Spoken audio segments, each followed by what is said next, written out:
Decision 2006. Good evening again from MSNBC headquarters. I'm Keith Olbermann. And I'm Chris Matthews. Polls are now closed in 6 states: Virginia, Vermont, Indiana, Kentucky, Georgia, and South Carolina. Let's look at the first results of the night.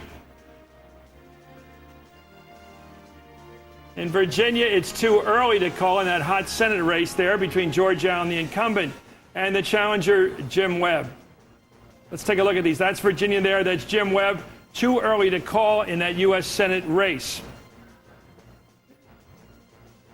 In Vermont, we've got Bernard Sanders, who's running as an independent. He is a self-described socialist. He has been declared the winner in our projections. In Indiana, Richard Lugar, the chairman of the Senate Foreign Relations Committee, is our projected winner in the state of Indiana, the Hoosier state. He was really unopposed by a Democrat. That's no surprise at all. But among the early returns, we've got now Virginia and, of course, Vermont and Indiana decided now. Two of those decided for Virginia, which is going to be one of the big ones tonight, has yet to be decided. Too early to call. I'm thinking we're going to be repeating that phrase for a little while yet, Chris. And in the interim, let's go to Virginia, the Senate race between George Allen and Jim Webb. Too early to call. Not too early to call on MSNBC's David Schuster, back with us now from Republican headquarters in Richmond. David, good evening again. Keith, good evening to you. The polls, of course, are now officially closed, but the state officials say that they will remain open for people who are in line. As far as the campaigns are concerned, both campaigns agree that we should have a pretty good idea tonight by about 9 o'clock. The way the numbers start coming in here in Virginia is the smaller districts in South Virginia, western part of the state. Those will report first.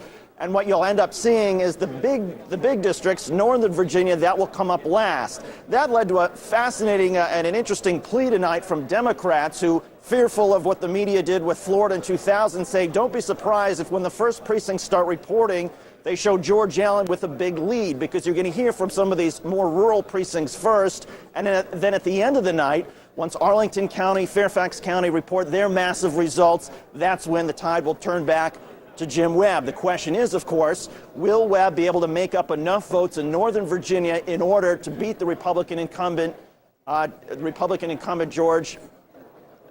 I'm sorry, the Republican. That's right. I'm sorry. I'm just having a little technical problem here. But in any case, the big story, of course, today is the big story has been Iraq. All of the polling has suggested for several days, and all of the campaign staffers suggest that Iraq is the #1 issue. George Allen, the Republican incumbent, of course, he suggested that the troops ought to stay in Iraq. Jim Webb was wearing his son's combat boots. His son is in the Marines and is serving in Iraq. He has said repeatedly and has gotten the message out that the troops need to start coming home. What was so interesting about the end of this race, Keith, is that there was George Allen last night on local television across the state of Virginia appearing with John Warner, the senior senator from Virginia, who is beloved across the state. And George Allen apologized, he said, for taking issues away from the issues that he wanted to talk about. That was the reference, of course, to Macaca and the way he handled his family's heritage. And that raised some eyebrows with Republicans who were wondering, well, why is it that George Allen was making that kind of statement the final night before the election? But in any case, we're here at Allen headquarters and the Allen campaign. A little bit tense, as you might imagine, but tense as well over at the Webb headquarters in Northern Virginia. Keith? David Schuster at Allen headquarters in Richmond. John Warner also saying last night, if you support John Warner, vote for George Allen. Now let's go to Maryland in the Senate race between the Baltimore Congressman Ben Cardin and Republican Lieutenant Governor Michael Steele. This one has been an extraordinary race for the last month. The polls have swung wildly back and forth. NBC's Kevin Corke is at Steele headquarters in Bowie, Maryland, and he joins us now from there. Kevin, good evening.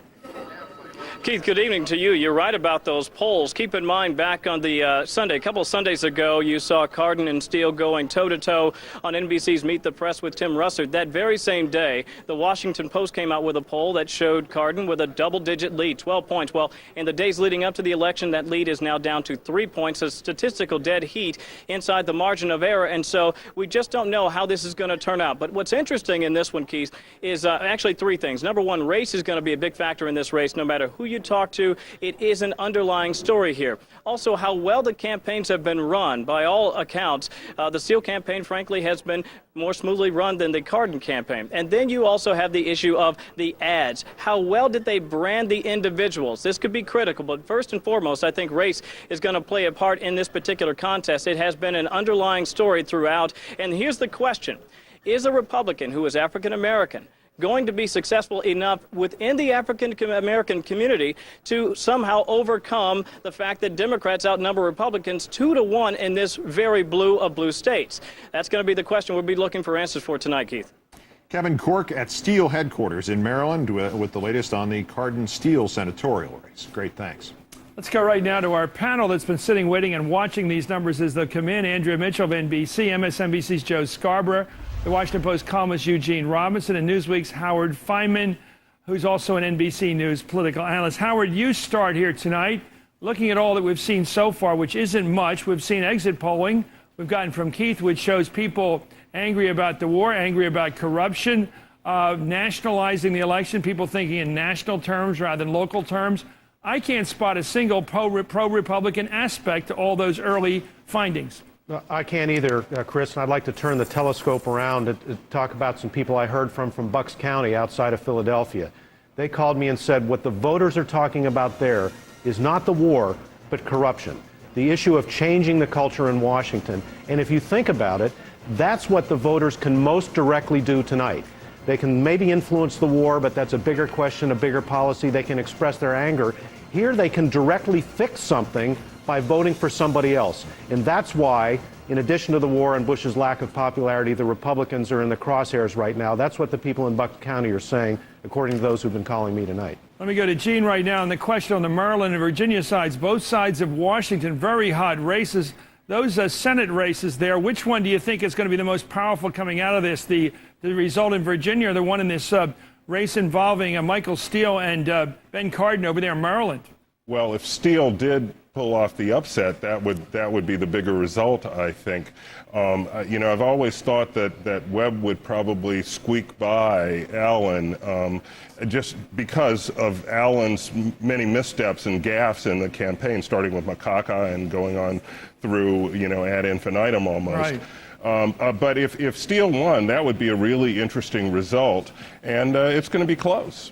Let me go to Andrea. Maybe the result of this election is that macaca will fortunately or not be in Webster's dictionary after this, and everyone will know it was not a word made up by the candidate as he claims.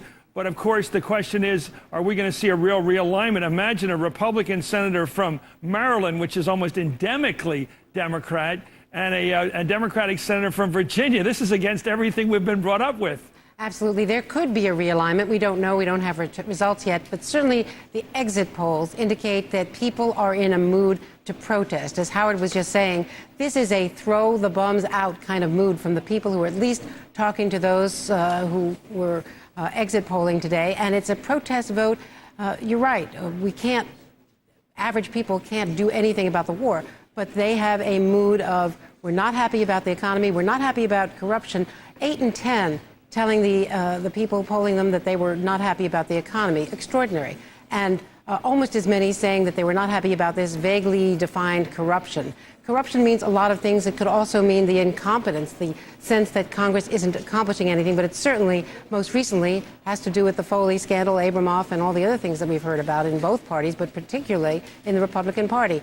This, as you say, does not bode well for Republicans going into the vote counting tonight. Joe Scarborough, I was talking to Jim Sasser, the former senator from Tennessee, the other night at dinner. I bumped into him at a restaurant, and he said, you know, when one of these tsunami comes along, these tidal waves of party, left or right, Republican or Democrat, there's very little you can do about it. Is that your assessment, and if that's coming our way tonight? Yeah, you can't do anything about it. On Friday before my election in 1994, I was ahead in the polls 52 to 48%. We thought it was going to be close. I ended up winning 62 to 38%. Everybody else that was close in the margin of errors ended up winning by 5, 10, 15 points. You had Republicans that won in 1994 that just would not have won in 92 or 96. That's why when you look at Missouri, when you look at Virginia, when you look at Montana, when you look at all of these close races, Maryland, I could name 7 of them right now, all of those races are going to break Democratic unless we don't have a wave year. But again, all indications suggest we are, not only because liberals and moderates are upset at George W. Bush, but also post-Katrina because conservatives have also been angry. And you can look at Katrina, and that's the time the president's own party started asking questions about his competence, saying, you know what, if this guy can't run a rescue relief operation in the southeastern United States, how can he run a war in Iraq? Let me go to Andrew about a question we both are familiar with. That's the voting of the commuter, the person who lives in the suburbs of big cities. They're not right, they're not left, they're very practical. They want to stop these big diseases. They're pro-stem cell. They generally are pro-choice on abortion rights, but yet they're very conservative on taxes. They don't like big government because they don't benefit from it. I guess they're basically libertarian. If they sweep to the Democratic side, that almost decides almost all these elections in the Northeast, doesn't it? Right. You've got those 5 seats in Pennsylvania. You've got the Charlie Bass race in New Hampshire. A number of moderate Republicans. Obviously, the Link Chafee race, very important race in Rhode Island. And then you look at Indiana. You look at Kentucky. You look at these key seats where if there is that kind of a sweep, you're talking about people upset about Katrina, upset about competence, conservative Republicans upset about government spending, that the Republican mandate was blown by people, as Dick Armey would say, former majority leader, people who forgot what elected them back in 1994. And that kind of sweep is a realignment, but it might bode toward a new Congress, which is more focused, at least after the next 2 years of gridlock, more focused on getting something done. People want some action from Washington. Howard, I want to ask Howard about the Newsweek cover coming next week. Are you already thinking like a Polaroid camera that you're like beginning to develop this picture already in your head of what you're going to recommend as the cover? Is it a realigning election? Are we too early to say it based upon these exit polls or what? It's still a little too early. I'm focused on Joe Scarborough ending up winning by 62%. No, but seriously, we don't yet know, Chris. We don't know whether there really is a wave building yet. But what I hear from the people who've called me from out in the field is interesting. It's that, as Andrea said, broadly defined corruption, broadly defined the system isn't working, broadly defined too much money in Washington. All of that stuff is what voters in a midterm can specifically address. And if they think that way, which it sounds to me like they are, that bodes well for a big night for the Democrats. But of course, in 1994, or actually in 2004, at this time, we were all thinking that John Kerry was going to be the next president of the United States. Didn't work out that way. Thank you for that damper. We needed it all the times. We needed that, Joe. Thank you. Let's go to Keith right now. Yeah, Chris, I've got Howard's Newsweek cover, if it goes the way that's suggested, which is the dog catching the car. That might be your cover right there. Let's go to the White House, where our senior White House correspondent David Gregory has been all day, as he is on most days. David, good evening. Good evening, Keith. I wanted to give you a sense in this conversation of what I'm picking up from White House officials, from Republican officials. All day long, Republicans have been making the argument that the lofty expectations of the Democrats were just that, too lofty. They think they've been getting some traction in recent days, but here's the headline: they still don't think it's enough. The prevailing view is that they think it's unlikely that they can hold on to the House, even as they think they're looking pretty good in the Senate. A Republican operative with close ties to the White House said to me this afternoon, look, going into this thing, we had 12 dead men walking, Republicans who were going to lose because of, as one official put it, scandal or stupidity, and then add to that the national mood in the country about the economy, about corruption, and notably about Iraq. It really doesn't bode well. Within the White House, the president is assembled with his political team. I've talked to officials there. They are certainly bracing for losses. But as one official said, look, we're still in the rally the troops mode here. One official said, look, we could be looking at 12 to 20 seats. That's obviously an upside for them. If it's anything less than 15, they keep control of the House. Nevertheless, they're looking at these races, these toss-up races, especially on the House side, Keith, that they maintain will go down to the wire and will be decided by slim margins. David, if you had told them that you had come back from the future and gotten the 3 of the 4 biggest issues that voters were deciding on generically across the country, according to the exit polls, and told them it would be the economy, Iraq, and terrorism, I don't think anybody would have been surprised. But if you told them that the 4th one in that same group was corruption, would there have been surprise at the White House that that word would have been considered equivalent in importance in terms of issues deciding votes nationally? Well, I don't think so much. I mean, everybody recognizes that Iraq is the dominant issue. But for Democrats and Republicans, corruption is an issue. So it's difficult to know how that exit polling translates into who you vote for. But look at pockets of the country where it really matters. In Ohio, it's been described as a killing field for Republicans this year. You've got the governor caught up in a scandal, a corruption scandal. Representative Ney caught up in a scandal, not to mention the Mark Foley mess and the question of how they're running the Page program and whether they were covering up information, but a bad economy and the war. So you pile all that together, there is a real question among Republicans and Democrats about how Republicans are running things. They're the ones in power. And so I don't think people here would be surprised about corruption, but I think everybody is still counting on Iraq being the defining issue. How about this? I'm going to quote this directly from an Associated Press story, and you tell me if this would be a surprise in that White House behind you right now. In a sign of the dispirited GOP base, and this is the Associated Press quoting again those exit polls, most white evangelicals said corruption was very important to them before making their votes, obviously, today, and almost a third of them turned to the Democrats. How would that be received in the White House? Well, again, I mean, this is the kind of bad news that I think they've been bracing for in certain pockets of the country. And if this does play out as a kind of national wave, it will go not just to the issue of competence, but to the issue of corruption, to the issue of trust and credibility. And that cuts across some of these various issues. So as we learn this information from the voters, they're going to put this in the column of the unfavorables that they weren't looking for. It's interesting, because I talked to some White House officials who said, look, you guys in the media, you wanted us to be analytical all the time and say that, oh, we're in terrible shape, we're not doing well. It's our job to rally the troops. And what you've seen from the president in recent days is just that, an attempt to try to make this a choice between two visions of how to secure the country and to try to motivate the party faithful in parts of the country where they still think he's doing a pretty good job to come out and vote. But I don't think anybody's going to be surprised that they're up against some real tough forces out there. Yeah, he wasn't quite Teddy Roosevelt in 1912 and saying we are met at Armageddon and we battle for the Lord, but it was quite a strong finish from President Bush. David Gregory at the White House. Great, thanks. We'll check back with you as time permits. Thank you, sir. Just to recap, too early to call in Virginia between Webb and George Allen, and in Vermont, the projected winner is Bernie Sanders, the one-time socialist mayor of Burlington, still a socialist, but now a projected winner in the Senate race. And in Indiana, Richard Lugar is the projected winner. He was running unopposed against no Democrat showed up to beat him. He's too strong.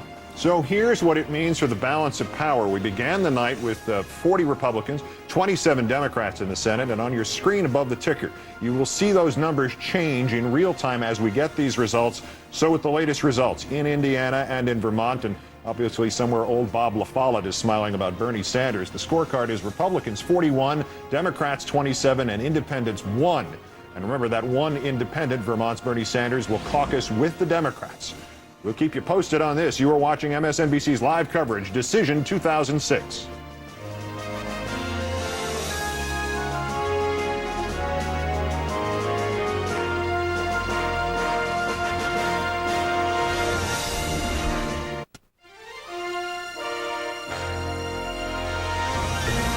Welcome back to MSNBC's Decision 2006 coverage. Here's the latest from Virginia. Too close to call between George Allen, the incumbent Republican, and his Democratic challenger, Jim Webb.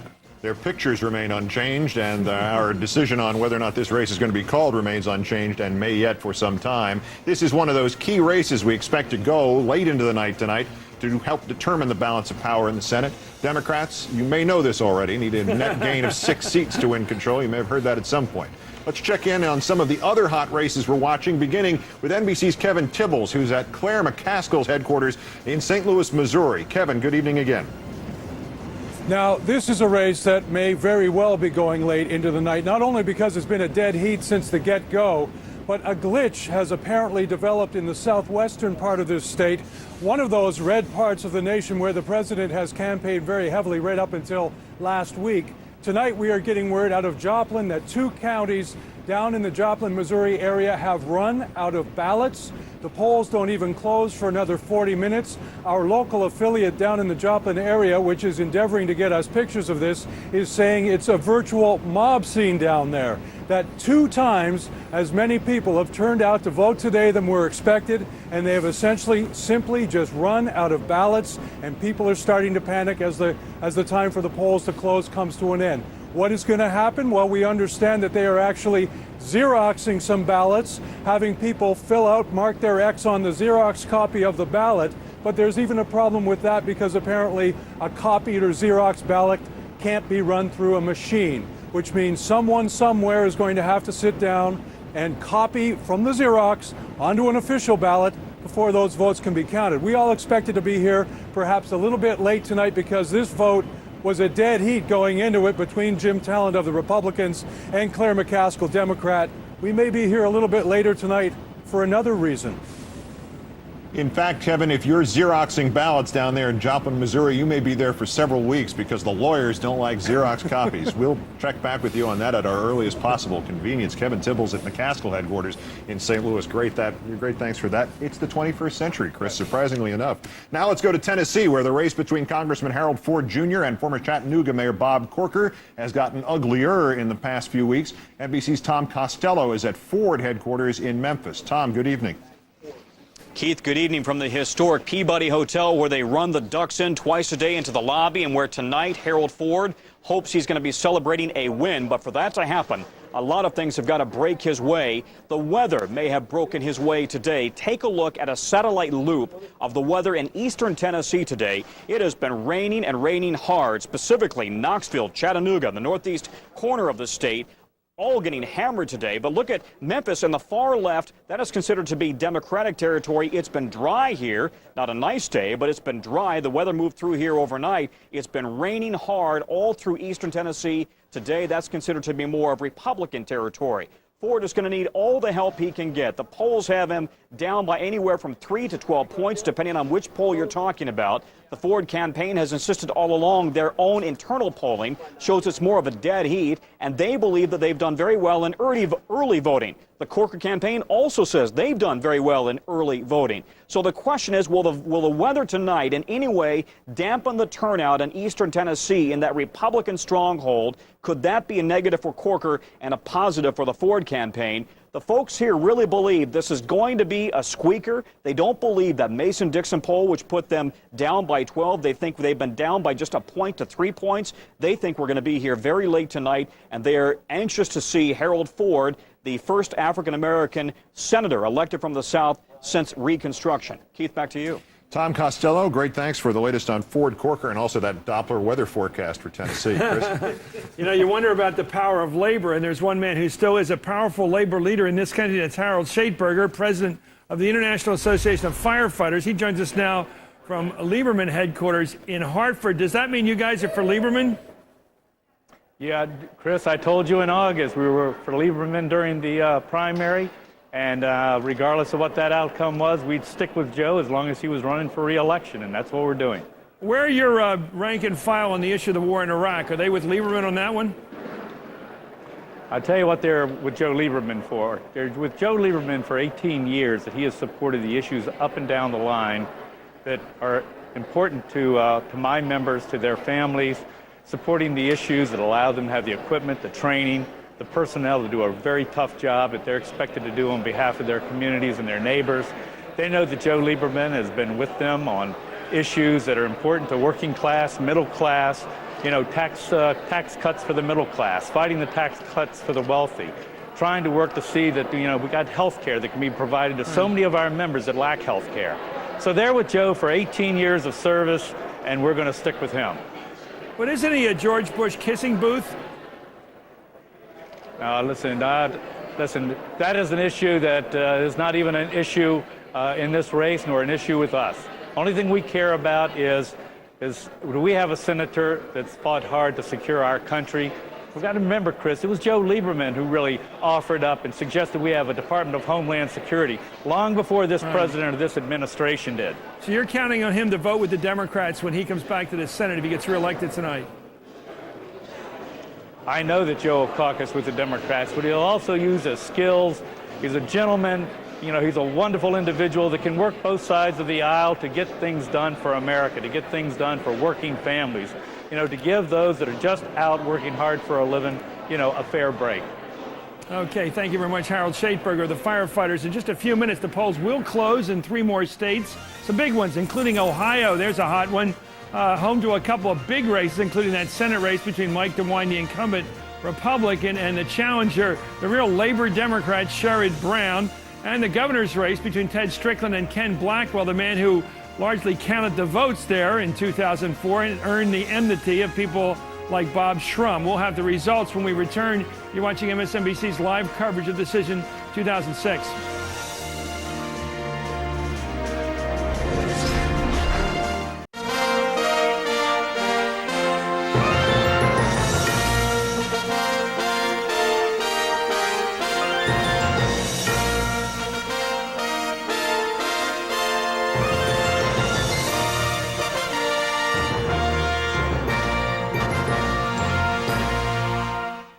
Well, the polls are now closed in Ohio, which has always been a fascinating state to watch. Let's take a look at what's coming in from Ohio.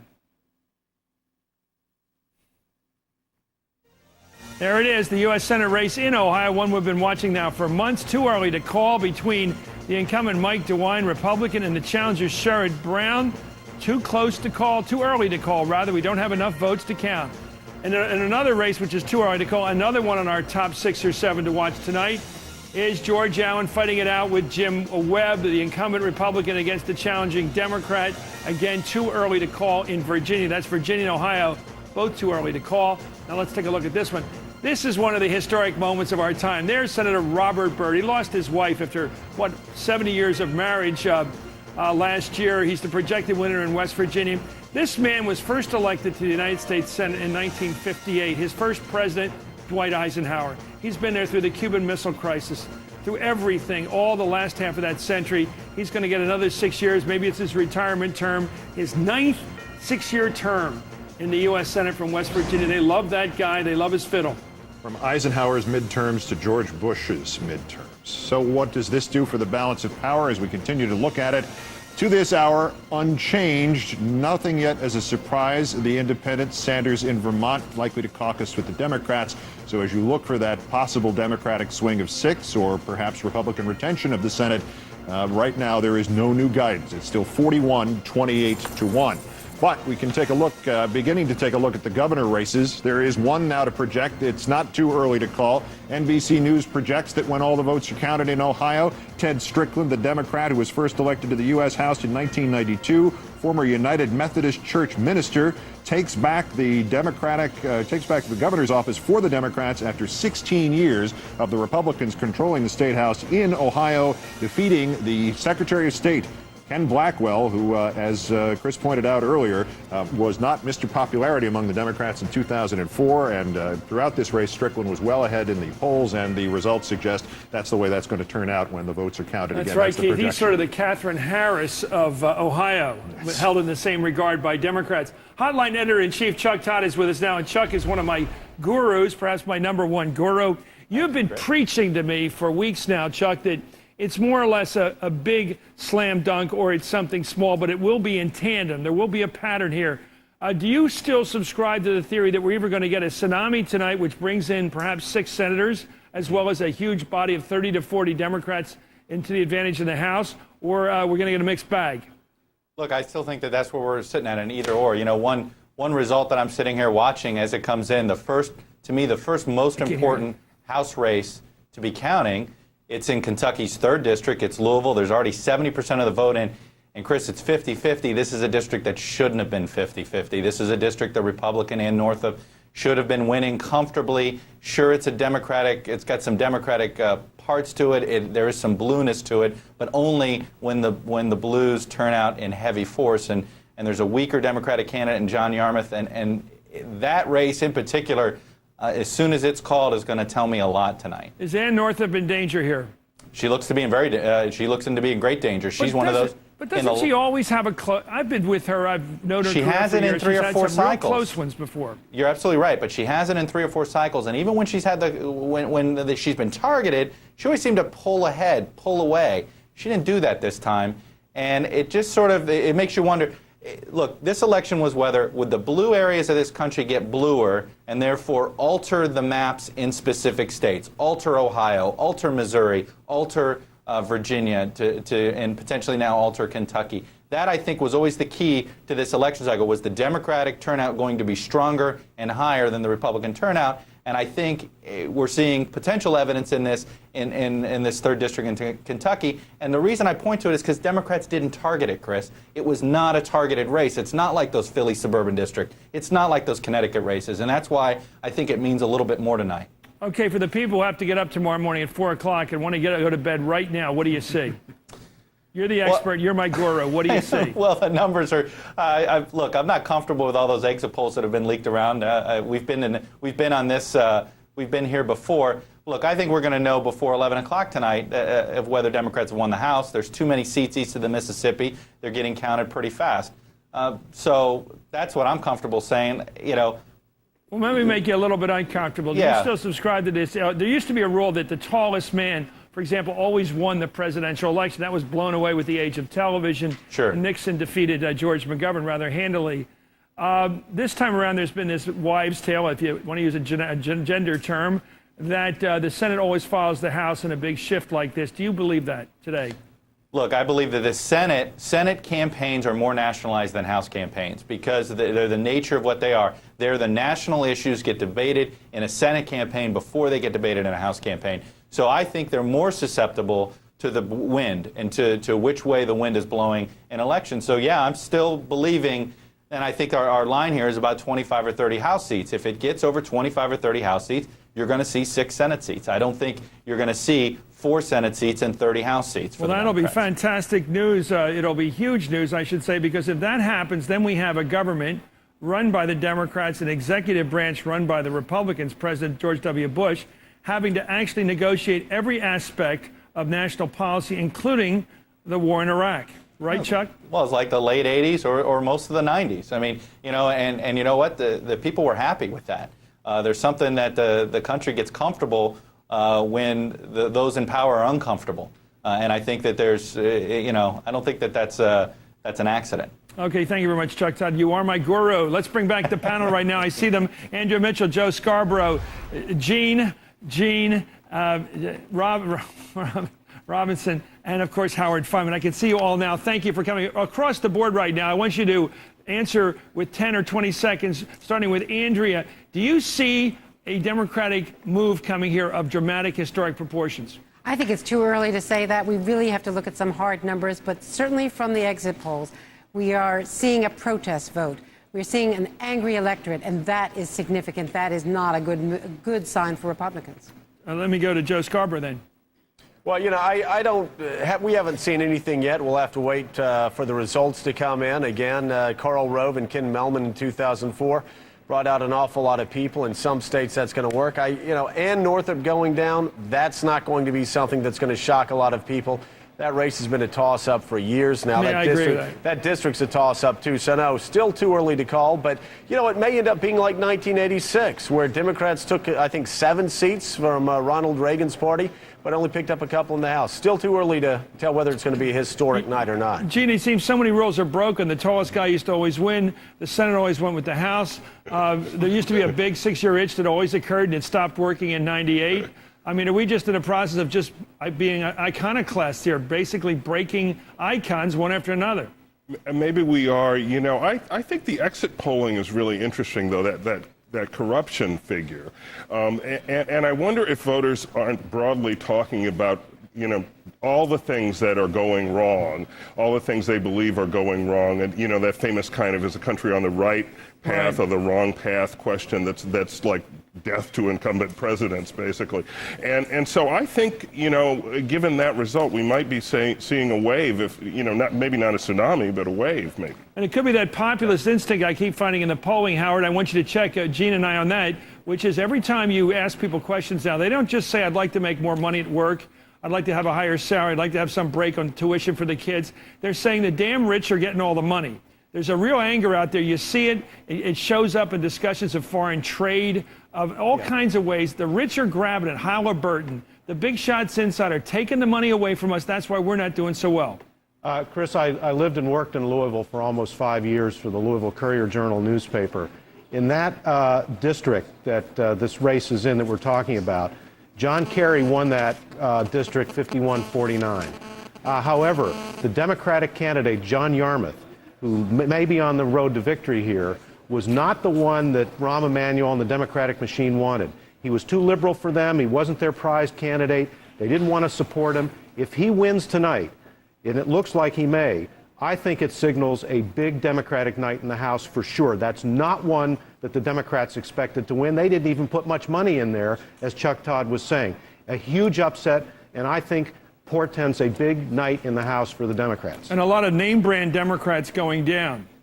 Name-brand Republicans, you mean? Name-brand Republicans. Yes. Andrea, your thoughts on that? We'll go back again on this. Looking at the polls that show a big concern about Iraq, we knew that. An almost equal concern, at least when it's suggested to the person being interviewed at the exit poll, about a corruption. It seems to me corruption, if you are evangelic or a person who just doesn't like slime of any kind, you're incredibly upset about the Mark Foley scandal, what looks like a cover-up. You're very angry about Enron and how people who invested in the company they worked for were screwed, basically, by the big shots inside. You blame all that on the political establishment, I would think. You do, and that means, of course, the incumbent party. I think there's also a broader definition of corruption here, and there was a turning point after Katrina, and that's government competence, government that can't get it right, that can't do the rescue, that can't get the war fixed, that can't cut the budget, that spends too much money. And these are Republican core values that have been really abrogated by the incumbents in Washington. There's another interesting number in this exit poll that we haven't talked about. 4 out of 10 people say that they think that life will be worse for the coming generation. That is very sad and very significant, and it follows the right track, wrong track polling that we've been seeing. But it tells you for the first time that people really are not optimistic about the future, and that's possibly one of the reasons why they may vote against the incumbent Congress. Thank you, Andrew. Thank you, Joe Scarborough, Eugene Robinson, Howard Fineman. Let's go back to Keith.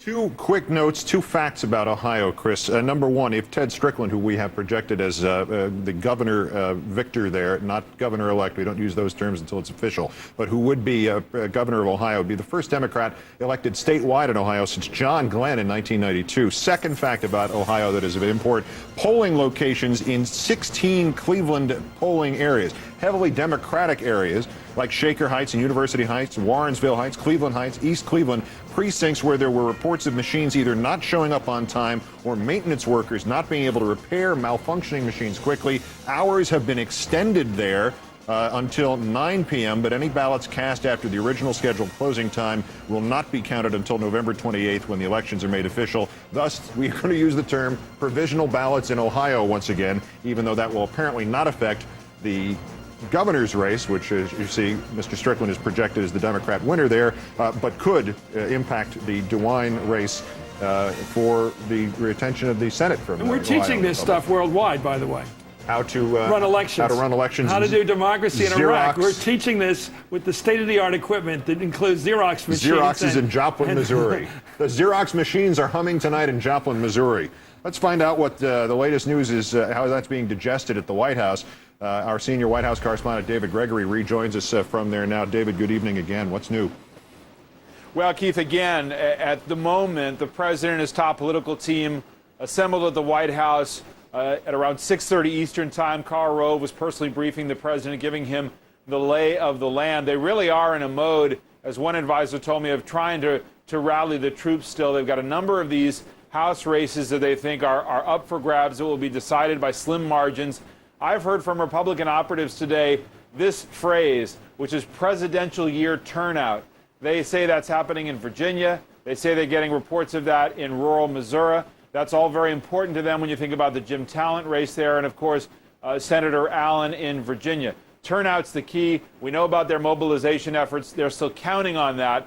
But as you get a little farther out from inside the White House, Republicans are not really that hopeful. They think the House is going to go. It's a question of how many seats. And you're already starting to see the contours of what the spin might be, which is trying to tamp down these lofty expectations of the Democrats, saying that if they lose 20 seats, that's not 35 or 45. The Republicans were able to rally toward the end. So that's kind of where they're headed right now. But, you know, it is striking on an election night to see such a subdued, kind of sober mood among Republicans. They felt like they were really in rough shape from the get-go, and then you add Iraq on top of what's showing up in exit polls, I think, on corruption. this question of competence, scandal in parts of the country, not to mention the Foley matter. It's just a really sour environment. Yeah, but give us a comparison for all those who heard about those sour moods at the White House this time 2 years ago in 2004. How does this sour mood compare to that sour mood, which seemed to abate fairly quickly? Well, it did abate, and one of the things that you saw back in 2004 is as the president was flying back into Washington from being in Ohio, and I was on Air Force One, they were getting this exit poll data, and they thought, they were getting creamed, essentially. They thought either they were all wrong, the exit polls were wrong, or the advisors, were all wrong in terms of how they were assessing the political landscape. I don't get the sense that this time around they think they have misread the political landscape. They know it's tough. And you see among the president's top advisors a kind of glum mood about where things are. But can they turn that around with turnout? Can they turn it around by redefining the election as a choice rather than a referendum? And this is what will play out over the next several hours. I think outside the White House, they're considerably more glum about their prospects. Inside the White House, they're still kind of holding on to the idea that their vaunted get out the vote operation can actually work. But I don't think anybody is terribly optimistic right now. But let me say this, and I think it's important. On the Senate side, they do feel very good. And they attribute this not only to some of the individual campaigns. I've talked to Republicans who say, keep an eye on Maryland. This was never really supposed to be in play for the Republicans, but the Lieutenant Governor Michael Steele making a very strong run, tightening this race down the stretch. They see a potential pickup there, and they feel good about holding on to the Senate overall. David Gregory at the White House, where it is glum as opposed to 2004 glum. David, we'll be back with you later on. Thanks. Okay. Well, we're watching those Senate races, as we said, in Virginia and Ohio. Too early to call. In Virginia, it's too early to call between George Allen and Jim Webb. In Ohio, same story, too early to call between Sherrod Brown and Mike DeWine. And, of course, you can still vote in many parts of the country. We want to encourage Republicans and Democrats to go out and talk to the president tonight. This is your way of doing it. And we're also getting ready for results at the top of the next hour from several key states, including Pennsylvania, Connecticut, Maryland, and Tennessee. It's a huge roll call just about 13 and a half minutes from now. This is MSNBC's live coverage, Decision 2006.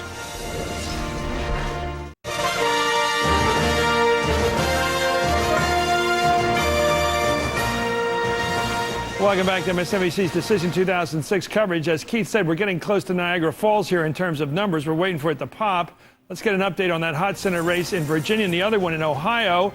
I like to read these boards right now. They're both too early to call on this board. You can read it yourself. The election's within 30,000 votes in terms of votes counted right now. George Allen, the incumbent, battling it out with Jim Webb. It's interesting in the polling we're looking at there that the person who cares most about Iraq is probably voting for Webb. The ones who care about terrorism, now here's a subtle distinction, is voting for George Allen.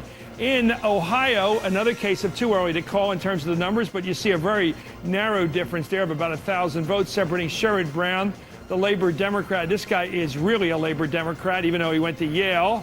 And Mike DeWine, a nice fellow, but apparently everybody thinks he's going to get caught in that tsunami later tonight. We'll have to see. That's too early to call, even though that race has been tilting in the polls for weeks now towards Sherrod Brown. So we got Virginia and Ohio, two of the big six we'll be watching all night, or big seven, too early to call.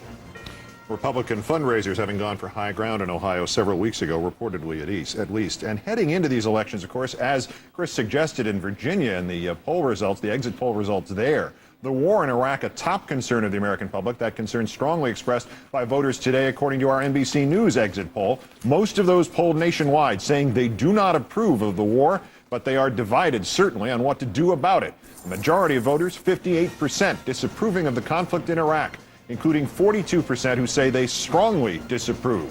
As expected, Democrats and Republicans taking starkly different views. Little more than 1 in 10 Democrats, that's 12% there, approving of the war, compared with over 3/4 of Republicans who do approve. Independents today falling somewhat closer to Democrats in their views on the war, only 1/3 of them approving of it. But as we mentioned, public opinion is scattered. No single option about what to do next in Iraq attracts more than about 1/3 of the voting public. But add those together, 60% favoring withdrawal of some kind, either partial or full, compared to 40% believing we should either maintain the current troop levels or send in more troops. We don't need to expound on what that could mean in terms of the vote if that carries into the voting process. These polls have been consistent before and during the day. We're joined right now by New Mexico Governor Bill Richardson.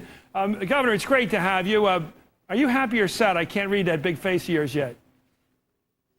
Well, I'm happy because I believe, Chris, what's going to happen tonight is Democrats are going to win a majority of governorships in this country. We're 22 right now. Since 1994, we've not had a majority of governors. I believe we're going to get to 27, 28. I believe we're going to win Ohio, New York, Massachusetts, Arkansas. I think there's some very tight races where we have a shot. Nevada, Idaho, I think we have a shot. Also in some other Midwest states, we're going to retain Jennifer Granholm in Michigan, in Wisconsin, Iowa. These are three seats that were Democrat that we're going to keep. So I believe that's going to be critical in the race for 08 because governors, as you know, control state parties. We win Ohio, that's probably the battleground state.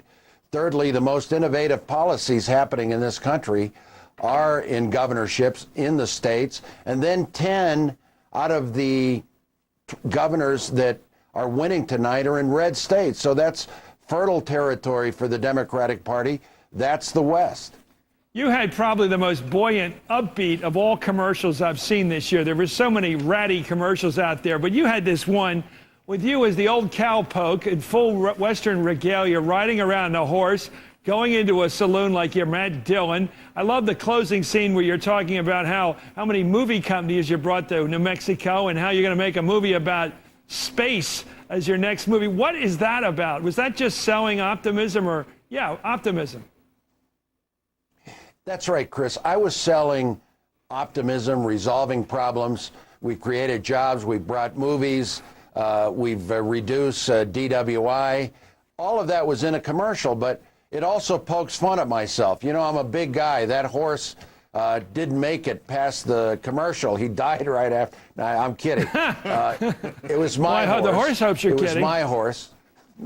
And you know, I like to ride. So I just felt the commercials were so negative all around me. And just, I think the American people, I think New Mexicans really love the horse. I have kids coming up to me, parents, you know, the opening of the commercial was give me a milk. I go into a bar. And that's what people like to see. They like to see politicians poke fun at each other, poke fun at themselves, but also be optimistic, be positive about this country, be patriotic. Be bipartisan. That was sort of the message Well, I know. of that Speaking commercial. for America, Governor, I'm hoping the Democrats can bring back some optimism instead of this no game they've been playing effectively. And I think maybe you or Barack or somebody, Barack Obama, might restore the lift of a driving dream again to this country. Thanks for coming in tonight. Keith. Thank you very much. Late ballot machines in Cleveland forcing extensions of voting there till 9 o'clock Eastern Time. Xerox ballots in Joplin. Robocalls in Illinois. How widespread were voting problems today? How might they affect tonight's elections? How many due to incompetence and due perhaps to corruption? Chip Reed working all these questions for us tonight from Washington. Chip, good evening.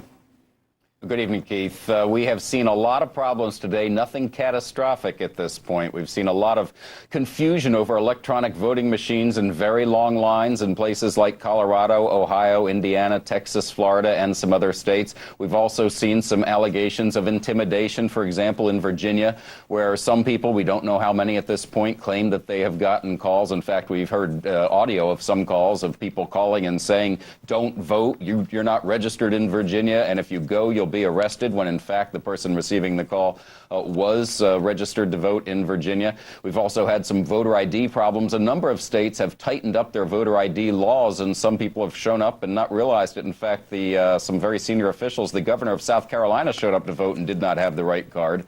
And some other senior officials. One member of Congress showed up and did not have the right ID to vote.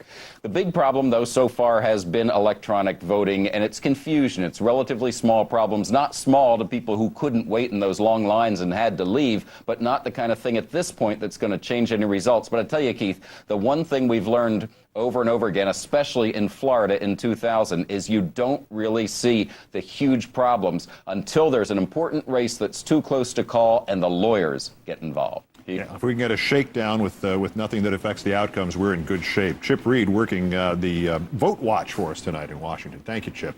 At the top of the hour, polls will be closing in some of the big states, including Pennsylvania and Connecticut and Jersey and Tennessee, Missouri and Florida. NBC's Chris Jansing is in Connecticut for us at Lieberman headquarters in that extraordinary three-way race for the Senate from Connecticut. Chris, good evening. Good evening to you, Keith. Well, Senator Lieberman and his family are upstairs waiting for those returns to come in. They are described as cautiously optimistic. If Joe Lieberman does win this, it will be an extraordinary turnaround from that shocking loss in the primary to a political newcomer, Ned Lamont. They have led in every single poll since that primary, so it may lead you to ask, why the cautious optimism? Well, a couple of reasons, the Lieberman camp tells me. First of all, their polls are tracking this race a lot closer than the public polls, which show him 12 points ahead. Second, they've been worried all along about his ballot position. He's no higher than 5th anywhere in the state, and as a result of that, they say they've been getting calls, they've been getting reports from some of the precincts, people telling them that they haven't been able to find Lieberman on the ballot and didn't vote for him, so there is some concern about that. Where will they be looking for the returns to come from? Certainly from the affluent suburbs. Since the primary, the strongest support for Joe Lieberman has come from Republicans for this Democrat, people who obviously are more supportive of his stance on the war. But the key may be that majority of voters in Connecticut, the unaffiliated, they've been tracking at about 51% for Joe Lieberman. He's going to have to hold that strong support. It could be a late night, according to Joe Lieberman's press secretary. Keith? Chris Jansing at Lieberman headquarters, and what a situation it would be if Joe Lieberman wound up to be the most important man in a very, very tight Senate. Thank you, Chris. In New Jersey, it's the Democrats who faced an extraordinary race, a nasty race from Senator Bob Menendez, or for Senator Bob Menendez, and Tom Kean Jr., the son of the popular former governor. NBC's Ron Allen is at Menendez headquarters in East Brunswick, New Jersey. Ron, good evening. Good evening, Keith. The Menendez camp is very anxious to call this race and claim victory. But they're not doing it right away. The polls are going to close here very shortly. They think they're up. They think turnout was good and in their favor. In the high 40%, they say, particularly in urban areas where they were really trying to get out the vote. This, of course, is the race that the Democrats have to win an incumbent seat, hold on to it, if they have any hopes of claiming control of the entire Senate. Menendez has been fighting an uphill battle, though. Something strange happened on the way to his victory lap. And part of it is contained to those national polls. Yes, the public is concerned about national issues like Iraq and the Bush administration, which Menendez has run against. But corruption is also a big concern, particularly here in New Jersey. And that's the issue that Tom Kean Jr. has seized on. He has tried to associate Menendez with New Jersey's reputedly corrupt political culture. And Menendez comes from Hudson County in the northern part of the state, which frankly most people in New Jersey think is a political cesspool.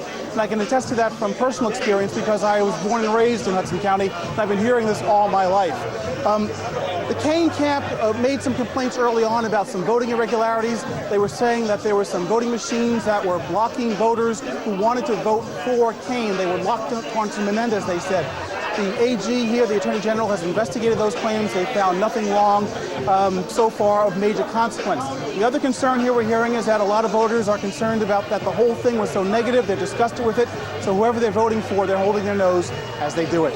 Ron Allen in East Brunswick, New Jersey, great thanks. Polls nearly closing now, closing as we speak in Pennsylvania, Connecticut, Maryland, Tennessee, and other key states. We'll be right back with the results. You're watching live coverage of Decision 2006 on MSNBC.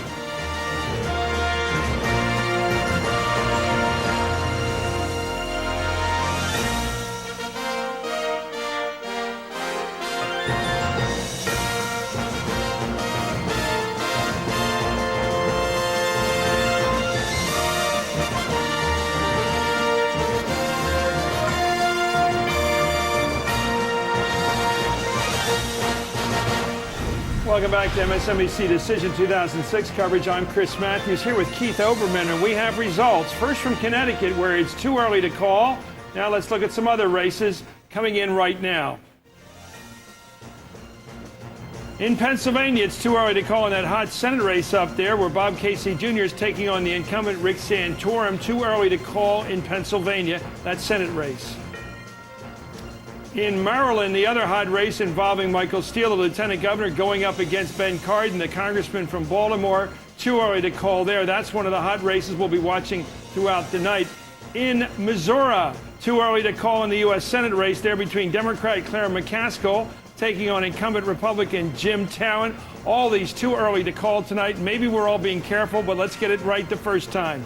Too early to call in the Senate race in New Jersey, we just mentioned, with Bob Menendez, the appointed senator, being challenged by Tom Kean Jr., the son of the former very popular Republican governor. All too early to call. Another one too early to call in Tennessee, where Harold Ford Jr. is taking on Bob Corker, the former mayor of Chattanooga, the Republican candidate. It's going to be too early to call there, I'll bet, for a while. All the races too early to call. We've been going, Keith, we've been hitting all the top Senate races of those top 7 that are going to decide the Senate.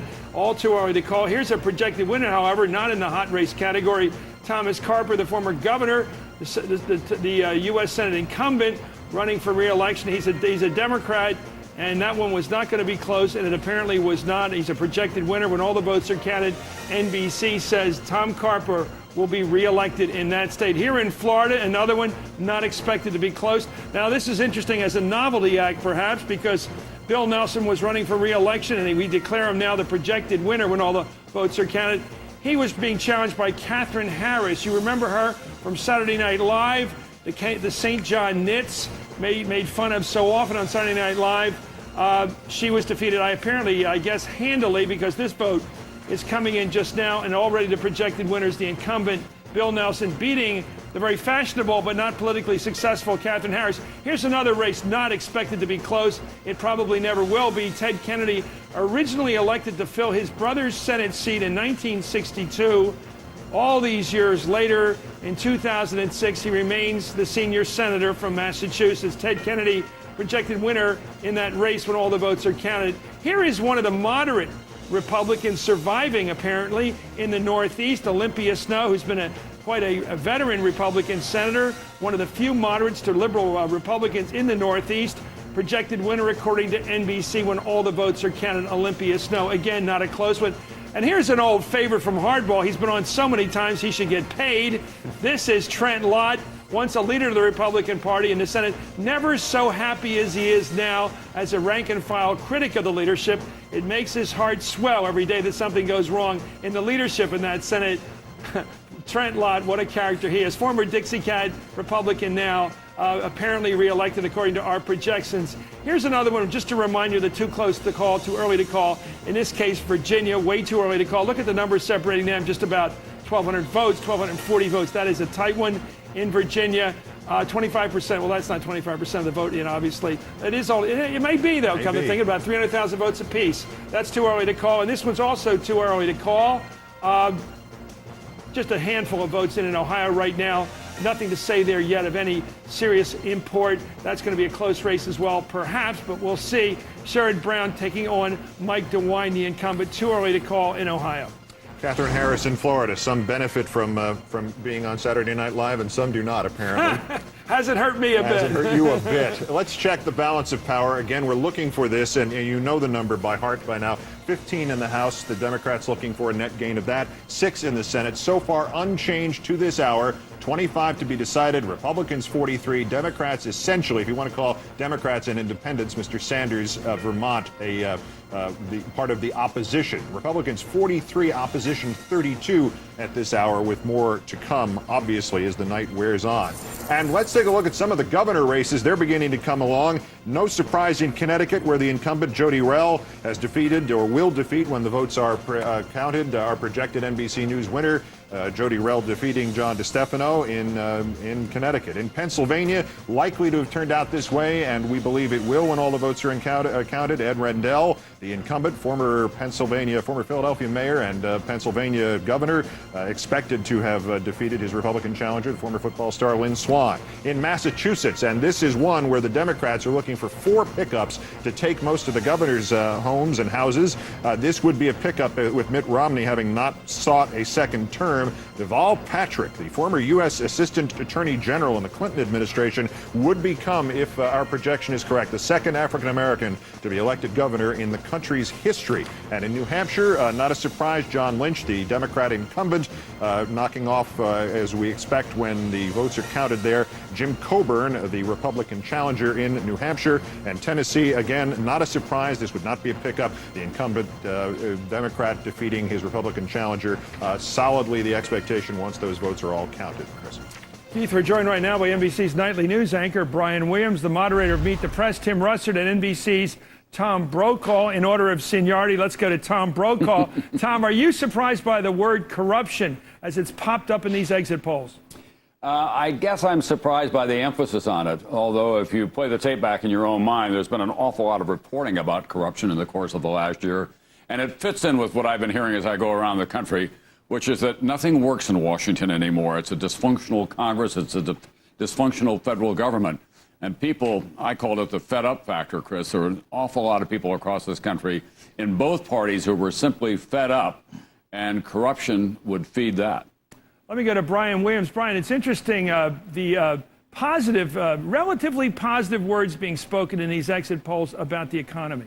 Yeah, that's right. First of all, a minor point on seniority. Russert's got me, so we'll just go out of order. I broke the tradition upon founding it. This once, but I'll take it. Well, that's right. I mean, look at the dichotomy there. You've got a housing market that's positively scaring some people, unless you're looking to get a good deal. You've got Wall Street hovering around that 12,000 mark. They were able to beat back a real gas price problem midsummer. So the economy has not been listed. It's not been able to crack through Iraq on a lot of these polls, depending on where you travel in the country. Last 10 days, I've been in Tennessee and Ohio checking in on these two great Senate races tonight. So the economy has become a different and interesting answer during this campaign. Tim, we were talking earlier, I was talking earlier with Tom about the way you're looking at the future electoral reality of this country, the states that are going to be in play, the ones that are not quite nailed down by the red or blue designation out there in the West. Do you see anything yet there tonight to show that those states could well go either way for, maybe not for Hillary, but for any Democrat? Well, it is interesting looking at the map, Chris, how many seats are competitive. And it means that the Democrats can, in fact, expand their base beyond the Northeast and the West Coast, play very well in the Midwest and the Rocky Mountains. And it's the Republicans now who are on the defensive, trying to protect their southern base and a few governorships in the Rocky Mountains. Also, take the state of Ohio. We just projected a new Democratic governor in Ohio. If John Kerry had carried Ohio, he'd be president of the United States. And if you have a Democratic governor and perhaps a Democratic senator and new Democratic congressman, that is a major step in the right direction for 2008 for the Democratic Party. Let me go right now to Brian again. The question of corruption. It's interesting that the two people that had a hand in those close states in 04 and 00, Katherine Harris and Ken Blackwell, were blanked apparently today. Secretaries of State, that's right. And we'll let people make up their own stories. We'll learn a lot more about the Ohio vote when we go into it further. But you saw what happened with the president yesterday in the state of Florida. You saw and heard Karl Rove's remarks. The Ohio race got particularly ugly at the end in the media war with Strickland coming out tonight. Here's that Ohio Senate race that is too early to call tonight. So much time, money, and effort has gone into that. It's why they remain too fascinating. Come next January. We've seen this in Vietnam where a debate can be held once you have that subpoena power, once you have the ability to call hearings, not just the Baker Commission coming along with Lee Hamilton as his co-partner, but do you think if the Senate goes Democrat tonight, that would augur a big national debate on Iraq that we wouldn't have otherwise? Well, I think we've got a pretty big national debate going now outside of the halls of Congress, whether it will be formalized with people who will be summoned before the Foreign Relations Committee. That's hard to know. I know that the Democrats in the leadership positions are having lots of conversations with each other about how careful they have to play it over the course of the next 2 years because they don't want to give the impression that they are trying to win the White House on the backs of the young men and women who are serving over there. You can hate the war, but honor the warrior, as many of them are saying, and they have to be a little bit careful that they don't charge into Washington if they win this, looking vindictive, looking like their principal motivation is revenge. So you'll hear a lot more about bread and butter issues, I think, like minimum wage and Social Security and prescription drugs than you will about hearings about Iraq. Tim, what do you think? Well, I'll tell you, Tom, if the Democrats win either the House or the Senate, the oversight will be very robust and very vigorous, particularly on the war. And the hearings with Secretary Rumsfeld and military generals will take a much different tone. I also think that a lot of Republicans will see what happened in this election and begin to calibrate their own views on Iraq and the pressure will build on the Bush White House to retool their position if the Democrats succeed tonight. If they don't, you heard Vice President Cheney, full speed ahead. Is it possible to disaggregate the support for the war in the Republican Party and the opposition to it in the Democratic Party from party loyalty? Are people independently saying, who are Democrats, I don't like this war? Are they simply taking an opposition view? Are people in the Republican Party, the business conservatives, if you will, not the ideologues, are they supporting this war simply because it's their president? Brian. Well, as you know, I don't do opinions, but this will be fun to see as far as the exit polls tonight, Chris. Who crossed and who left a traditional voting role, my president, my party, right or wrong? Some of the people who have crossed tonight, we know it to be true, are going to end up surprising us. But all of this is so early. We've got major races in states with closed polls where we can't call them yet. It is so early in the evening. I'm just going to err on the side of caution and defer to my friend Tim Russer. Well, what we do know from the exit poll that we can talk about, because it does not involve a specific candidate, Chris, is that the party base, the Republican base, held in terms of their support of the president and support of the war. The Democrats are just vehemently against it. And the independents, who the president had with him in the last presidential election and in the lead up to the war, have now markedly turned against this war and against this president. And it's so clear in the exit polls that we're looking at, and how they actually voted in the races, we do not know yet. But if there's any indication about their attitudes towards this administration of the war, the White House is bracing it for a storm tonight. Tim, is that they didn't, even though they did support the war, they didn't put that first on their agenda when they were running. They were talking about taxes and about Nancy Pelosi, and they were trying to go after the Democrats much more than they were saying, I stand beside the president full speed ahead. I know he has a plan and we have to see it through. You heard very little of that from the Republican candidate. You also heard Mike DeWine, the Republican candidate in Ohio, Michael Steele, the Republican candidate in Maryland, Ann Northrup, Republican candidate in the Congress in Kentucky, all calling for Donald Rumsfeld's resignation in the last few weeks. Tim, what is an independent now? It used to be a code for a former Republican back in the 50s and 60s. Are independents people who are truly independent? Are they ex-Democrats, ex-Republicans? Who are they largely? They are former Republicans whose parents were former Democrats. You mean that? I do. Okay, because I think they are suburbanites. They tend to be commuters. Right. I think the commuter class, if you will, are going Democrat this time. Thank you very much, Brian, Tim, and Tom, in whatever order of age appropriate. We'll check back with you throughout the night. We'll give those exit poll numbers again, pursuant to the point you just raised about the support for the war in Iraq. 1 in 10 Democrats, 12% support the war, according to the exit polling. 3/4 of Republicans, more than that, 79% of Republicans, and the independents, 33% approval of the war in Iraq. And when we return, we'll check in with some of the races where the polls are now closed. We're hoping to get some real solid results in some of those nail biters.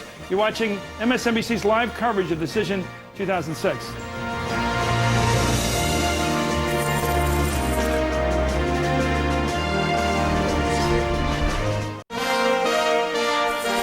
Ohio, the state that won President Bush the presidency in 2004, where incumbent Republican Senator Mike DeWine is battling Democratic challenger Sherrod Brown, where the Republican has already lost to the Democrat, at least the projection is thus, in the gubernatorial race. Our correspondent, Ron Mott, is at Senator DeWine's headquarters in Columbus, Ohio. Ron, good evening again. Hi there, Keith. Good evening to you. It's about 40 minutes left in some voting in the Cleveland area. As you know, a federal judge ordered polling stations to remain open there until 9 p.m. Eastern. This is 90 minutes after the original closing time.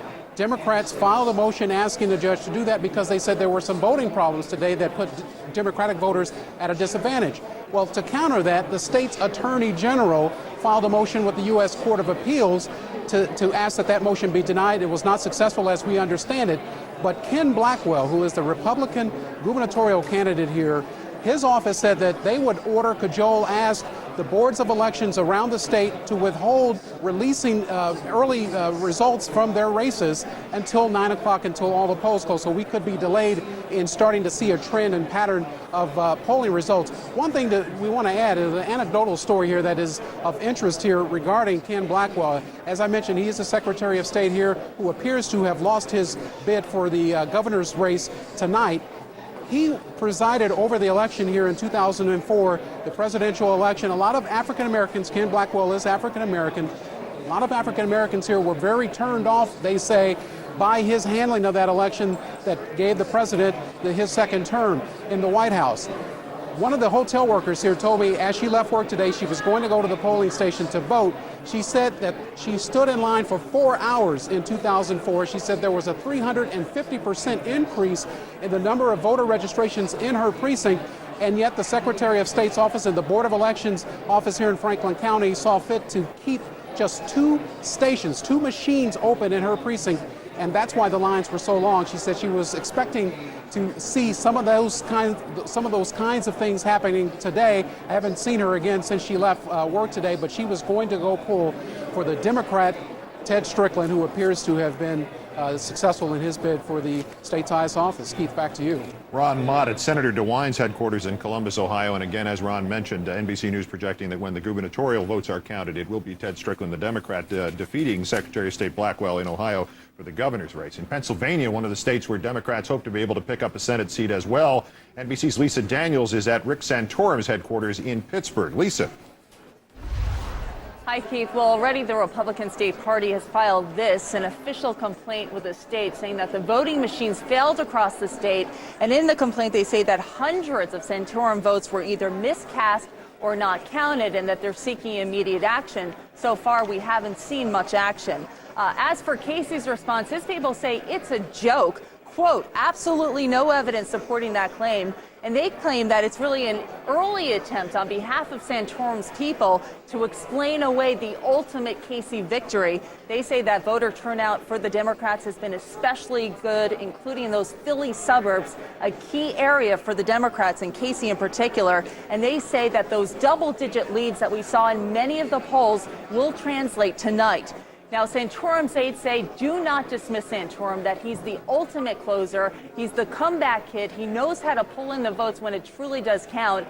And Santorum said that his secret weapon are these people, not so much the media, actually, but the people behind them, the volunteers who have been manning the phones day in and day out. They say that he's known as the comeback kid for a reason, and that you're going to see an upset tonight. That's what they say. Casey's people say, as I told you, Keith, that is laughable.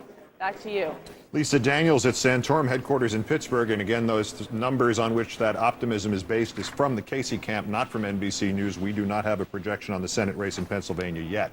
Now to Tennessee, where we saw some extraordinary ads targeting the Congressman Harold Ford in his Senate race against Chattanooga Mayor Bob Corker. Both of them hoping to replace Bill Frist, who is out there. NBC's Tom Costello at Ford headquarters in Memphis once again for us now. Tom? Keith, good evening to you. A senior Ford campaign member of the campaign has just told me they believe that this particular race will have been decided in the last 2 hours or so of the voting. They believe it is that tight. They also believe that early voting played a very important role here, and the African-American turnout played a very important role. And frankly, the weather. It has been raining cats and dogs in eastern Tennessee today. Eastern Tennessee is heavily Republican area. Western Tennessee, Memphis, the western part of the state, leans more to the Democratic side. And so for that reason, they believe that this may be positive for them. There is also this, we would tell you, the National Journal has today put out a blog, a note on their website, which purports to be from the Republican National Committee. Again, this is on the National Journal's website. And they say, the Republicans say, according to this blog, that turnout appears to be against us in Tennessee. This is all, as you would imagine, very premature. The Ford campaign taking great heart from that. But I must tell you, the Corker campaign also was believing early on that they were up anywhere from 3 to 12 points going into tonight. So there is still a lot to be decided upon here. And the Ford campaign believes very fervently that this is going to go down to the wire. All right, Tom Costello at Ford headquarters in Memphis, Tennessee, and the same caution on those numbers. Those are out of the campaigns, not ours. There's no projection on the Tennessee race yet from NBC News. Next, we're going to get back to our experts and find out where we're headed tonight when we continue to watch this fight for control of Congress. This is MSNBC's live coverage of Decision 2006.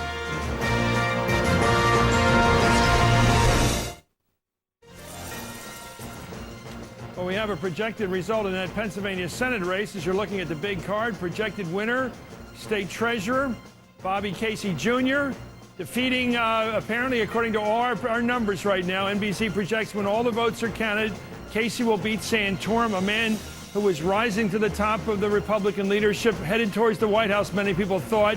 That's the early count there, 126,000 to 90,000, about 58% there for Bob Casey, who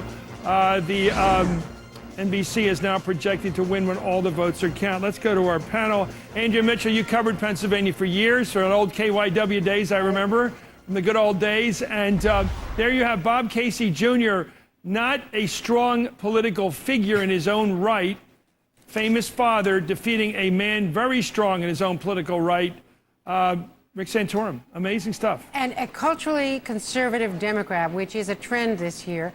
The party got together and there was a primary, and I know a lot of people in Pennsylvania, a lot of liberals, a lot of women who weren't happy with the fact that he is against abortion rights, as was his father, memorably. If you recall that campaign, that convention where the Bill Clinton people did not let Bob Casey, then the very popular governor, speak at the convention, even though he was the head of the delegation, the Pennsylvania delegation. But they nominated him, they supported him, they worked very hard for Casey, because they were so eager to recapture that seat and take it back, and they thought that that could be one big stepping stone toward recapturing the Senate. So Casey is a big victory, and as you say, not a great campaigner. Certainly Santorum ran a much better race. Much tougher. A big victory, of course, for Chuck Schumer, the man who ran the Democratic Senate campaign. Let's go to Pittsburgh, Howard Fineman right now. Howard, you're from that state. You grew up there out in Pittsburgh. What's it mean to have your own? Pittsburgh's Rick Santorum, who so many people thought, especially him, that he was going right to the top of American politics. It's a remarkable rise and an equally remarkable fall, Chris. You know, Santorum is a thinker, actually proposing interesting ideas about the central role of family. And you would think that would work in Pennsylvania, which, as James Carville famously said, is Pittsburgh and Philadelphia with Alabama in between.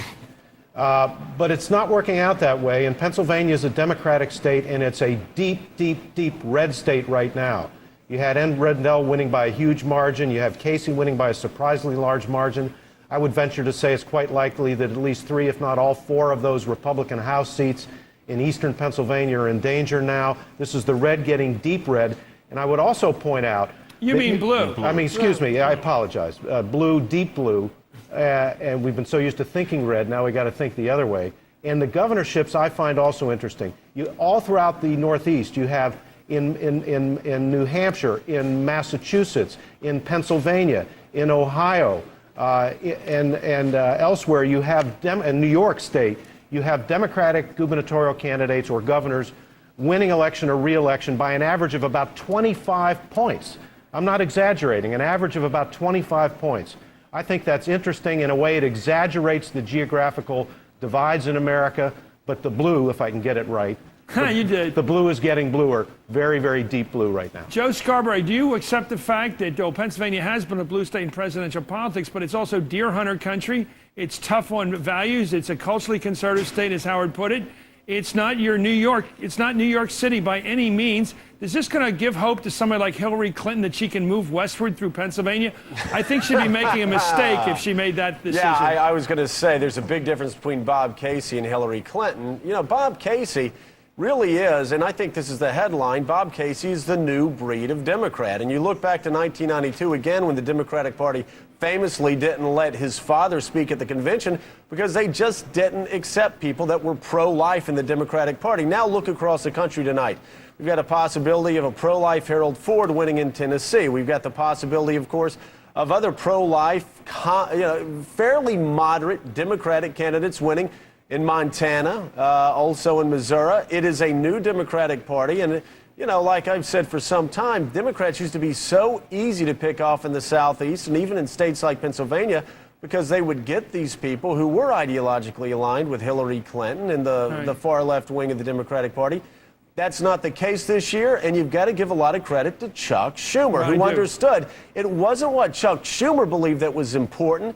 It's what voters in those individual states believed was important. He made the right calls by standing by people like Bob Casey, who, let's face it, really didn't say anything this campaign other than, I'm a pretty moderate guy, and Rick Santorum, he's too far to the right. I think you're right. I think there's another case of Virginia where Schumer picked up a strong candidate, a military guy who wasn't too friendly to the Clinton administration. Let's go right now. The guy's practically a Republican. He's going to act that way. He was a Republican. Let's say he's a John Glenn Democrat. We're joined right now by a man who deserves perhaps some credit, the chairman of the Democratic National Committee, Howard Dean. You don't look too happy. Are we giving too much credit to Chuck Schumer and not you here, Mr. Chairman? My concern was calling Hillary Clinton a member of the far left. I don't know who's making those comments, but he certainly isn't anywhere as close to neutral.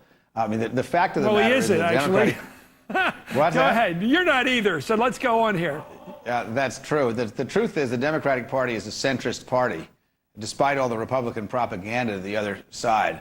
And we're going to balance the budget. You haven't seen balanced budget out of a Republican president for 40 years. And we're going to do things for ordinary people who've been left behind by the Republican elitism that catered to the top 20% of the country and forgot about the rest of us.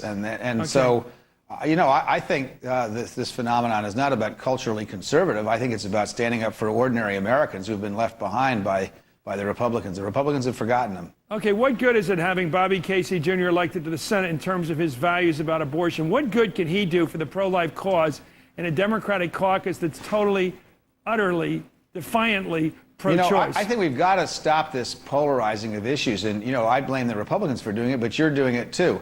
Bob Casey's claim to fame is not that he's pro-life. He's a good guy, a decent person who's done a lot for Pennsylvania workers. And he's a responsible financial officer of the state of Pennsylvania.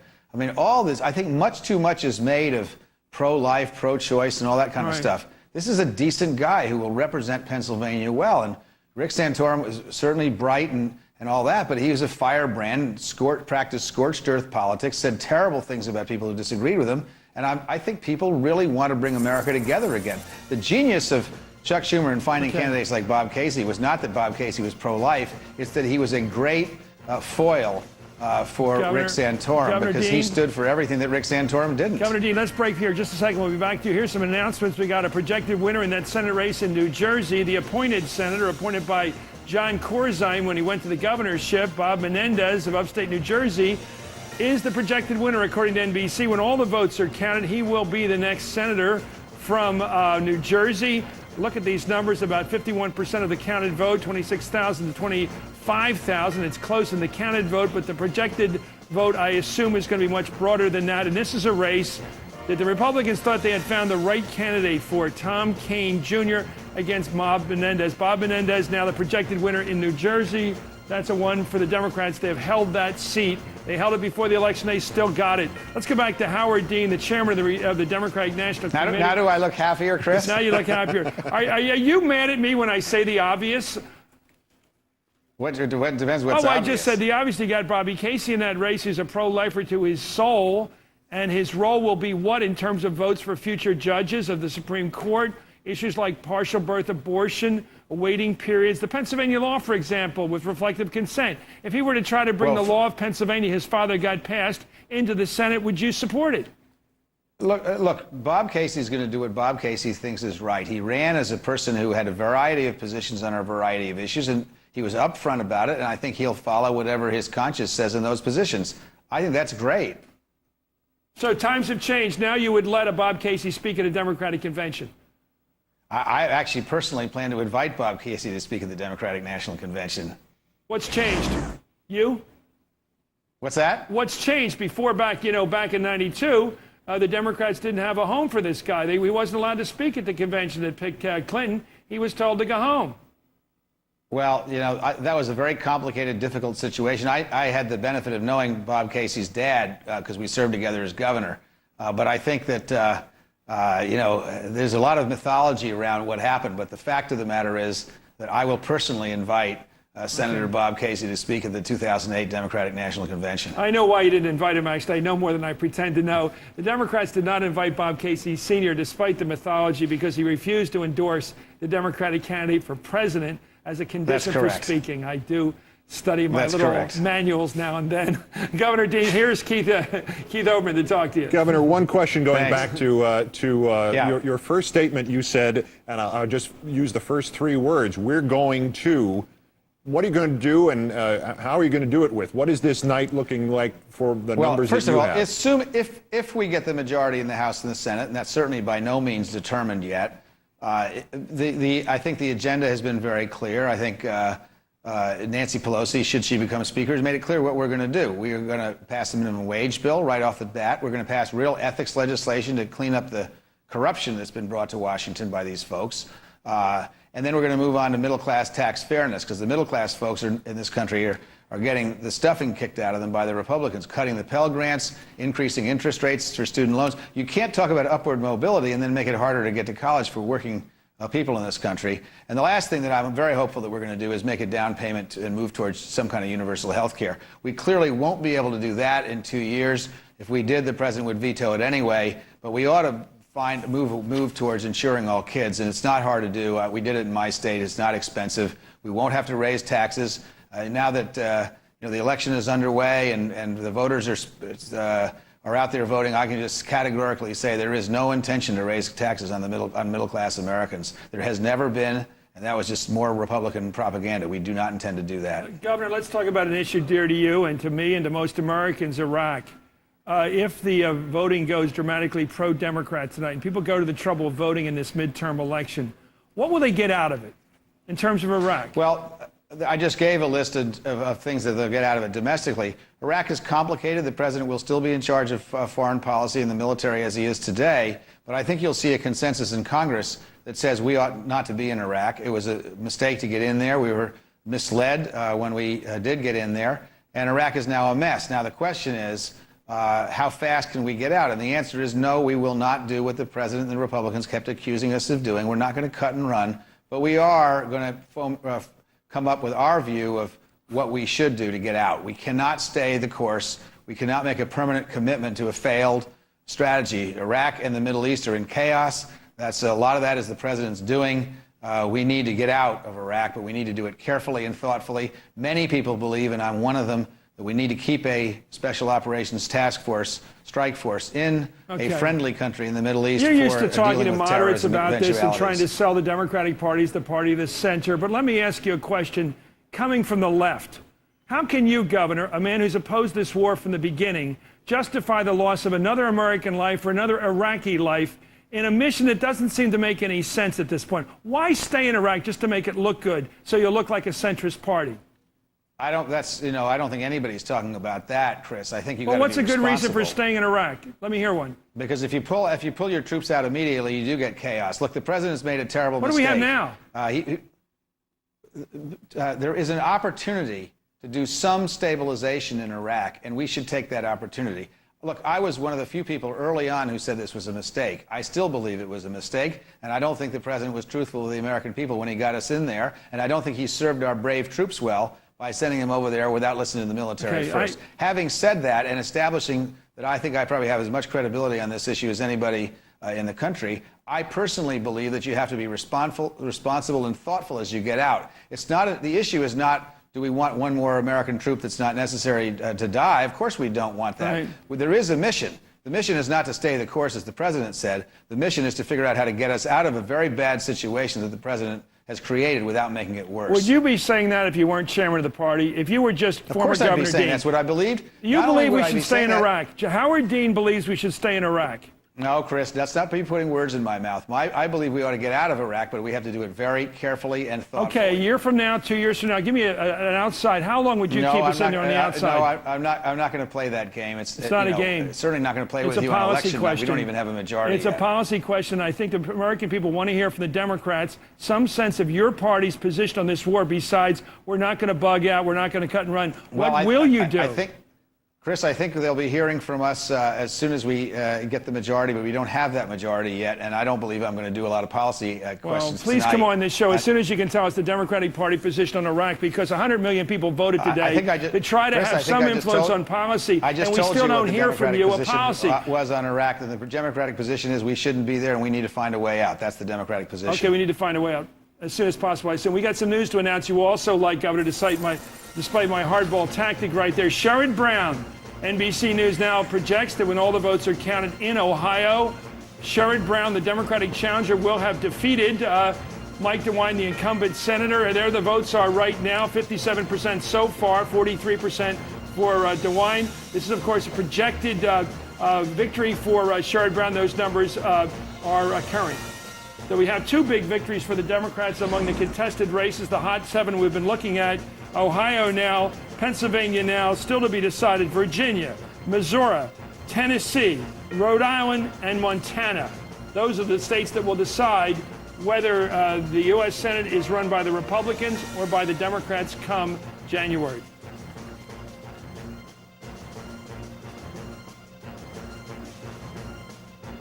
Let's go right now to the panel right now. I want to bring in, of course, I see Tucker Carlson. Tucker, I didn't give you a chance last time. Tucker, your sense of what's happening tonight so far? Oh, it's a wave, obviously.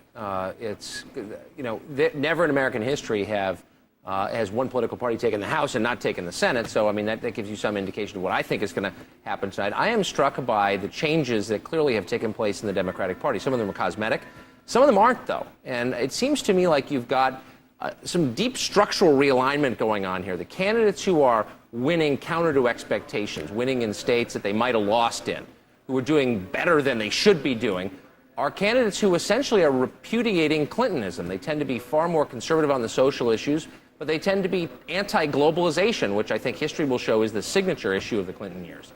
They tend to be more restrictive on trade. They tend to be, you know, focusing on sort of issues that would in another time be called nationalist issues. And I bet you some of them will shape up to be tougher on immigration than Democrats have been over the past 20 years. It's interesting, but they are not at all candidates in the mold of Bill Clinton, who still even now, at least as up until tonight, really is the spiritual leader of the Democratic Party. But Democrats are changing, and it's not just PR. I think the people as a country are much more nationalistic than the interest group driven politicians. I think that's been a pattern, and it's why one of the big reasons why people are disgusted with politicians. They don't seem to follow the popular nationalistic will. They follow the interest of the pressure points, the pressure groups. We're going to bring in right now. Who are we going to bring in right now? Bill Frist, the lame duck senator from Tennessee. You know, I use that word lame duck. It's such a nasty word, but you know, Tom DeLay just referred to a lame duck majority. He says even though the Democrats get control of the House, they're lame duck. I mean, he's already putting together looks to me like a scorched earth policy to destroy anything they might try to do as a majority. Yeah, Chris, first of all, it's good to be with you. And let's see how it goes tonight. Right here in Tennessee, things are going very, very well for our Republican candidate. Lower taxes, strong on jobs, strong on national security. Bob Corker is going to win, and I think he's going to win decidedly tonight. Do you think you lucked out by getting Corker as the nominee, a moderate former mayor of Chattanooga, rather than the more conservative Van Hillary? No, I don't think so, Chris. I think right now the voters, when they went into the booth today here in Tennessee, they had a clear-cut contrast. A lot of the national issues, people tried to inject race in it, people tried to inject just Iraq into it, but really the Tennessee voter went in. We had one candidate, lower taxes, the other, higher taxes. We had one who's a homegrown Tennessean, real Tennessean, American dream, Bob Corker, versus somebody who is a career politician, Harold Ford. So the contrast was clear here, and the voters had a choice. It clearly was not a referendum, and with that, Tennesseans are speaking loud and clear. Andrew Mitchell noticed, and others have noticed, that the big success of Corker against Harold Ford Jr., when he really started to separate in the polls, was simultaneous with the running of that, I think, racist ad, the one that showed the cutie pie blonde, after the commercial had finished and after the disclaimer by the Republican National Committee that they agreed with the content, saying, I'll call you tonight, Harold. What could that possibly mean except a white woman is cutting a deal to meet with a black guy later at night? Chris, I've heard you say that again and again. I really do think, honestly, you've missed it. You really have missed it here. Right now, the Corker did have a major change about a week before that ad, a week and a half. They had nothing to do with that ad. A new media team came in, a new campaign manager came in that freed up Corker to be the candidate that he is, being able to point out that choice. And I really do think you've overplayed that ad and calling it racist. Traveling across this state, when you talk to reporters here, you talk to people here, race just has not been a big issue here in Tennessee, even though a lot of people like yourself have tried to inject it into the campaign. I don't think I injected it. I straightforward. looked at an ad like I've never seen before, where at the end of the ad, when it's over, a woman acting like she's the actress and friend of, or wannabe friend, says that little peekaboo thing. How else do you describe that? I'm not defending the ad. That was one of 32 ads here. Thank you. And I respect you. On that one ad. Senator, we agree. You're not defending that ad. Thank you very much, Senator Bill Frist, who may well run for president in the next time around. Back to you, Keith. You're calling me a lame duck already. No, Tom DeLay used that word tonight. Tom DeLay, blame him. Lame duck majority. And whether or not that's going to happen in the Senate, so far we've called two races in which changes appear to be imminent in Ohio and in Pennsylvania, and in what may be the defeat, at least the projected defeat, of Rick Santorum by Bob Casey Jr. in Pennsylvania. The Republicans lose their third-ranking Republican in the Senate to Bob Casey. Again, the votes have not been counted. It's a projected winner. Anything can happen, but that's what we're sticking with based on the exit polling and a very complex formula to ascertain that. At the White House, NBC's David Gregory is standing by on this particular issue of the ouster, the apparent ouster, the projected ouster of Senator Santorum. David? Right, and Keith, again, significant. Here is Senator Santorum, who's from Pennsylvania, a state where the president is not popular, where the president really didn't campaign for him because Santorum didn't want him there. And yet Santorum is stalwart in his defense of the Iraq War, and he's very close to Bush on the Iraq policy. He may have paid a very steep price for that in being the projected loser. You then look at Ohio with DeWine being projected now as a loser there, Sherrod Brown winner. So there's two apparent Democratic pickups there in the Senate. The White House, people I've been talking to in recent weeks expected that. These, again, are states that the president is not very popular in right now. Talk about Ohio, it's not just Iraq. They've got corruption difficulties in the state, scandal, as well as a suffering economy. With some of the presidents out there talking about how well the economy is doing nationally, he's not talking about Ohio because they've got larger unemployment than the national average, almost a full point higher. So you see some of the results of that. Here's a bottom line test, though, for Democrats tonight. How many of these states that the president won for re-election, like Ohio, can they bring back into the fold? The subtext of this race, the real theme of this campaign, is that Democrats have been pushing Republicans on their turf. They are on the offensive. Republicans are on the defensive. How many red states can they compete and win on? We're seeing, apparently, a Democratic pickup in Ohio and one in Pennsylvania, but that, of course, being a blue state in presidential years. Keith? David, if you had said, again, to go back and look at past projections, the New York Times had reported that the Republican National Committee had gotten out of Ohio and redirected the money away from Mike DeWine weeks ago. Whereas that may be a turnover, it certainly is not an extraordinary surprise. You wouldn't say, even how the polls were in Pennsylvania, that the Santorum projected loss would be an extraordinary surprise. That opportunity in New Jersey was an opportunity, but I don't know that the polls suggested that Tom Kean Jr. was going to defeat Senator Menendez. At what point, which of those red states is the thing the White House is concerned about as their litmus test for, boy, we're in trouble? Well, you got to look at Montana. You have to look at Missouri, and you have to look at Virginia. That's the firewall. Now, the firewall moves a little bit because Tennessee was in that picture, and now it appears that it's gotten away from the Democrats. We'll see. But Montana's a race where they thought Conrad Burns, Montana, of course, a red state, a state that the president won. He could still go back and campaign there as he did in the final stretch of this campaign because he's more popular out in the West than he is in a lot of the eastern states. Conrad Burns, talking about taxes and other issues, made that a tighter race. So that's important. And again, we talk about Missouri, which has been deadlocked, and Virginia, and their hopes being pinned on Senator Allen. So those are the states that the White House really has their eye on and that they remain pretty confident about, in addition to the fact that they believe they've got a game in Maryland that they didn't have before, with Lieutenant Governor Michael Steele running tight with Congressman Ben Cardin. So while Republicans spent a lot of money in New Jersey toward the end, they've been disappointed by New Jersey quite a lot. in the past. Now they're looking at Maryland as well as trying to hold those three that we just mentioned. Our senior White House correspondent, David Gregory, with the reaction from there to the early developments. David, thanks again. So the Democrats are the projected winners in the first two hot races we're watching in Pennsylvania and Ohio. And at the top of the hour, the polls will be closing in a few more key states: Rhode Island, Minnesota, Arizona, and New York. You are watching MSNBC's live coverage of Decision 2006.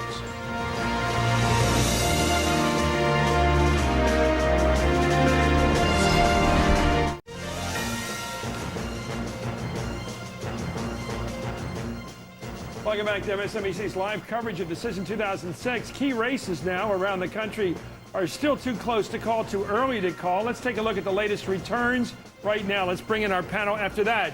In the Senate race in Pennsylvania, Bob Casey Jr. is the projected winner, according to the NBC analysts. It looks like he's going to win, and we say he will win when all the votes are counted. In Ohio, another win for the Democrats in one of the top 7 races we're all watching. Looks like Sherrod Brown is going to defeat the incumbent Mike DeWine when all the votes are counted. That's the NBC call right now. And in New Jersey, another call, a seat held by a Democrat, an appointed Democratic Senator, Bob Menendez. What a brutal campaign that's been in New Jersey. He's the projected winner when all the votes are counted. That's 3 Senate seats, holding on to 1 for the Democrats and picking up 2. Too early to call in another hot race in Tennessee. Only 6% of the vote in right now. Only 40-some thousand votes separating the two candidates. Way too early there. And, of course, the same situation with a much earlier count going here. Way too early to call in Missouri. That's going to be a hot one to watch tonight. Tennessee, Missouri, and also in Maryland, another race we're going to be watching all night. Too early to call in Maryland, with the Lieutenant Governor Michael Steele taking on the Baltimore Congressman Ben Cardin. Another too early to call, with 61% in, however. A lot of votes in there, almost 700,000 votes in addition in either side, about 1.5 million votes counted already, with only 14,000 votes separating the two candidates. That's, of course, George Allen, the incumbent Republican, being challenged by Jim Webb, the Democrat. Too early to call in those races right now. Let's go to our panel. Let's start with Joe Scarborough. Joe, it seems like the evening is following a pattern long predicted. Easier victories in Pennsylvania and in Ohio for the Democrats. More questionable results in the other 5 states. Yeah, no doubt about it, Chris. Obviously, the question is, how big of a wave is it going to be this year? And it looks right now like it's going to at least be a wave that's going to give the Democrats a nice victory in the House, not so in the Senate. I do have to say something, just a point of personal privilege, as would say in the House. Howard Dean accused me of not being fair and down the middle. You agreed with Howard Dean. Just want to say, Chris, I have spent the past 2 years trying my best to be very critical of my party. And in fact, if you look at my transcripts, you will see that I've been bashing my party more than the Democratic Party, because I want to make sure that I'm fair and down the middle. If you look at an op-ed I wrote for the Washington Post, I actually said that George Bush should not be followed. If you look at a column I wrote for the Washington Monthly, I actually said that the Republican Party did not deserve to regain control of the United States Congress because they've done such a miserable job. Look at my transcripts night after night, and you will see that I go after my own party more than the Democratic Party. That's all I want to say. Now, one correction I do have to say, I actually did identify Hillary Clinton with the far left of the Democratic Party. Actually, Howard Dean was correct. I was wrong on that point. I was playing more to image to her voting record. She's been a centrist, and that's something else I've said time and time again on my program, that Hillary Clinton has been an excellent United States Senator. I misspoke. I should have said Barbara Boxer. Again, a person that it's not an insult to say somebody is liberal. I like Barbara Boxer very much also. We agree on some things. We don't agree on others. But the terminology that I affixed to Hillary Clinton is not an accurate term. And even though you play hardball, Chris, sometimes you throw the ball a little bit outside. And that time, I think you did. Okay, Joe.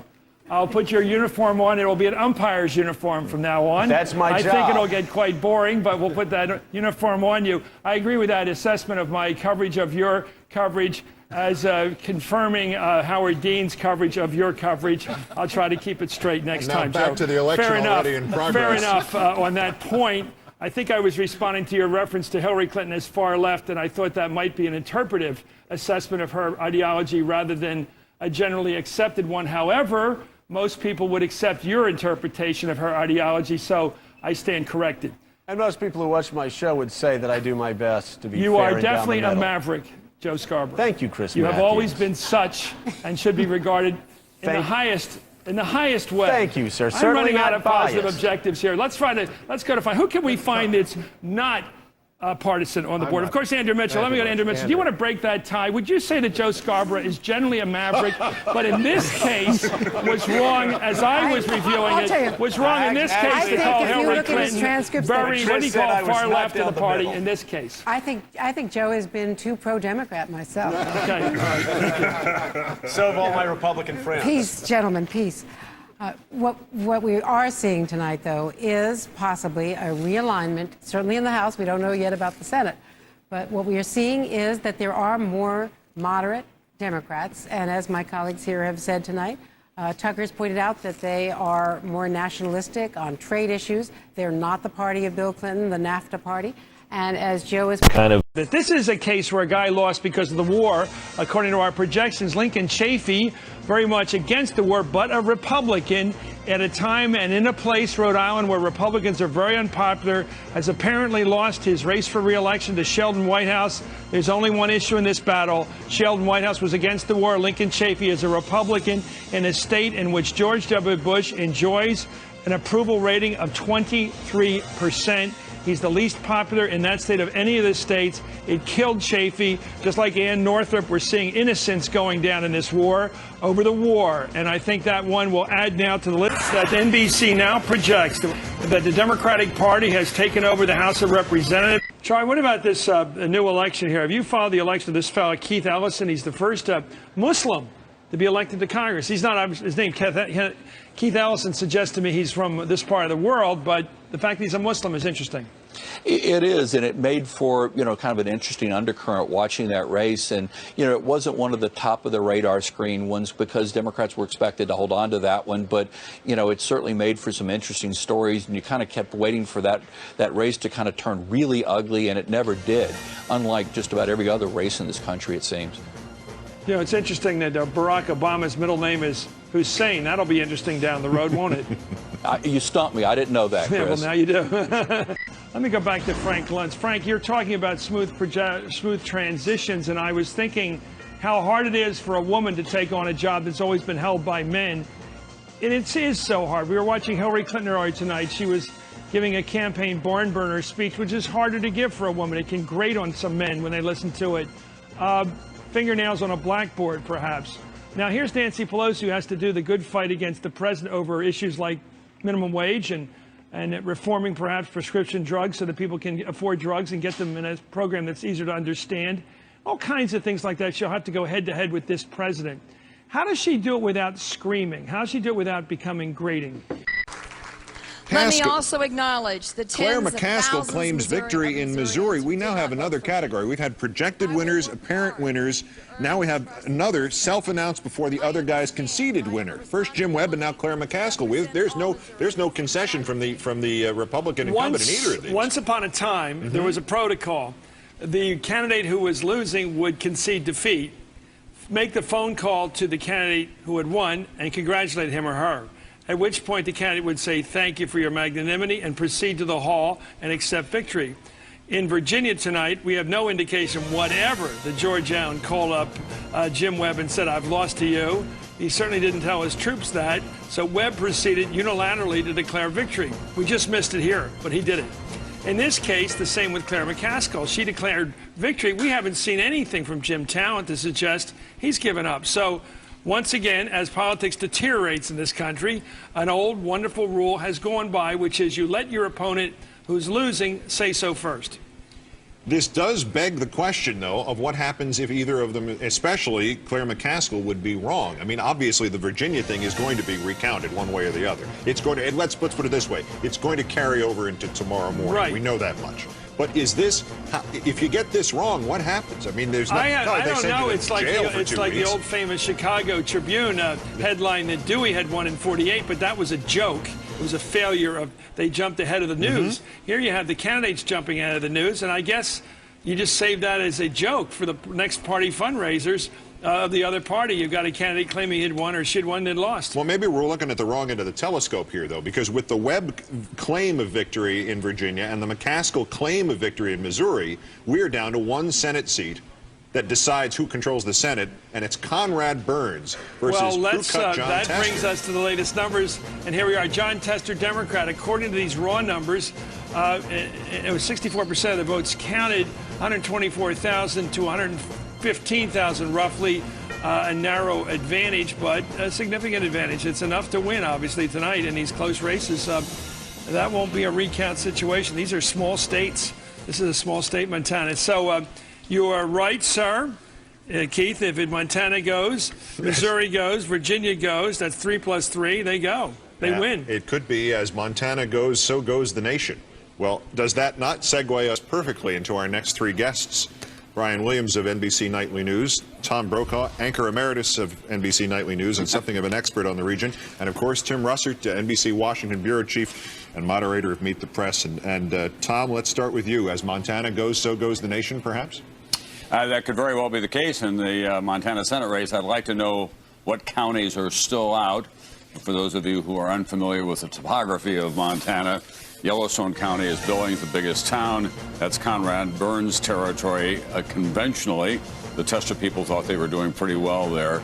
Gallatin County is over where Brian Williams likes to run around a dirt track in a fast car, and that's Bozeman. Those two counties are big movers and shakers in Montana politics, so we'll see what happens. It's going to take about 240,000 votes to win this, probably, because they always get a very high voter turnout. Everybody expected it to be very close. The Tester people thought that they had closed quickly yesterday and were doing well, and the exit polling shows that Tester was doing well among males and females, better than Conrad Burns. That should be a strong indication for him, but this one is up for grabs. Tim, give us your read on this, the extraordinary scenario of this campaign, and the Conrad Burns might be the first senator ever defeated by the YouTube website. Is that in prospect now, serious prospect? Absolutely. It is not only the things that he said, but also his relationship with Jack Abramoff, the now convicted lobbyist from Washington.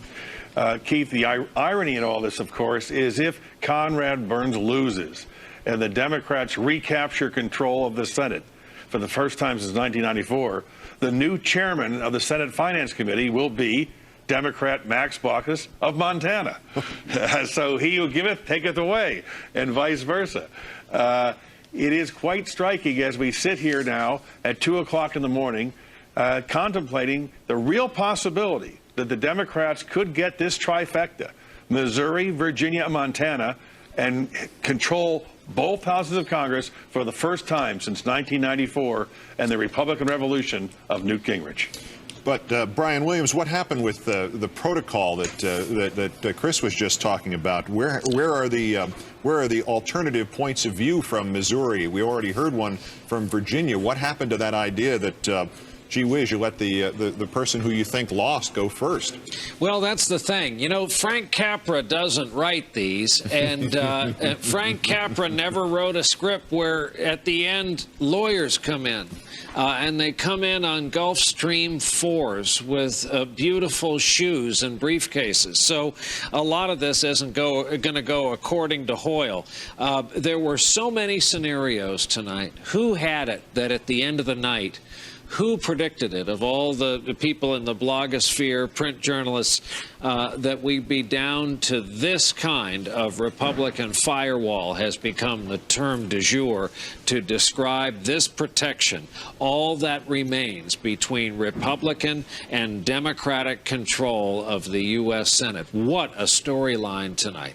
And Tim, Brian just used the term firewall relative to the Montana race, which might in fact be decided by how Conrad Burns, in some part anyway, Conrad Burns characterized visiting firefighters. The ironies just pile upon each other. And on and on and on. And think about Missouri, Keith, and what is deciding that? Stem cell research, embryonic stem cell research, huge role. Michael J. Fox and Rush Limbaugh, a native son of Missouri. Yep. And think about Virginia in Macaca. by George Allen.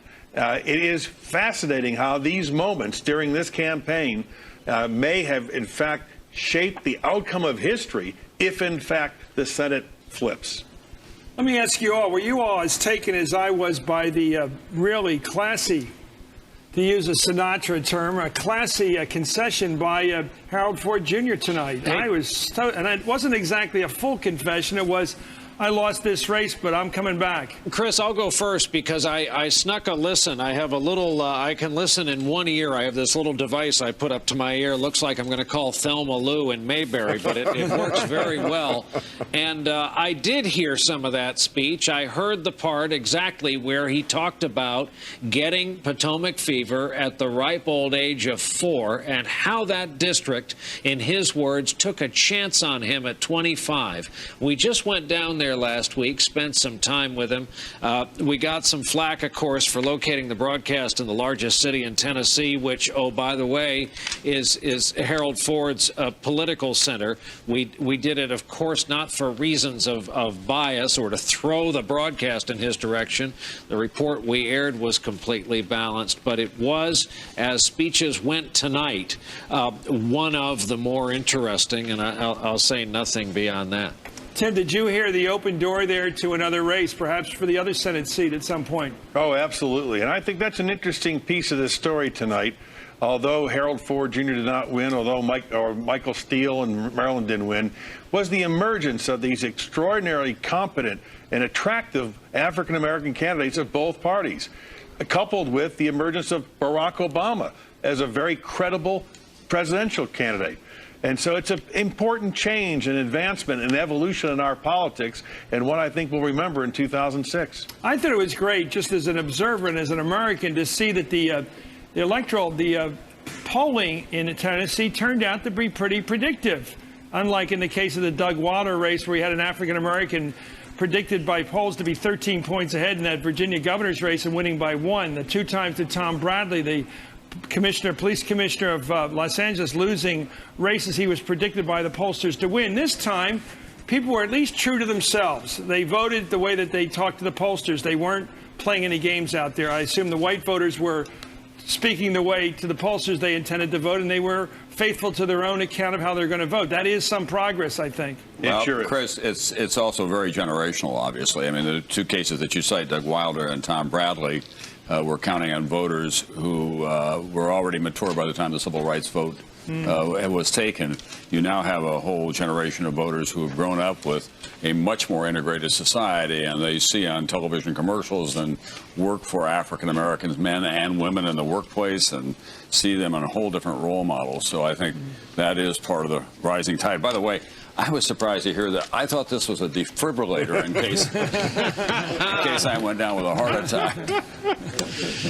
Well, that was good news. I think all of us agree. I think it's like, in the words of George Jefferson, and the Jeffersons were all moving a little on up here. But, Tim, you talked about all those opportunities that the party, mainly the Republican Party, have given to African Americans, but nobody won. Here it comes. We have news right now. Let's take a look right now. I think we may have a card coming up here right now. Okay. Claire McCaskill, here it is. NBC News projects when all the votes are counted in the state of Missouri that the winner will be Claire McCaskill, the Democratic challenger, defeating a very strong, resistance, defiant re-election campaign by Jim Town, a man who had as someone said, had no firing offenses this year, did nothing wrong, had no severe constituency problems like Rick Santorum had in Pennsylvania, and nonetheless went down before this wave. And Jim Talent has just conceded this, so this is more than just a projection here. This is also now the Republican Party. We're getting it done somewhat out of order right now. Tim? Well, now it's then there were 2, Montana and Virginia.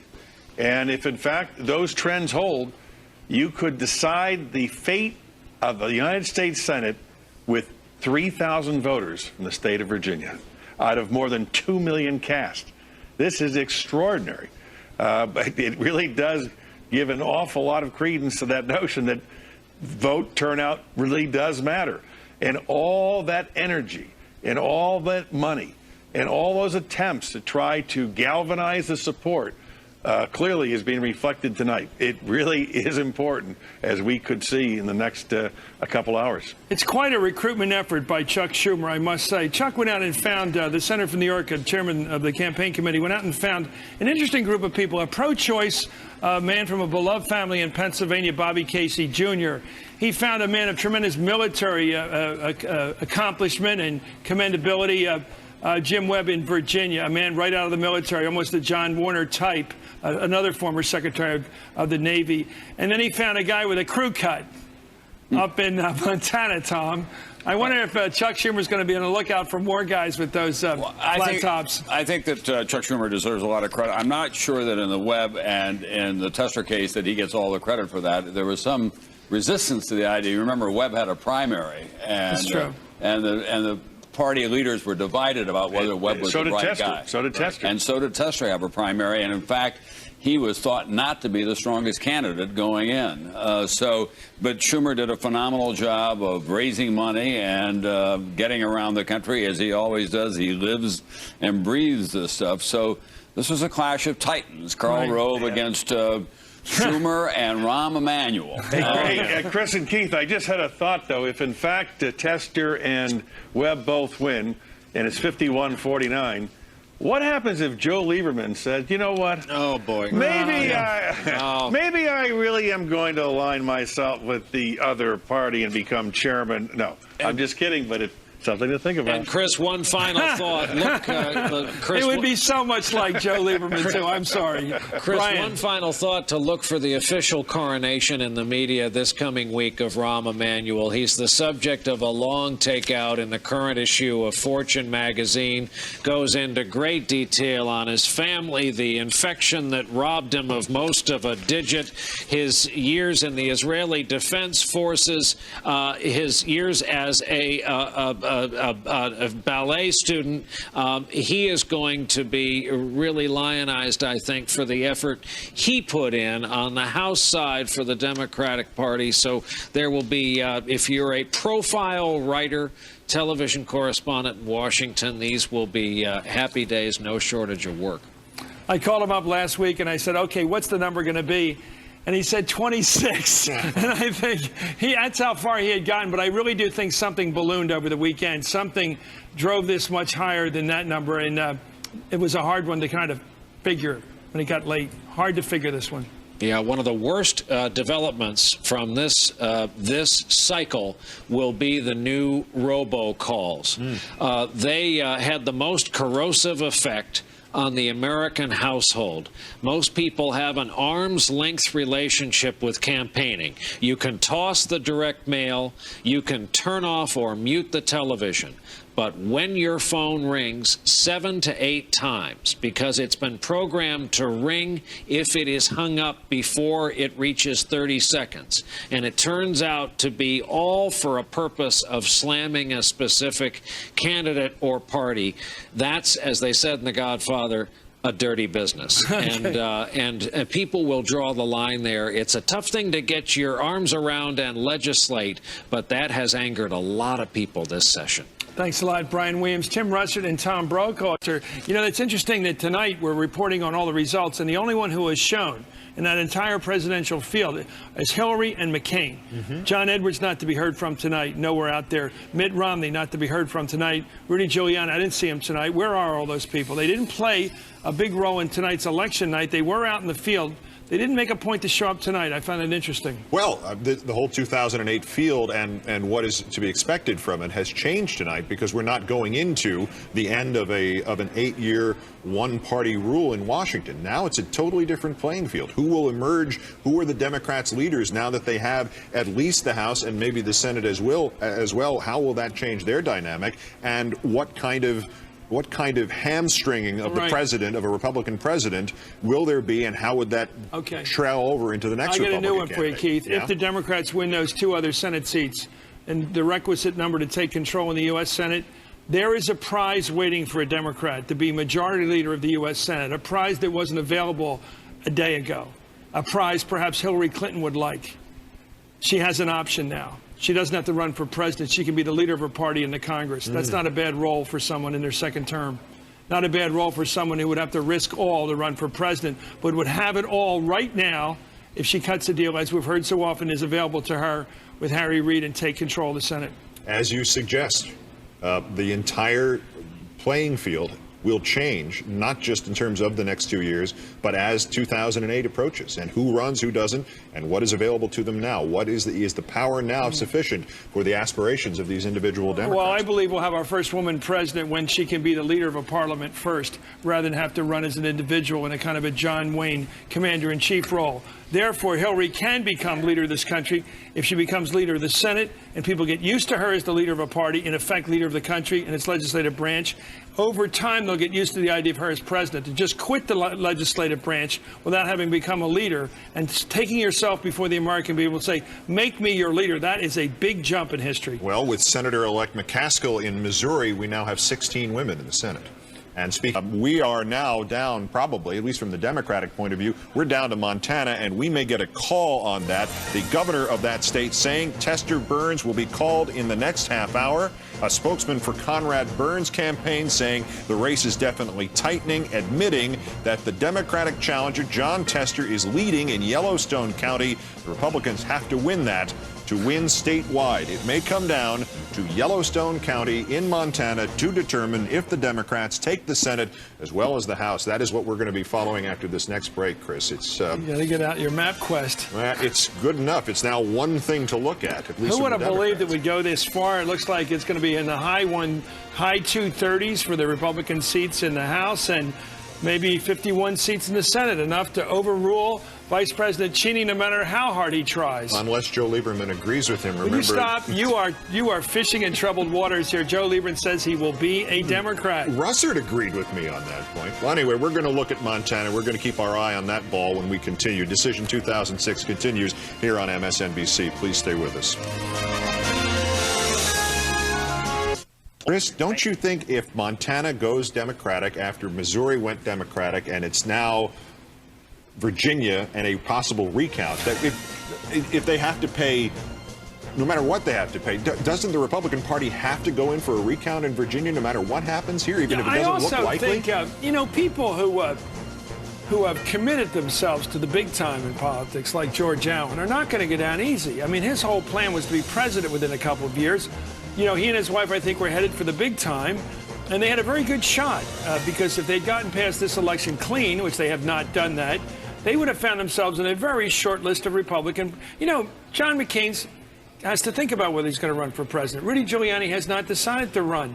Mitt Romney will run. George Allen had a good shot against Mitt Romney and the others, and I think it's easy to say, throw in the towel, but when your whole career goes between you're finished and you might be president someday, although I have to say now, after this very ragged campaign, I don't think George Allen's presidential material right now.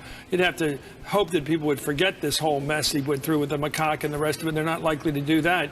But I think that, it's very hard to quit. I will go back to this. I am so impressed by young Harold Ford Jr.'s ability to take it. And maybe being young allows him to take it because he knows intuitively at 36 he can come back another couple of times and go after Lamar Alexander when he comes up for re-election, or hope that he will retire.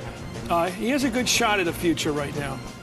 Let's go back to Missouri, where Claire McCaskill's evident victory, certainly evident both from the projections, from all the numbers that are there, from the concession of the incumbent senator. She won. Jim Talent. She'll be going to the Senate from Missouri. Congratulations. Thanks for your time tonight. Thank you. I would think people nationally know this campaign based on that Michael J. Fox commercial and the subsequent extraordinary overreaction to it in many quarters. Do you think that was pivotal in this, or was it just a component in what happened for you in Missouri today? It was just one piece of the campaign. The national media certainly made a lot of it, but here on the ground, it was more about Iraq. It was about change. It was about accountability and health care. I will say this, though. Rush Limbaugh's reaction to the Michael J. Fox ad certainly helped raise me a lot of money, and I'm very grateful to him for that.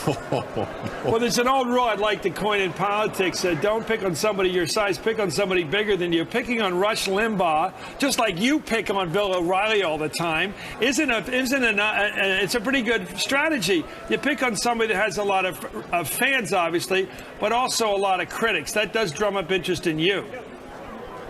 Well, I think the whole thing did raise the profile of the race, but it's great to have you on. Congratulations, Claire McCaskill. You've beaten a guy who had no firing offenses. You still beat him. You picked the race and you won it. Congratulations. In the middle of the country, Missouri has turned Democratic. Keith, that is the bellwether state. Yeah, and we heard the Baker Commission referenced again as the possible. As we heard it from Rahm Emanuel earlier. The face-saving mechanism to get us collectively, this country, out of the mess of Iraq. And there it was from the, what do we call, for the presumptive senator-elect? Is that the technical term right now? The lady who just claimed victory. Yeah, that's right. That's her. And I'm just thinking, as we've been going through all the math, for some reason, Karl Rove's words come to mind here about you are entitled to your math, and I'm entitled to the math. I don't know what that means. It's the new math tonight. I'm impressed. What a nice person she seems to be, and she won. The race wasn't that dirty. Some of the others were dirtier, I can tell you, watching them across the country. And the president's got to deal with that. What we just heard, a confident person with the mandate of the people behind her in the swing state of the union, the president can't ignore that. And now the swing state in the union is Montana. Nora are extremely optimistic, and in fact, a spokesperson for John Tester, the Democrat, said, "I think we've got this one."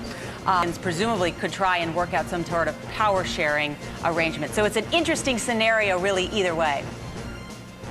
Now, it's interesting how Joe Lieberman's going to identify. I believe, although he's elected as an independent, I believe he's going to try to win full admission to the caucus, whereas the other fellow, Bernie Sanders, takes pride in being an independent, a self-described socialist, in fact. He likes being out there on his own. Is the Lieberman thing going to be like the end of Moby Dick, where the seas consume what has happened during this year, and there's no sign of any discord. There's nothing left but Ishmael to tell the tale. And interestingly enough, Keith, already today, before they declared Senator Joe Lieberman the winner in Connecticut as an independent, there was talk up on Capitol Hill among the Democrats that they were going to try and deny Joe Lieberman, if they won the majority, the chairmanship of which committee is it? Homeland Security. With me? Yeah. No, not Arms. House Government Reform and Oversight. House Government Reform and Oversights. It's not going to happen, Nora.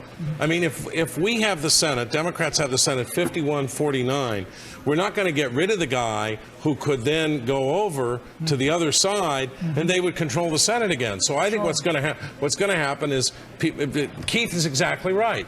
The waves are going to wash it away. He's going to be welcomed back into the Democratic Party. Right, because in Washington, everything's always hunky-dory. Oh, Keith. Hey, Chris. I've got to turn it over to Keith. Some voice got in my ear and said, turn it over to Keith. So, Keith. But when have you listened to the voice? I try to observe the choreography of this discussion. Look, what do we got right now? We've got a Republican administration. We've got a Democratic House. We've got what looks like what could still be an absolute flat-footed tie in the Senate. We've got you listening to the voices in your ear. And we have the Democratic Party. Every conversation we've had tonight, we've been successful. John, let me make a point, and then I'll throw it to you. It seems to me that all the interviews tonight add up to a couple of themes. They aren't just the president's quite comfortable where he stands, even with the loss of the Senate, I bet. So it's going to be interesting to see if the president does say, okay, I'll listen to Jimmy Baker and Lee Hamilton, and I might go along with some of their program, their proposal.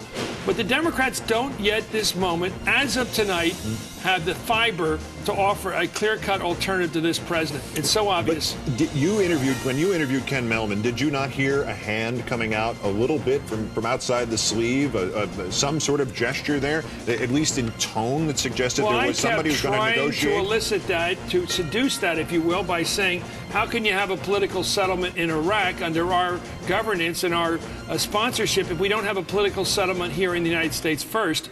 And he kept claiming his lack of competence in that area, that he couldn't negotiate such a question. But in fact, it is a political question here at home. There has to be a political solution here before there. So it is now a question of who is, and again, we used this before, the race towards bipartisanship. Who makes that first formal gesture? And I don't, I'm sorry, I can't imagine that the scheduling of those news conferences, Nancy Pelosi, 9 hours from now, and then the president 10 hours from now. I don't know that that's coincidental. It may be a race to be who can be the nicest Keith, first. I have to tell you, this has been fun tonight.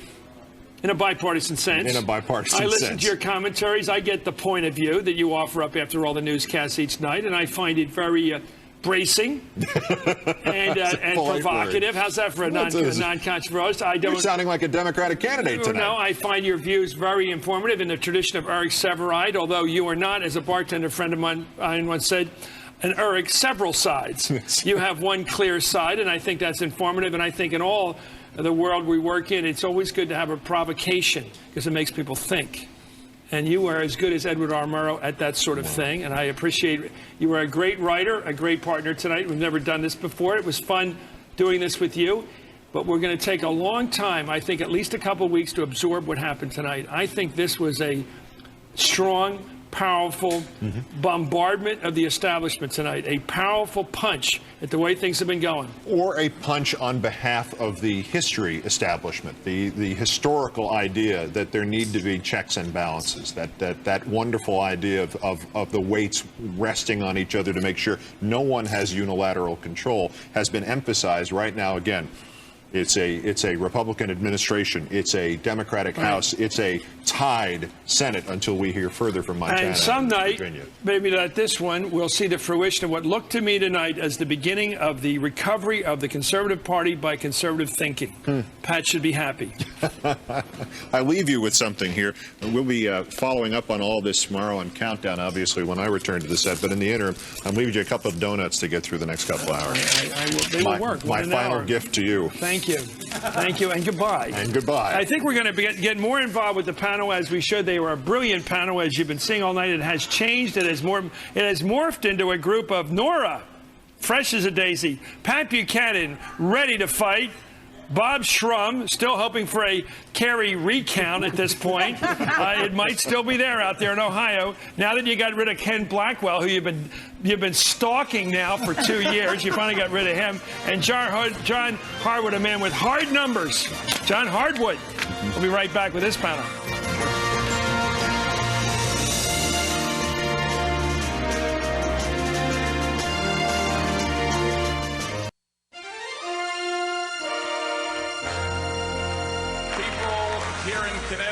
Today, and I believe across the country, are sending a message to leaders of both major political parties. Yes, they want change, but they don't want change in just who runs Congress. They want change in how we run the country.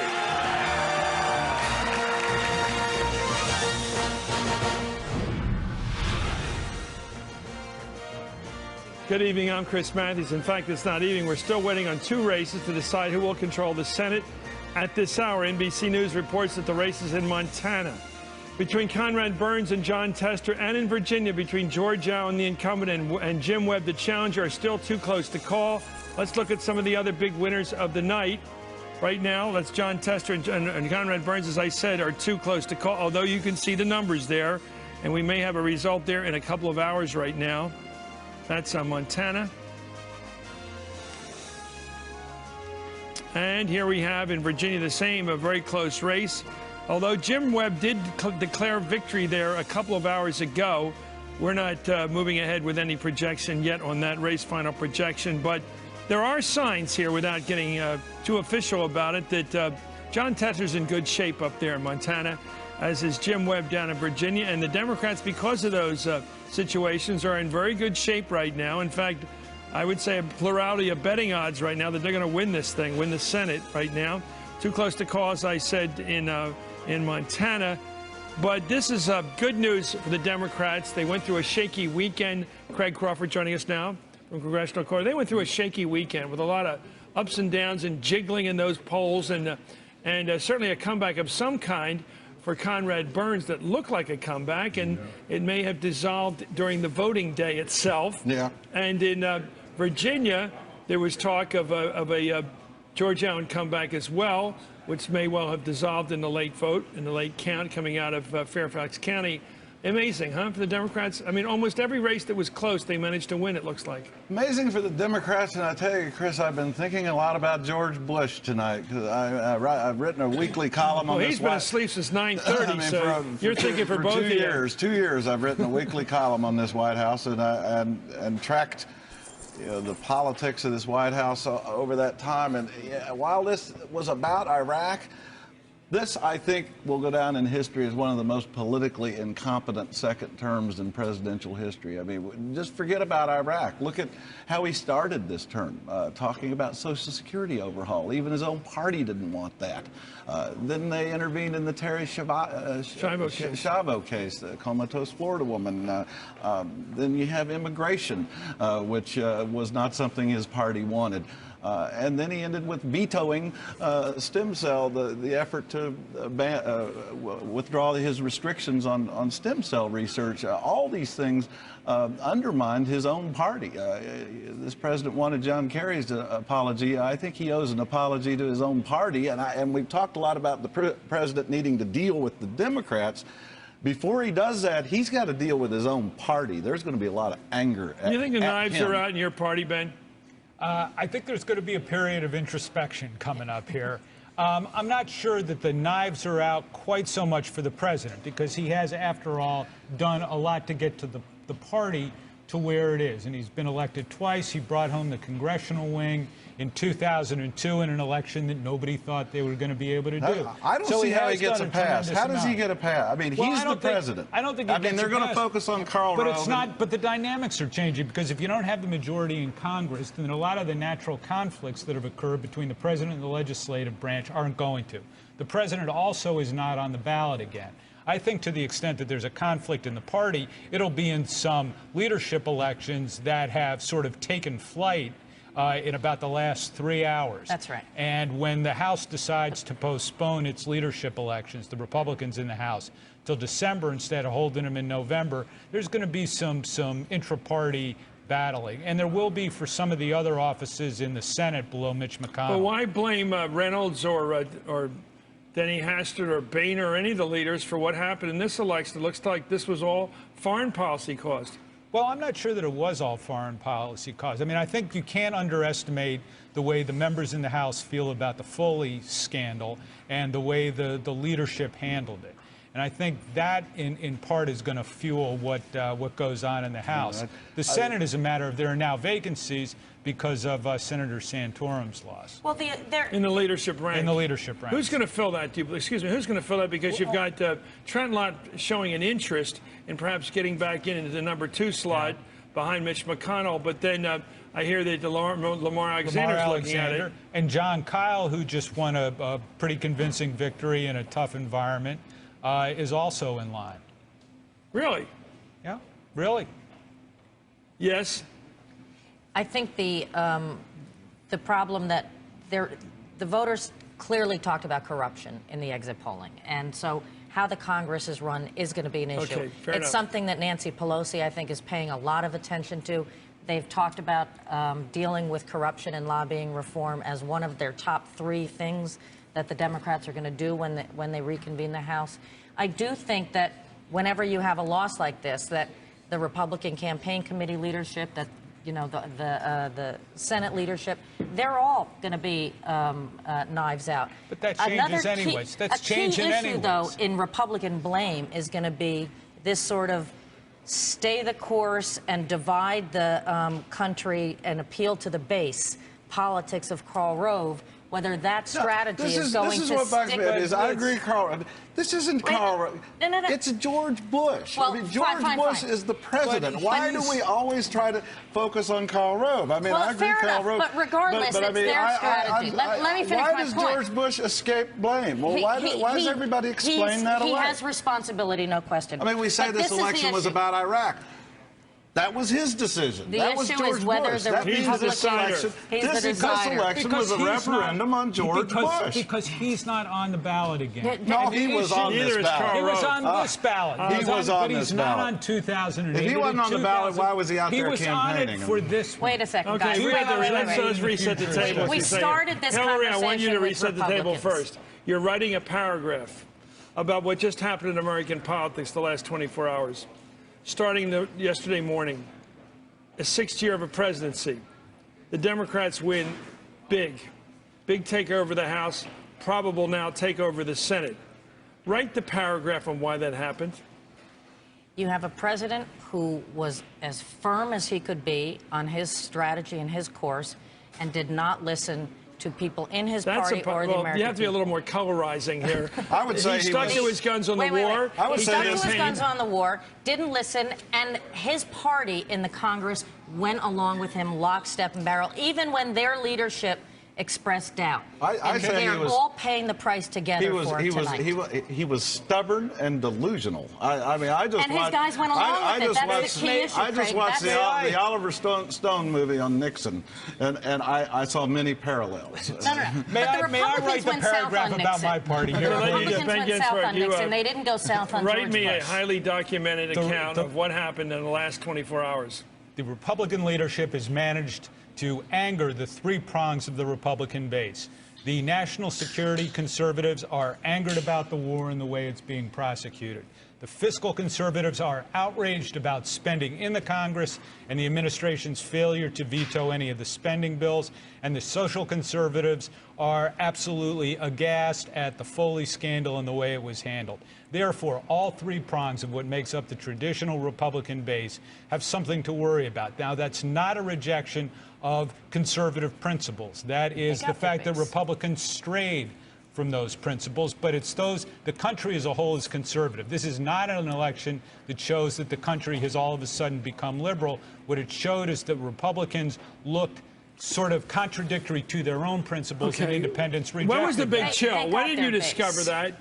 When, the big chill, the movie. When is it when you realized that... Those are my people. That's right, that your party went from being the revolutionary party of the contract with America and Newt Gingrich in '94 to becoming the party that cared more about power, earmarks, spending, newsletters that said, look what I brought back to the district, that sort of thing. That kind of old, established politician. When did your party get old?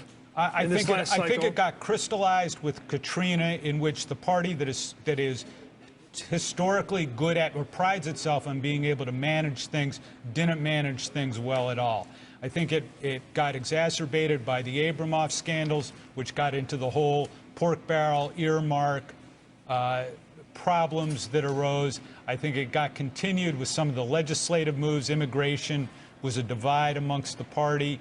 And lastly, the Foley scandal, which, if anything, we should be protecting the children, and we failed to do that. But again, why do you use the passive voice on that? These were all George Bush's decisions and responsibility. Abramoff was not a Bush problem. I mean, immigration. Immigration and Katrina. Social Security. Get laid at the doorstep. But We the wouldn't other even be two- talking about stem cell research if he hadn't made that the focus of his first televised address before 9/11. Chris we asked wouldn't even be talking Chris about asked it. a question about when we became the party of earmarks, and the answer to that is that got crystallized over the Jack Abramoff scandal. That is not an administration problem. Jack Abramoff he was working for this White House. The problem was a congressional problem. Sorry, the Republicans controlling the White House and both houses of Congress created a level of corruption and intensity of power that Democrats had never gone. The red-face test of what was okay to do and not okay to do in Washington just went out the window. But I maintain that for all of George Bush's mistakes, and there were a lot of mistakes, the biggest mistake the Republicans made in Congress is when they knew that he was wrong, and when they disagreed with him, that they went along with him anyway. That's why Congress all is I'm trying to say here is that tonight. I think the Republican Party's in good shape if they are the Republican Party and not the party of Bush. And when they figure that out and make him irrelevant, But the Republican Party can survive. History makes him less and less relevant on the stage. This is much more about who can fix things. He not only becomes a 2008. lame duck out of this, he's an invisible duck. Well, none of us will forget. Well, I disagree with that, too. You can't forget We're going 1994. we're going to be back on that point. You're getting grouchy here, my friend. We'll be right back with to what extent that George Bush deserves to Well, let's face it, he's going to have to take the hit for this tomorrow. He's going to have to hold a press conference tomorrow at 1 o'clock in the afternoon, and he's going to have to explain what he's going to do, given what looks to be the total collapse of his congressional party. We'll be right back to talk about it more as we reach toward the magic moment when Don Imus shows up, which is almost like Santa Claus coming here. Of course, he's packing. That's the difference. We'll be right back.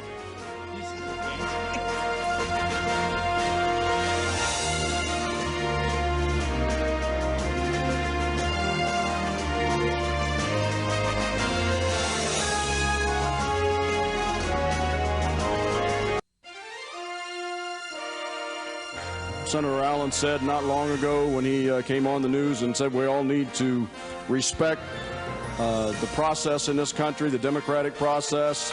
We all go out, we vote, we argue, we vote. But also would like to say that the votes are in and we won. Well, there's Jim Webb, the Democratic challenger, claiming victory. We haven't given it to him yet at NBC. NBC has not projected him as the winner. That said, looking at all the evidence, he does have an edge now in the count, and they're going to have to decide if that's enough of an edge to prevent a recount and to lead to an acceptance and a concession speech by George Allen. We're looking at these numbers, by the way, 1170564 to 1162, about 7,000 some votes. Let's take a look now. Katherine Harris has, of course, been an iconic figure in American life since the year 2000 recount, where she was so much identified with the Chads, et cetera, and, of course, iconized on whatever that word is on Saturday Night Live for so many times. Here she is conceding defeat in that Senate race. About an hour ago, I spoke with Senator Nelson, and I congratulated him, and I wished him well, and he was very gracious in return.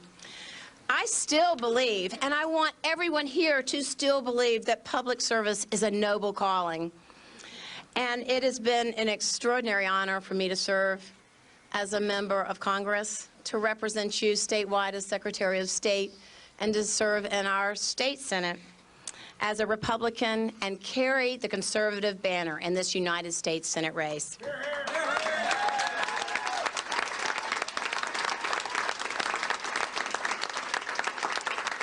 We fought a good fight. We knew it was going to be tough going in against an incumbent, but under the most trying of circumstances, in what has obviously been a very difficult year for me. But I would tell you on a personal note, there have been so many things that have been so hard, and so many of you have walked through that with me, and no one more than my husband, Anders. But for all of those obstacles and all the things that were so tough, with the exception of losing my dad, there is not one single thing that I would reverse the tide on, because it has grown my character, it has grown my faith, and I've had the chance to meet some of the most remarkable people and solidify friendships that I've had over the years, more so than any other time in my life, and I would not turn back the hands of time for anything. So for that, I thank you. Well, that has been a pathetic campaign. I mean, the president wouldn't even let her stand up on the stage with him the other night. Yeah. He came into the state, and she showed up, and he made her sit out in the gallery with everyone else. He didn't want, look at that, he didn't want to be seen next to her. She did get 38%. I think in a bet I made with the Post, I think I said it was about 39. I'm a little off there, but not much. Why do you think Katherine Harris went through this year of taking a nomination that nobody wanted to give her? I think she decided that she was the story, and you heard in her concession speech, me, me, me, me, me. This was all about her ego, and I think that she couldn't let go of that. And she could have been a congresswoman for life from that very conservative. Consider that her decision to run and the party's inability to get her not to run may have cost them the Senate. Do you think they could have put a forceful candidate against Bill Nelson? Bill Nelson was beatable. Yeah. Hey, Bill Nelson was beatable. He no, is I right don't know about that. Why are you? I don't know. I see that Ben grin there. Did you think that she couldn't have held her House seat forever? No, absolutely, she could have. She absolutely could have. So she just threw it away? Well, she went on for higher office. There are a number of members of Congress who made the same decision. Look, she made a president, you know. That makes you feel pretty important. There was a lot of That makes you feel pretty important when you can create a president. All of a sudden, you think, well, at least I should be in the Senate. There were plenty of, there was a lot of talent in Florida in the Republican Party who could have taken on Bill Nelson and made that a race, and I think beaten him. And maybe not in this particular year, but I do think Nelson was beatable. He did not have a real record with the public. I mean, he was kind of a non-entity in the public in Florida, and I do think he was beatable. And this could have been, they could have saved the Senate if they'd found a better candidate in this race, someone who could have beaten Nelson. I think you're being argumentative. Yeah. Because Bill Nelson is a moderate Democrat, an astronaut of sorts. A likable fellow, kind of an old-style Floridian, not a Southern Floridian. He had the Southern accent, the whole thing. He never won a tough race. When he ran for governor, he always only won no-brainers. Yeah, but he was a popular guy, and Chris is right. There wasn't going to be enough reason to beat him, and the Republican Party. You know, Jeb Bush hasn't pulled the Republican Party together. Who knows with Charlie Crist and Bill Nelson? They're a nice I do think she there. underused and didn't know how to exploit her celebrity. If you want to call it notoriety, fine. But once you've got that kind of name ID, once you're up there in the stars in terms of being somebody, look, there's 435 members of the House. There may not be 20 we've ever heard of, the public. She was one of them that everybody knew. She could have turned that into something, and she never seemed to be able to. Maybe people weren't fair to her, but I would have thought that she would have accounted to more than a 39% attempt at beating a guy who's a middleweight. Mm-hmm. She felt a certain entitlement to many things, and I think that sort of came up short when you actually had to go out and campaign for votes and put forward a coherent position. You do speak for the party establishment on this, don't you? I'm speaking purely for myself. No, I think you speak for the party establishment, which shunned her. Well, I believe the party establishment gave her some gentle hints and some advice that turned out to be pretty accurate. Well, but they didn't put anybody else out there. And I think that's on they didn't have a and they didn't put any resources. And that's on Jeb Bush's head. Jeb Bush should have figured this out. This was Jeb Bush's. I'm impressed by Florida. I think Florida is going to become increasingly influential in American political life. It's a big, big state. It's growing. It's a young person state. It's not just a retirement state by any means. It is going to be important economically, and it's going to be one of the real important states of this union. And it's not way out in California either. It's very close to the East Coast. It's in a position to influence policy much more than California. We'll be right back. As a Floridian, I vote for that. I really do believe. I've been down there enough to feel it down there. Florida is a powerful state, and Jeb Bush may not be out of politics at this moment. We'll be back more with our panel and more of these concession speeches. My personal preference is that we watch a lot more of those right now. We'll be right back.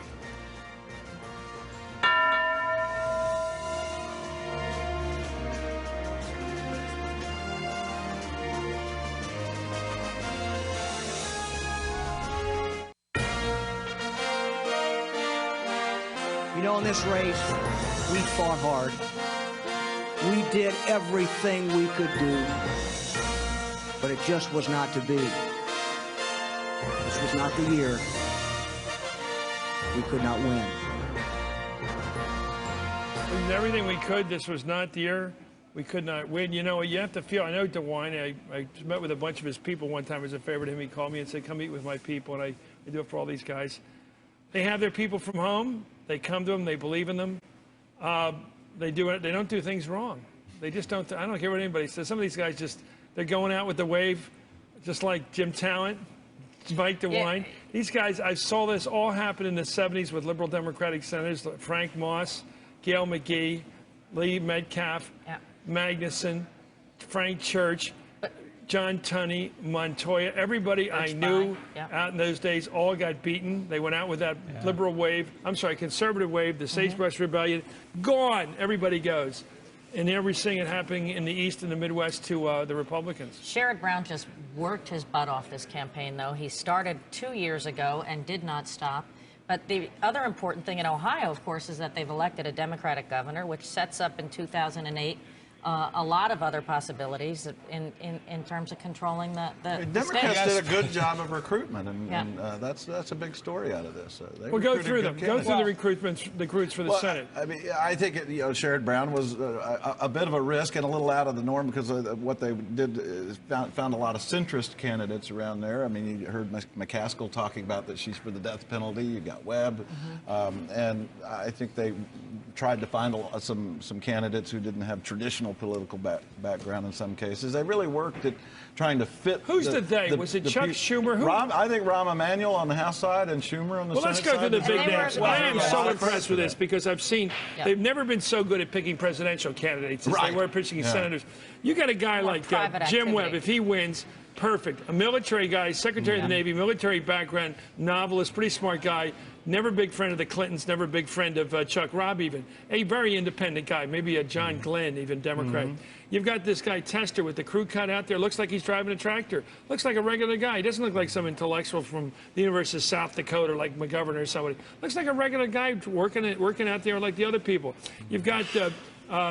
what's the other? Oh, you've got. I'm trying to the other big one you picked. Well, pick another one where Chuck Schumer had to work really hard. Candidate. McCaskill was a strong candidate, and in fact, they said that she was the one woman they really needed to win in that state.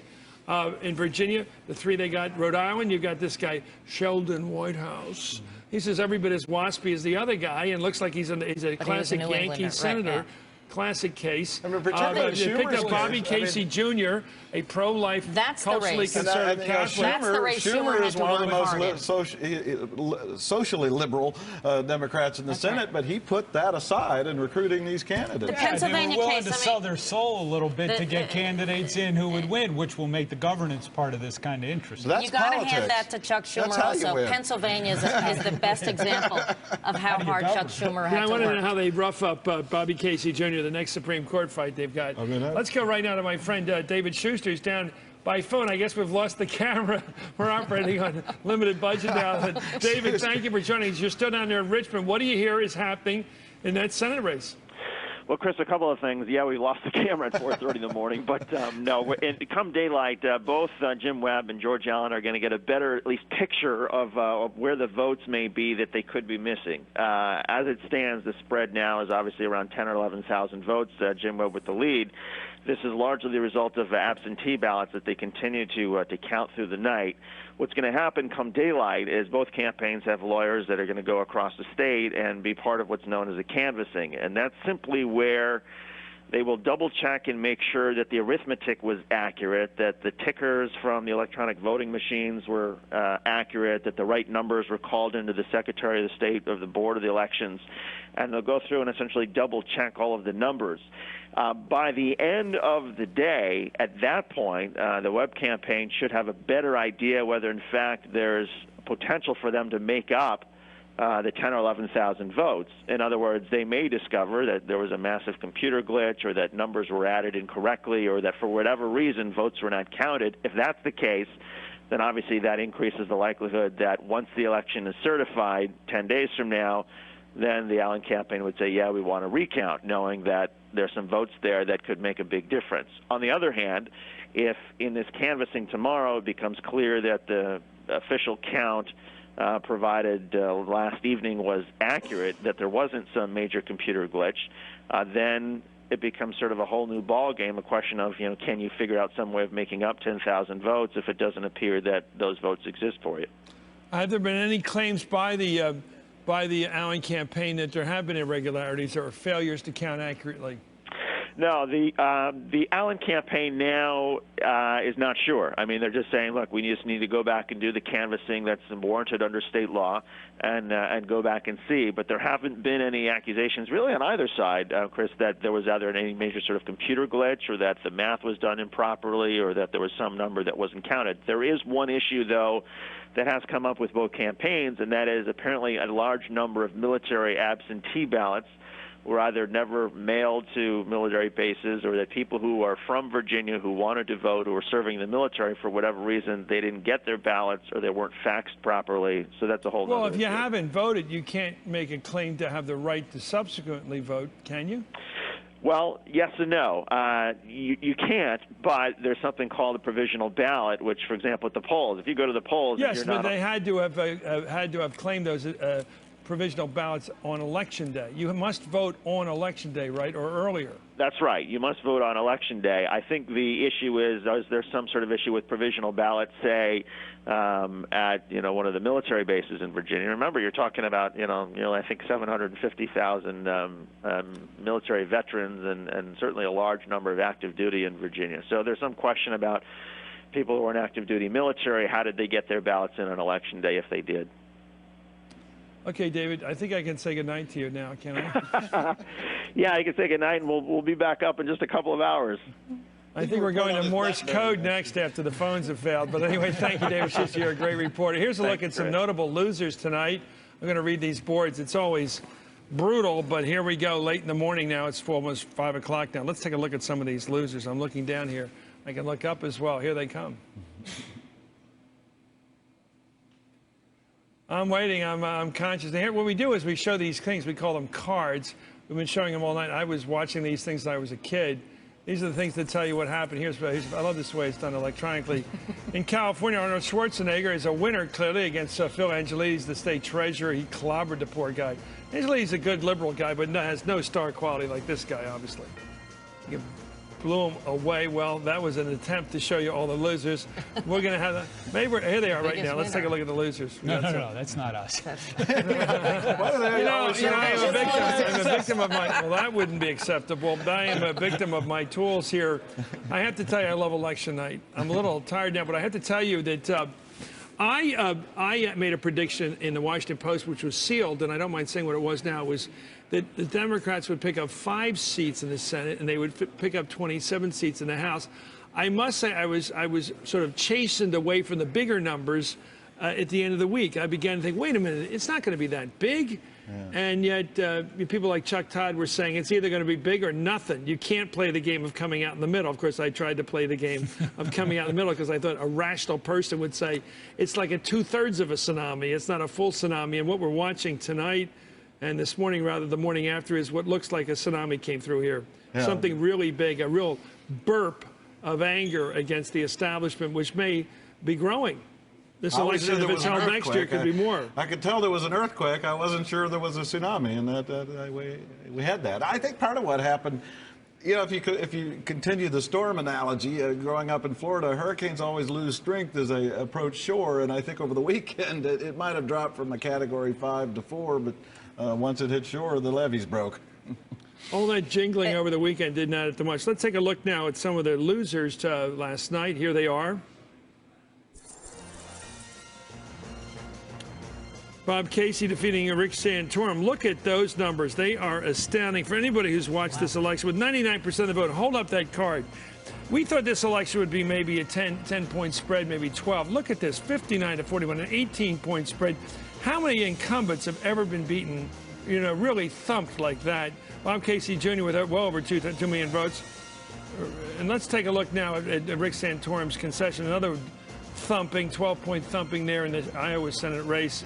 These are not close calls. A lot to do with economics. Let's take a look at Rick Santorum's concession speech. It was really, I know you can be, I'll be accused of being too soft here, but I was caught with this.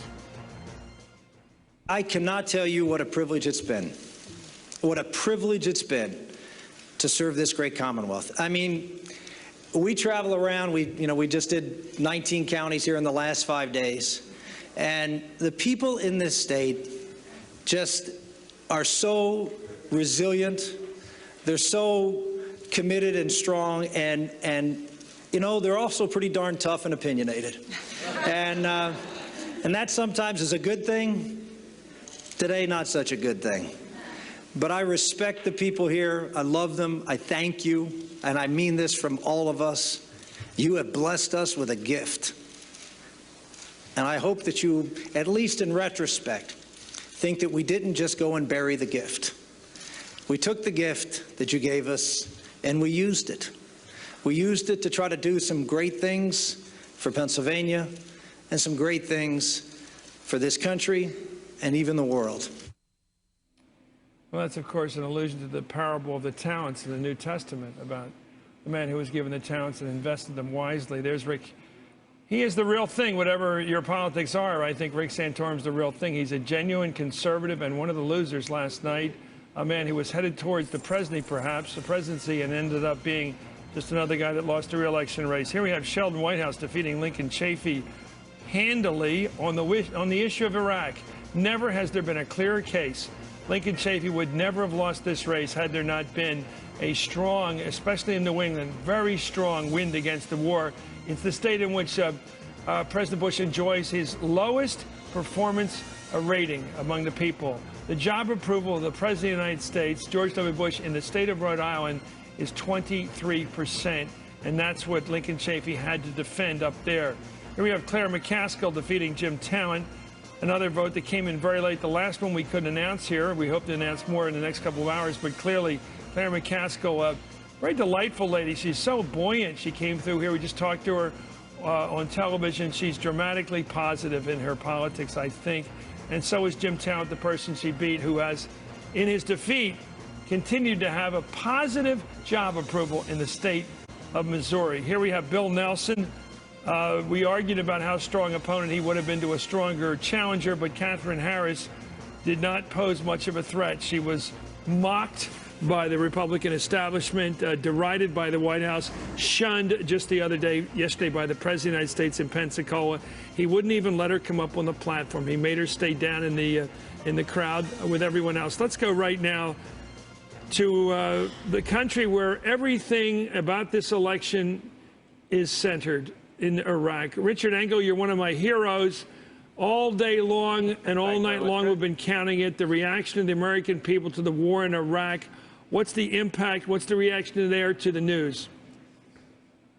Iraqis are very much, Chris, trying to figure out what this means. There's been special call-in programs on Iraqi state television where people have been calling in, talking to government spokespeople, to analysts, asking exactly what does this mean? What impact, if any, will this have on policy here in Iraq? The American troop presence in particular has such a tremendous influence in the daily events in this country. Planes can't take off from Baghdad International Airport without American support, without American choppers giving them some radar support.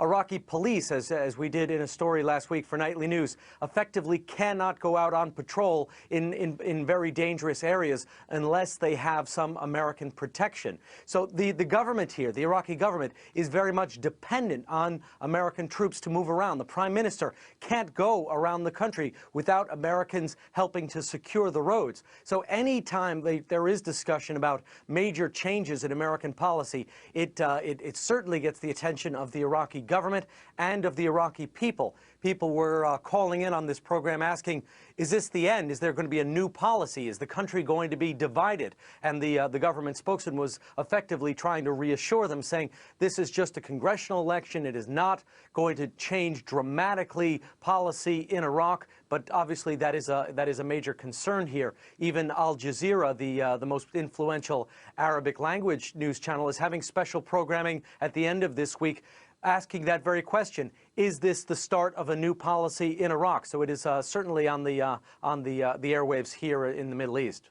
I was impressed by the sophistication of the reporting by Al Jazeera. You mentioned their reporting. Let me read to you from the report I'm getting here from Al Jazeera. The elections have been shaped by an unpopular war in Iraq, scandal at home, and dissatisfaction with George Bush, the president. So, I mean, we've been looking at all these foreign dispatches. They look like fairly accurate accounts of what happened here. All the reading we're getting is that people voted against the war in Iraq. They were voting against a 6th year of a presidential term, a presidential tenure, which tends to be negative in terms of the attitude people have towards the president. And the word scandal received an enormous prominence in the polling, the exit polling, almost at the level of the Iraq war. So I guess they're getting a good report over there, for better or worse, of what happened here, Rich. Well, it's different. In Iraq itself, people are trying to figure out what immediate impact it will have. There was all sorts of discussion about would Iraq be divided into separate countries. That's something that people here do not want, but that was sent out on the table. There's been a lot of discussion on programs like yours in the campaign about very dramatic actions being taken in Iraq. dividing the country, for one, a major pullback of troops, setting deadlines. All of these are decisions that are life and death consequences here. We're talking about dividing an entire nation. So Iraqis are very concerned. People here do generally want some sort of change of course. They would like, obviously, more safety. They would like their government to do more, their own security forces to take a much more prominent role, and for American troops not to be as present on the streets. But it is something that Iraqis are very concerned about. In the Arab world, a different kind of debate, as you were talking about. The question on Al Arabiya and Al Jazeera, the two main Arabic questions, is this election going to be a turning point for the strategy? And they framed it even with a slightly more opinionated bias, saying, is this an opportunity to change the strategy in Iraq? That was the question they were asking their viewers. Okay, Rich Engel over there in Baghdad, thanks for that report on the aftermath of our presidential elections here at home. We'll all be right back after this break on MSNBC. We continue to cover Decision 2006, the battleground.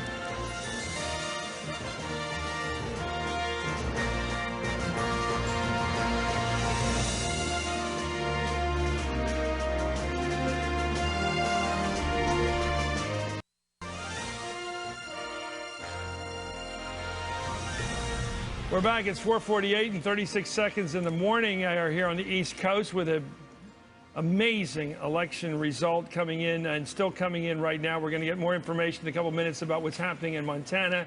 Of course, we're also watching what's happening in Virginia, because if those two states move the way they're moving, we're going to have a complete turnaround in the United States government, with the U.S. Senate following the U.S. House of Representatives into the Democratic column. What an amazing development. Very few pundits had it this big, but pundits did see that it was headed in this direction. Nobody believed it would go this far. Let me bring in a friend of ours from Philadelphia, and that's Michael Smerconics, who's often on these airways, who got up early, even earlier than usual, to be with us today. Michael, I'm looking at the results here. Not only did Rick Santorum lose and give a very magnanimous concession speech with his family around, but also, look at these. We've got Melissa Hart losing, according to the Associated Press, losing in Pennsylvania to Altmaier. That's the first big Pennsylvania Republican loss in the House of Representatives. Here's another one. Gerlich, behind, but not definitely loser. Nobody's projecting him losing, but look, he has 2 points behind there. That means something with all these votes in. And we've got Kurt Weldon declared the loser in that race by the Associated Press, losing rather dramatically, 56-44. Not good for an incumbent of his standing in all those years. That's 2 losses so far, Hart and Weldon. No projection here in the Fitzpatrick race, which is dead even between the two Irish guys here. Murphy and Fitzpatrick, 125,000 votes apiece, basically. But there again, Murphy's ahead. The Democratic challenger is ahead. And here we have Carney beating Sherwood up in Scranton.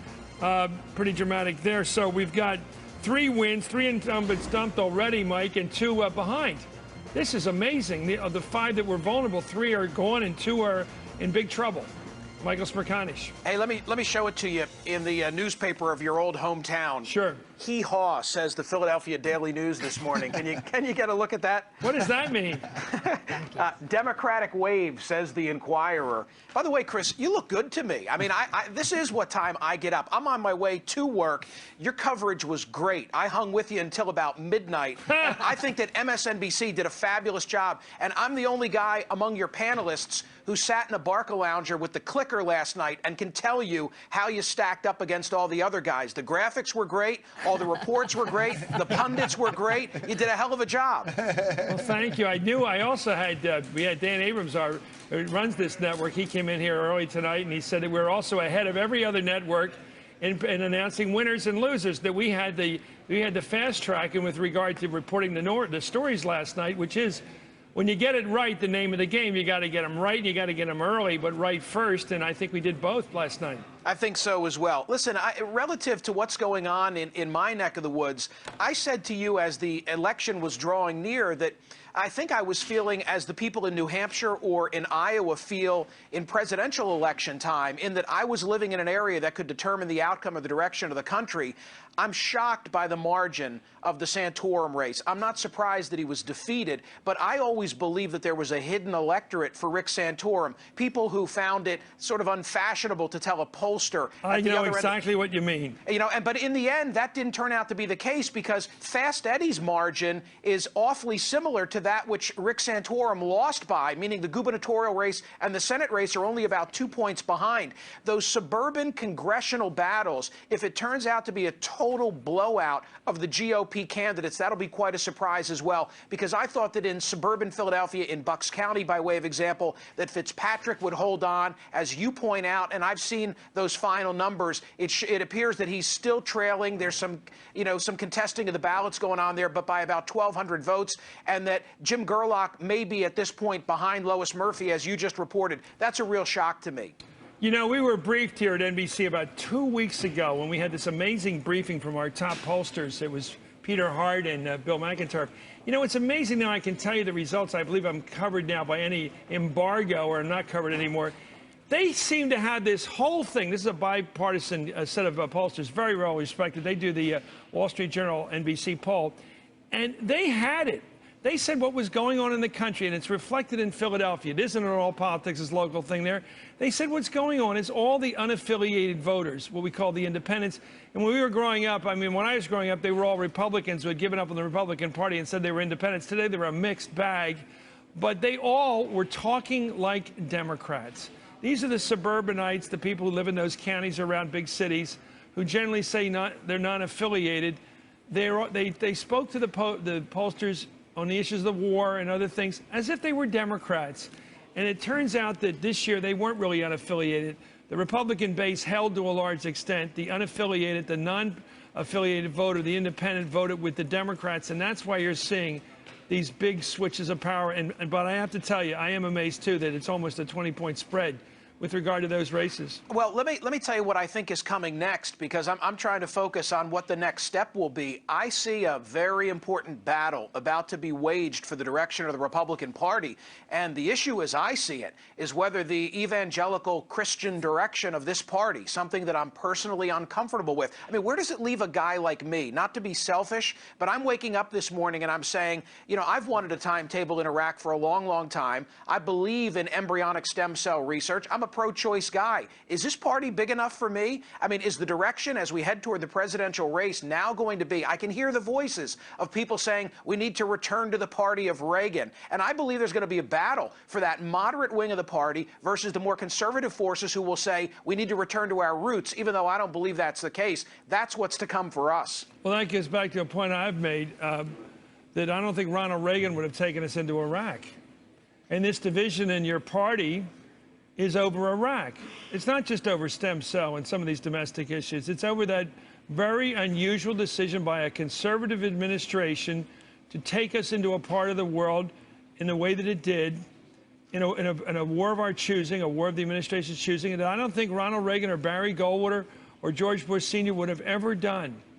And so didn't you know you're going to face a conflict with your base, with yourself over that issue? Well, I think that the more immediate bungling has been the total failure to articulate an exit strategy. You know, I had an interesting interaction. Wasn't that just another way of saying we want to get out? We didn't want to go in, but would be happy enough to get out right now? Not necessarily. I think it's a viewpoint that says we're willing to hold on for a while, but tell us that there's some light at the end of the tunnel, and tell us those circumstances by which we will be getting out. 3 weeks ago, I had the opportunity to personally question Donald Rumsfeld on this issue, and we were in the Pentagon, and I said, well, Mr. Secretary, please tell me that somewhere in this building there's a timetable for how we're going to exit Iraq. And his response to me was to say, well, somewhere in this building there are projections. And a week later, there was that press conference that involved General Casey, where they stood up and they tried to articulate the end game. And what happened? 1 day later, the Iraqi prime minister stood up and said, that's not a timetable that we're willing to live with. I mean, there was just never a recognition on the part of the administration that Americans need to know how's it all supposed to turn out, even in the best of circumstances. And I think we all lost our patience. Michael Smerconish in Philadelphia, please stay with us. We're going to go right now to NBC's Brooke Hart. Brooke. Good morning, Chris. As you've been reporting, the new House Majority Leader is a Democrat, Nancy Pelosi, who has been directly gone after by President Bush on the campaign trail, at least in the last few days and weeks as a San Francisco liberal. Well, last night she was among the Democrats who were celebrating the fact that the House has now won at least 24 Democratic seats, taking it over the edge, pushing Democrats into the majority there. Nancy Pelosi has backed off her initial warnings about possible impeachment of President Bush. Lately, her language has changed so that she was talking more about accountability, not so much about oversight and strict hearings about how we got into the Iraq War and that sort of thing, because she, I think, had seen, as many Democrats had, that this was being used against Democrats on the campaign trail. In fact, she was being used as a way to warn Republicans and Democrats not to vote Democrat in this election because she would end up being the House Majority Leader. We're expecting to hear from her this morning, 11 a.m. She herself is expected to get a phone call from President Bush this morning congratulating her. But the fact of her new role in the House as Majority Leader, it will complicate President Bush's agenda in the final 2 years of his term. Because she is there, Democrats are in control. We have yet to see what will happen in the Senate. It hangs on these final 2 races, as you've been reporting, in Montana and here across the Potomac in Virginia. That could be the last race we know about. We're expecting to know more about Montana within the next couple of hours. But as you saw last night, George Allen went to bed conceding nothing, and that could have been a lesson from the 2000 race. You remember that Al Gore came out and conceded the election, and that really put Democrats on the defense for the remainder of that recount fight. So nothing has been conceded, although Jim Webb maybe took a page from that 2000 election as well, claiming victory in the Virginia race. But we have yet to see the results there, and we might not know them for days. As AP is reporting, the spread now is 11,700 votes in Virginia. 11,000 is a critical number because under that, the loser can request a recount at state expense. Above that, any recount would have to be at George Allen's expense. We don't know whether he or the Republicans would pony up for that. But at least it's a symbolic benchmark because the public in Virginia and beyond might see that as sort of the state's threshold under which it's not really it is important to hold a recount, but over that it's not worth it to hold a recount. So we're going to find that out today as lawyers canvass these polling stations and find out exactly what that spread is in Virginia. But that could tip the balance one way or the other here on Capitol Hill, at least in terms of the Senate. Chris. Well, thanks for that early morning report, Brooke Hart on Capitol Hill. As you can see, there's the dome ready to receive all those new Democratic Congress people. Let's go right now to Sheldon Goweiser, who's NBC's Director Elections. Thank you, Sheldon, you've been up all night trying to figure this thing out. Can you give us a capsulization of what the American... When I return to Washington next week, I do so knowing that we have made a statement here tonight. And as all the political pundits, maybe correctly now, were saying, why did you go out and talk about those unpopular things like the war? And I did, and I'm very proud. I do not rescind a word.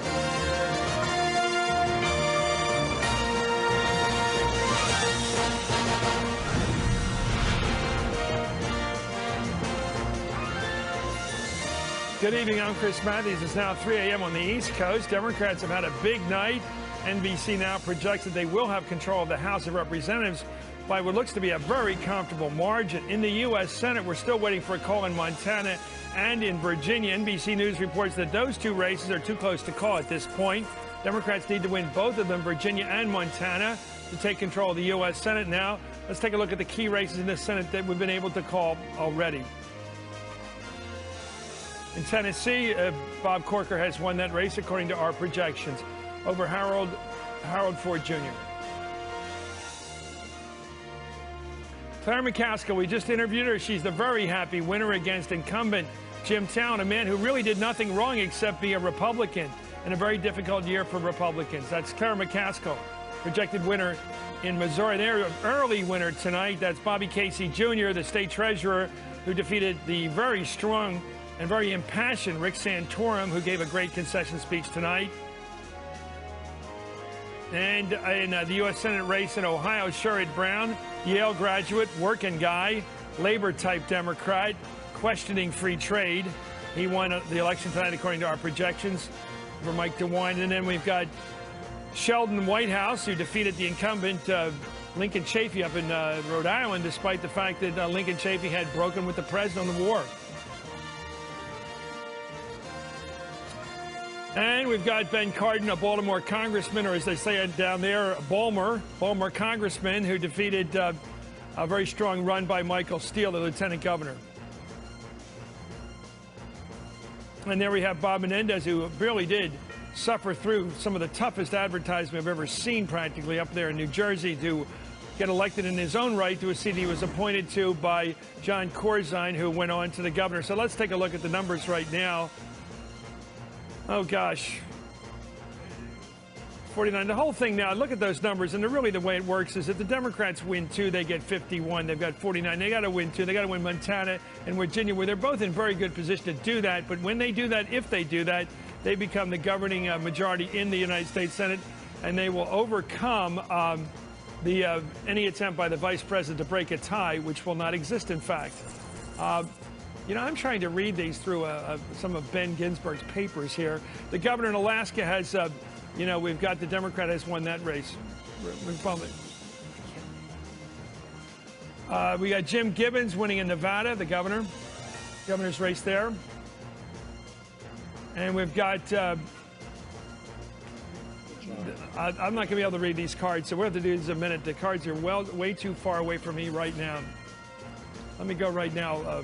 You know, when I came down here and joined you guys, I lost the ability to see clearly what's going on in these races. You have a much inferior monitor down here, I must say. That guy's Butch Otter in Idaho. Okay, thank you. You want to read him? You're closer. Okay, Tony Knowles probably in Alaska. Looks like he lost. Did Tony Knowles lost to Palin win. The former governor lost up there. It's still a conservative state up there. Yeah. Still a She's Republican outstanding. state. She knocked off Murkowski. I mean, and it kept him projects to 18 that Tony Knowles, the former governor, has lost up there. Let me go to Hillary. Hillary, you had some thoughts on what's happening in Virginia. Well, Jim Webb is right now 7,800 votes ahead of George Allen. And I've been in touch with the Democratic Senate Campaign Committee, and this is what's going on. It's a 3-step process right now. There's still 8 precincts left to count. 6 of those 8 precincts, the Democrats are confident are pro-Webb districts. So they think that after those precincts are counted, Webb is going to have an even larger lead. Tomorrow morning, the Secretary of State and Democratic and Republican Party officials go and they canvass the existing precincts and verify that the votes took place. And then the third step is that the provisional ballots are counted. There's an unknown number of provisional ballots. Maybe Ben knows how many there are. But they know that where the most ballots are in districts where they feel confident Webb is in the lead in Northern Virginia. So all in all, there's several steps to take before George Allen even gets to demand a recount. Democrats are very confident that at that point their lead will grow even farther. What's your sense here, Ben, about the numbers? We just saw those numbers flashed on the screen about a 7,000 vote differential. That's a lot of votes to make up, isn't it? In a recount, it is. It's up to 11,000 too. It's up. I think it is up to about 11,000. It is a lot of votes, whether it's 7 or 11,000 to make up. The Allen forces are banking on a large number of military absentee ballots that also have not been counted yet, especially down in Virginia Beach, as well as the provisionals. But it is a matter of going through all those ballots and seeing what the universe is. Is this any cost to the candidate at this point? No. The canvass tomorrow is just the recounting of, not the recounting, I'm sorry, wrong term. It is a matter of looking at the statistics that are done, that were recorded tonight, and being sure they're accurate. Because in the heat of battle, late at night, sometimes numbers are switched around. They go back, they verify all the numbers, they retotal them.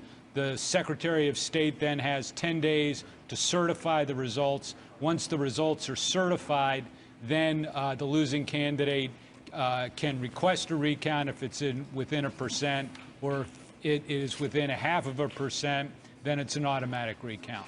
Do you have any sense, Pat, that this is going to go to a long fight, or is it going to be a quick 24-hour? You know, a lot of these guys get up in the morning, they have a good night's sleep, and they look at the numbers like John Kerry did last time and say, I'm not going to fight this. Well, you know, I go with Ben. Look, if George Allen gets up and they go back to these precincts and they come back in with 11, 12, 13,000, unless there's something dramatic, I would say that's it, because, you know, changing a few votes isn't going to change that. I would say he would pack it in at that point. If you're down to 400, 300, then you'd go for one. Right. Do you realize what we've been through this weekend?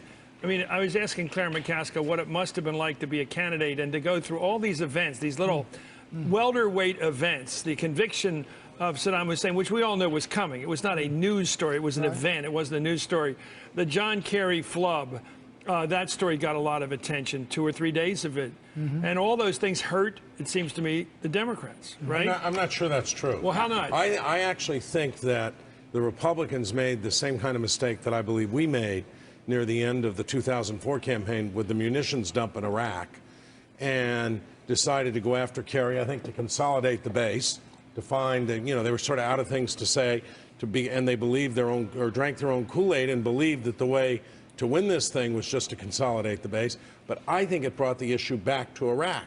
I think Saddam Hussein brought the issue back to Iraq. I don't think it was news that Saddam Hussein was in jail, was being tried, or was going to be executed. Well, the president brought the whole debate back to Iraq also in the last week and by talking about Cheney and Rumsfeld and the appointment, and by his statement. Is anyone ever going to explain that one? That was well. Why do you double your chips when you're losing the hand? Why do you say? Because, and not only am I you keeping believe in Rumsfeld, consistent I'm keeping Chris. Cheney. Like, who asked? But wait a minute. Look, I agree with you, mistake on Rumsfeld, but clearly in the last week it wasn't true that it was as close as the Pew poll, but it certainly did close. A lot of these races were a lot closer by the end of the week than we thought they were going to be, and they're very close tonight. Pat, you're grasping at straws. No, I mean, you lost. If this is closing, I'd like to see opening someday. Well, no, you know, the clearly it's a fundamental closer issue, though, race than we is thought it was going to be a week ago. the White House never accepted the fact that if they talked about Iraq, that they would lose. And they kept doing it. And I think that what's been said is right, that they just kept bringing the issue back to the place where they were the weakest. And the more it was discussed, the weaker they got. And so I think the race was closing a bit. And, you know, I think that we're all a little surprised and excited that we went back to the sort of the... You know when I knew the Republicans were out numbers. of ammunition, and they've been pretty good in campaigns the last couple of times, going back to 2000, is when they jumped on that Kerry line as if this was the best thing they ever saw. It wasn't a big issue. They jumped on it, and they did not jump on what I think was a fantastic opportunity thrown their way before the weekend. 4 days ago, or 4 days ago, there was a big story in the Washington Post. It was buried, but it was a big story, and it said that British intelligence had discovered that those people who were planning to blow up those planes over the Atlantic were planning to blow up those planes over American major cities. Why your team did not go right before the cameras and say, thanks to British intelligence, we were saved from a major American disaster in our major cities, and nobody lifted a finger. Where was Karl Rove blowing that opportunity? That's a lot bigger than the Kerry flub. Isn't it, Ben? I mean, it would have taken the issue away from Iraq. It would have taken the issue right to terrorism when the president is strong. It would have been right back to 9/11. It would have been a great denouement of this campaign. And the president, and Carl, if you're watching, you blew it. You blew the chance to turn this camp back to terrorism the last 4 days. Well, I think there was some conflict amongst the White House advisors on how to approach the whole final days of the campaign. And I think the president saying what he said was a surprise to many campaigns. It may have been part of the White House strategy. It was also a surprise when the president brought the focus back to Iraq. No, but there's something... Sorry, Pat.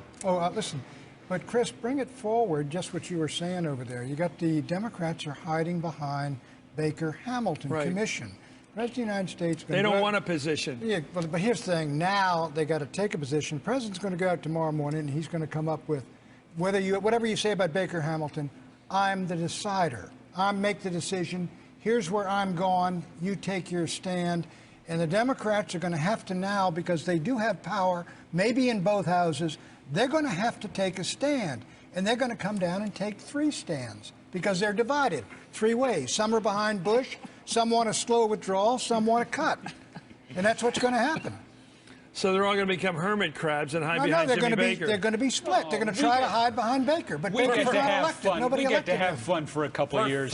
First of all, the worst advice that Pat's given the president, and I know he has the president's best interests at heart, is that he opened this press conference tomorrow by saying, "I am the decider." No, I said that's what he's gonna say. I don't think that would be the right what move he's to make. gonna say. Secondly, I agree with Pat, and I agree with what you've been saying, Chris.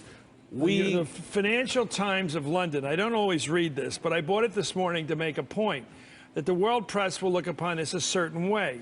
Here's the White House saying early today, before the votes were counted, before the votes were cast, White House says result will not affect Iraq policy. Right. Is that going to be what he says tomorrow? Exactly. If it is, it's a big mistake because they will affect Iraq policy. The truth of the matter is we've known since Vietnam, certainly, that you cannot conduct and sustain a war that lacks public support. So you got to build public support for an alternative policy. But tell us what Pelosi's going to do. I don't know what Pelosi's going to do, but if you're asking me, do I agree that Democrats ought to get out there with a clear and specific alternative? I certainly do. I've said it on this show over and over again. I've argued about it with you. Yes. On Iraq, we're going to have the panel stay with us. John Harwood, I just noticed you over there in the screenwriter's block, and I apologize. I was only informed. Look at you all by yourself over there. We're going to start with John Harwood at length when we come back, because I want to know, John's a great reporter, and I want to know what he thinks about the actual entrails of this victory of the Democrats. What is inside this victory? What will be read as the mandate when everybody looks at all the numbers and says, what did the public say? I thought it was very interesting that Ed Gillespie, very humbly, the former chairman of the Republican National Committee, saying, I want to study these numbers and figure out what the message is. That's what we need, a democracy that matters. We'll be right back with the panel.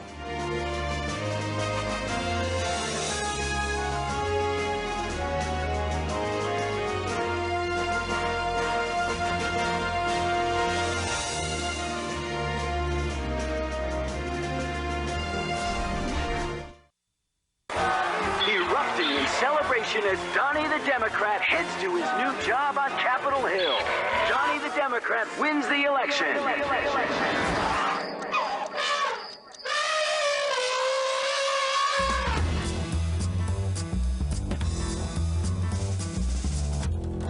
That was a creation of our brilliant advertising department here. I love that ad. The elephant in bed screaming in defeat. Interesting stuff. We have an alternative one to use on other occasions that both were available to us. John Harwood, the numbers tonight, as they go through them, as you've been going through them already, what will they say about what was behind this? Well, Chris, what I think is behind it, and I wanted to make this point a moment ago when you all were talking about the Kerry joke, I think we've got to step back and realize this election was a lot bigger than some botched joke by John Kerry. If you look in the last 50 years, there have been 5 times when a party lost 25 or more seats. We're talking about the second Eisenhower midterm, 1948. 1958, there was a major economic recession. They lost 48 seats. 1966, after Johnson pushes through the Great Society, Democrats lost 47. The Watergate election of 74, Democrats picked up 48 seats. The Reagan recession of 82, and then the Gingrich revolution in 1994. Now we've got the Iraq war election of 2006. It's a big deal. It's a big public reaction. We've seen the numbers be stable all year long, and it's going to be very interesting to see what the president does. If he adopts a fighting stance, I'm the decider, they're not. I think he's taking a big risk there with the last 2 years of his presidency. Well, in those cases, presidents did respond to the message. You know, the people are talking to the president. It's not just Arnold Schwarzenegger that responds to campaigns. Johnson ended up retiring. He ended up hiring Clark Clifford to give him a new policy in the way that maybe Jim Baker will become the new Clark Clifford, someone who, if not officially, will unofficially become the new advisor to the president. Do we know that George Bush is incapable of modification? Well, I certainly think on domestic policy, there's a good chance that for legacy reasons, he's going to try to make some sort of accommodation on immigration, perhaps even on Social Security, parking the privatization proposal and doing something about the long-term solvency. But the real crunch is going to come on Iraq because he plainly believes in what he's doing. The American people plainly don't agree with what he's doing, and they've elected a Congress now to stand up and speak for them. So how he resolves that is really going to be a big mystery. Well, let's imagine that the president had full authority to do whatever he felt, that he had no opposition. How long would he keep us in Iraq? Would he keep us in there for the rest of his term? He already answered that. You got an irresistible force here. And look, there's no doubt the American people expressed tonight its Iraq, it's anti-Bush, it's anti-Republican. But he's not only committed to this war, his entire legacy is this war. If Iraq turns into another Vietnam and a debacle, he's got nothing. And he believes that, and he and Cheney believe they're on the right course. I cannot see how Congress breaks him, especially if they're a tripartite group led by Nancy Pelosi, for heaven's sakes. How do they break him? Well, first of all, the demonization of Nancy Pelosi isn't going to take us anywhere. No. They can do it with if they do get the Senate. We've seen how it's done. You have high-level, very televised hearings in which you bring in Jim Baker, you bring in Lee Hamilton, you bring in generals, and you make the case the president's war policy is not effective. You build such a case against him that there is now the probability that the Congress will say no to funding. All right, they cut off funding? At some point. Then this thing goes down, friend, and they've cut off funding. Do you know what happened to the Democratic Party after they cut off funding for Saigon? They got elected. Jimmy Carter was elected in the next election. They got elected, when they did that in '74, Pike Commission, all that stuff, that finished the Democratic Party nationally. I don't know what you're talking about. In 1974, the Democrats picked up an enormous number of seats. Right. In 1976, Jimmy Carter got elected president. Right. Look, what's going on out there, I think, is that deep down inside themselves, people have a sinking feeling that we're headed for the helicopters on the embassy roof.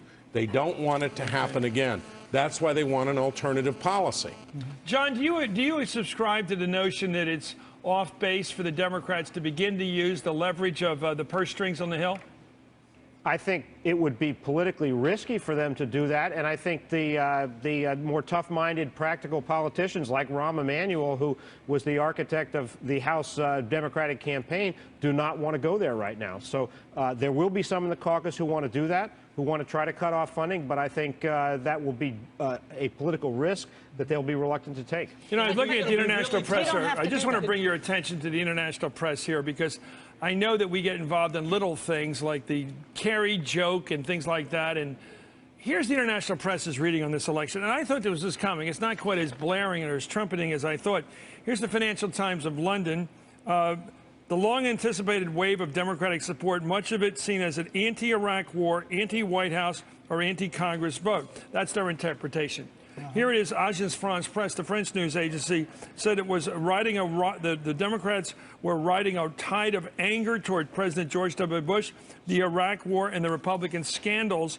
And then Al Jazeera, not our friend necessarily in the world, the elections have been shaped by an unpopular war in Iraq, scandal at home, and dissatisfaction with George W. Bush. Fair accounts, but very clear and very simple. From the president's point of view, what precisely is the purpose, do you think, of him banging his head into a brick wall over Iraq? I think we ought to postulate that some statements that are made before an election will change in the policy that comes after an election, after you read the results. And you believe he's reading them? Absolutely. He cannot read the results. What would Karl Rove do when he saw a defeat in his face? Has he ever seen one, and what did he do in response? I think that well, first of all, Karl Rove has lost races when he was in Texas, and he learned from that. But right now, Karl's mission is not elections. Karl's mission is helping and saving the Bush presidency and creating a legacy. This has been set up. Let me finish. You have to take that into account if you give an honest assessment to where this administration is going to go in the next 2 years. Do the Democrats want to help the president have a good finale, Hillary Rosen? Do you people, Democrats, want to help a smart goodbye for the president? A good Ronald Reagan had a great last 2 years. Would you want to help, or would you want to dance on his grave? I'm absolutely convinced that when it comes to the war in Iraq, that Nancy Pelosi and her colleagues are serious about working out this issue in a bipartisan way. And I think that the White House has set this up for themselves in a way that allows them this exit. They had these meetings with the generals in the White House the weeks before the election. They talked about, we're not staying the course, we're looking at strategies and tactics constantly. So they've signaled that they're willing to do that. Then we have the Baker Commission. Jim Baker, a good friend. They've allowed themselves to be... A good friend of whom? A good friend of the president, sorry. Is he? I'm not so sure of that. Well, he's been there quite frequently over the last couple of months, we know. If you don't want to deal with the friendship issue, they've worked together in the past quite effectively. And he's got credibility on these issues. Stealing Florida. Other members of his commission have credibility on these President issues. Credibility, but the So president you've has got- responsibility. You've got a Republican-led effort to change strategy that Democrats can help get behind. That's all there, but look, let's get down to the bottom line. Are we going to lose? Because we are about to lose a war if you march out of there, and the president believes that no matter if he lost the Senate and the House. Is he going to collaborate in something he believes it's going to end in that? I mean, did Lincoln change his policies because he had a bad election in 1862? Are we experiencing victory right now? No, we're not. Okay, what do you call defeat? What does losing mean? I think right now this Lincoln- war is on such a course that we are in the process, if we're not winning it and we may be losing it. I agree with that. But you're telling me the president's going to look at some election returns and adopt a policy he thinks is going to terminate his legacy and end a war and disaster that he took us into? Pat, your analogy I think they've is already wrong. decided that it's a disaster. You're- Their own generals have told them it's a disaster. but beyond- Only They because know they have previous to do presidents have something. made that decision. Harry Truman decided to hang it up in 52 in the spring and After decided Kefauver? he couldn't proceed. He couldn't prosecute that war After he got losing beat the in New primary. Hampshire. After losing to Kefauver in the primaries, he realized he couldn't prosecute the war. Lyndon Johnson realized he could not prosecute a war he had inherited. Jimmy Carter did not. Jimmy Carter did fight He it to did the it end. after New Hampshire, Chris. Right. Wait a minute. The analogy here is wrong. Abraham Lincoln did not suffer a setback in the election of 1864. He got reelected 62. president of the United 62. States. 1864 62. was tough, and 1864 was saved when Atlanta fell. Okay. But the analogy is flawed for 62. another reason. This was a war of choice. This was not a war to keep the country By the way, together. let's not pretend you were on Lincoln's side in that war. We'll be right back with more. Pat, you were Davis had back a with bad Stonewall and the election, other Scots-Irish on that other side. Anyway, I love the way you presume to be with the Army of the Republic. And we'll be right back. We're going to have Chuck Todd with us to go through some of the analysis when we come back. And also, we're waiting on Montana.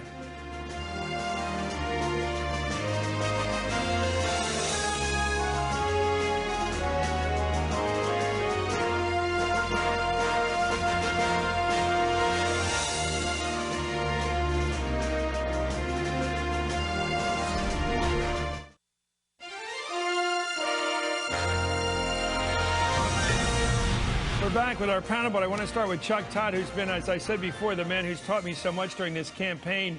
As a credit to you, Chuck Todd, you said to me for weeks that if it's going to be big, it's going to be big. Nothing in the middle. It looks like it's big.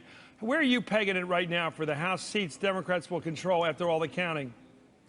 Well, it looks like they're, I mean, look, the NBC estimate is as good as anybody's out there, particularly when you've got the good folks at the Cook Report helping with it as well. So 235 feels right. You know, we're going to have a runoff in Texas in December. You know, this campaign will never end. You forget the recount in Virginia. There's going to be a crazy runoff in Texas, a runoff in Louisiana. So the number is going to fluctuate somewhere between 234, 235, 236. And there will be about 5 or 6 House recounts. I've talked with some folks over at the NRCC and some others, and there's going to be a few recounts, which could fluctuate the number. But this 235, 236 number appears what it is, which is a larger majority than the Republicans ever had since '94. Now, does that correspond to a 6 Senate seat pickup by the Dems? Is this about in the same proportion? I feel like it is. I mean, I think you had anything that was going to be north of 30 meant wave, and wave, you know, the House and Senate moved together. And, you know, it is interesting. These last Senate races seem to have tipped. It's as if the tipping point, whatever it was, moved it in the same direction. You know, whatever undecided voter, they were all moving in the same direction, not by a lot, clearly in Virginia or even in Montana. One thing I wanted to bring up is in Missouri, you know, President Bush might be getting the blame, that one squarely. I had talked to some consultants on the Republican side of that campaign, and, you know, President Bush made a late trip to Missouri, the only swing state he showed up to in a Senate race in this last week. And there were a lot of, yes, it absolutely hurt. There were a ton of Republicans who were begging the campaign to tell the White House no. And for whatever reason, somebody in the campaign agreed to do it. They couldn't tell the White House no. I have to tell you, a margin like you saw in Missouri, you have to wonder if that will, you know, look, when the margins are this small, everybody, you can blame everybody and everybody's going to take credit, right? Do you have a sense that the box this campaign came in, which is really marked Iraq, was defined months ago? I mean, if you look at the pattern of the president's approval rating, you really can put it up at almost a 45-degree angle coming down from the 60s to the 50s to the 40s to the 30s. Over the past 4 years, he has consistently dropped in public approval for his job he's doing, largely because of Iraq. And it was just a question of where the jigger was going to be up or down at the point we passed through the election. In other words, I'm asking you, was the main number element of this campaign, the roughly 30-some seats, the roughly 6 seats, defined by the trend of the last 5 years? Absolutely. I mean, this election was about Iraq, and this was framed. It's no secret. Everybody saw it coming for a year. You know, a lot of people were preparing for it. You know, it's kind of surprising. The other thing about this election that I think we'll always remember, and like I said, a pollster told me this last week, and I fully buy into it. This is an election that was about independence. What happened? Base Republican turnout wasn't bad. You know, they held a bunch of House seats in Ohio, Chris. We thought Ohio was going to be a killing fields, and they actually only lost 1 House seat there. So the base showed up. Independents showed up too, and they voted overwhelmingly Democrat. And that'll be interesting to see how Pat's part of the Republican Party deals with that, because, you know, anytime a political party gets shellacked, there's always the intra-party feud and the blame game. And while a lot of people rightfully blame Bush, there'll also be a lot of those on the conservative side who will say, oh, guys, we just weren't conservative enough. I've heard that saw all my life from left to right. It's the oldest argument in the world. The neocons say, if only we had more troops, we would have been right. The old liberals used to say, if we only ran a bigger deficit, we'd have fewer jobs. I've never heard an ideologue in my whole life say, I'm wrong in principle. But don't they always, when you're in the minority, those guys always win the fight. Watch these leadership elections in the House, and they're going to go right. Okay, Chuck, I just want a definitional question from you. Tim Russell earlier tonight, he sometimes amazes me with his deft sense of reality. I said it used to be, growing up in the 50s and 60s, that a independent was a former Republican, sort of a highbrow suburbanite who just didn't like the Republican Party anymore, you know, a bit more fine than the party. Now I said, who's an independent now? He said, it's a former Republican who became, it's a former Democrat who became a Republican who's now an independent. In other words, a Reagan Democrat became a Reagan Republican and now is an independent. Is that your sense of what an independent is? And I'd argue they're libertarian. These are folks that are somewhat secular. They're not interested in the social issues. They're not crazy about government. But the Ross Perot people. Yeah, they want competent government. They don't want big government. And they clearly, after watching what Katrina did, they don't want to get rid of government. They just want competent government. And I think the Republican Party has lost that libertarian. Look at what, the growth that the Democratic Party is experiencing out west.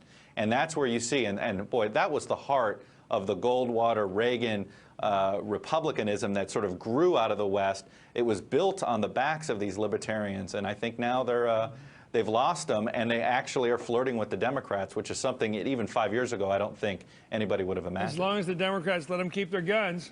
Right, that's right. Let them keep their guns, and let's not talk about the social issues. You watch. This Congress won't have an abortion bill. I really believe that Nancy Pelosi and Harry Reid won't introduce some sort of abortion bill or something like that, where a Democratic Congress of 12 years ago, all they would have voted on is gun control and abortion. By the way, they don't call it abortion. They call it choice. Choice. My apologies. Okay, I know. I'm going to get lectured at. That's what they call it. Thank you very much, Chuck Todd, my guru. He's been right all this campaign. Do you have any thoughts on that, John Howard? It seems like Chuck Todd has done this thing really well. I mean, he's understood it was going to be of a large dimension. It wouldn't be a middle grade thing. It would be all or nothing. And he was really saying it was going to be all.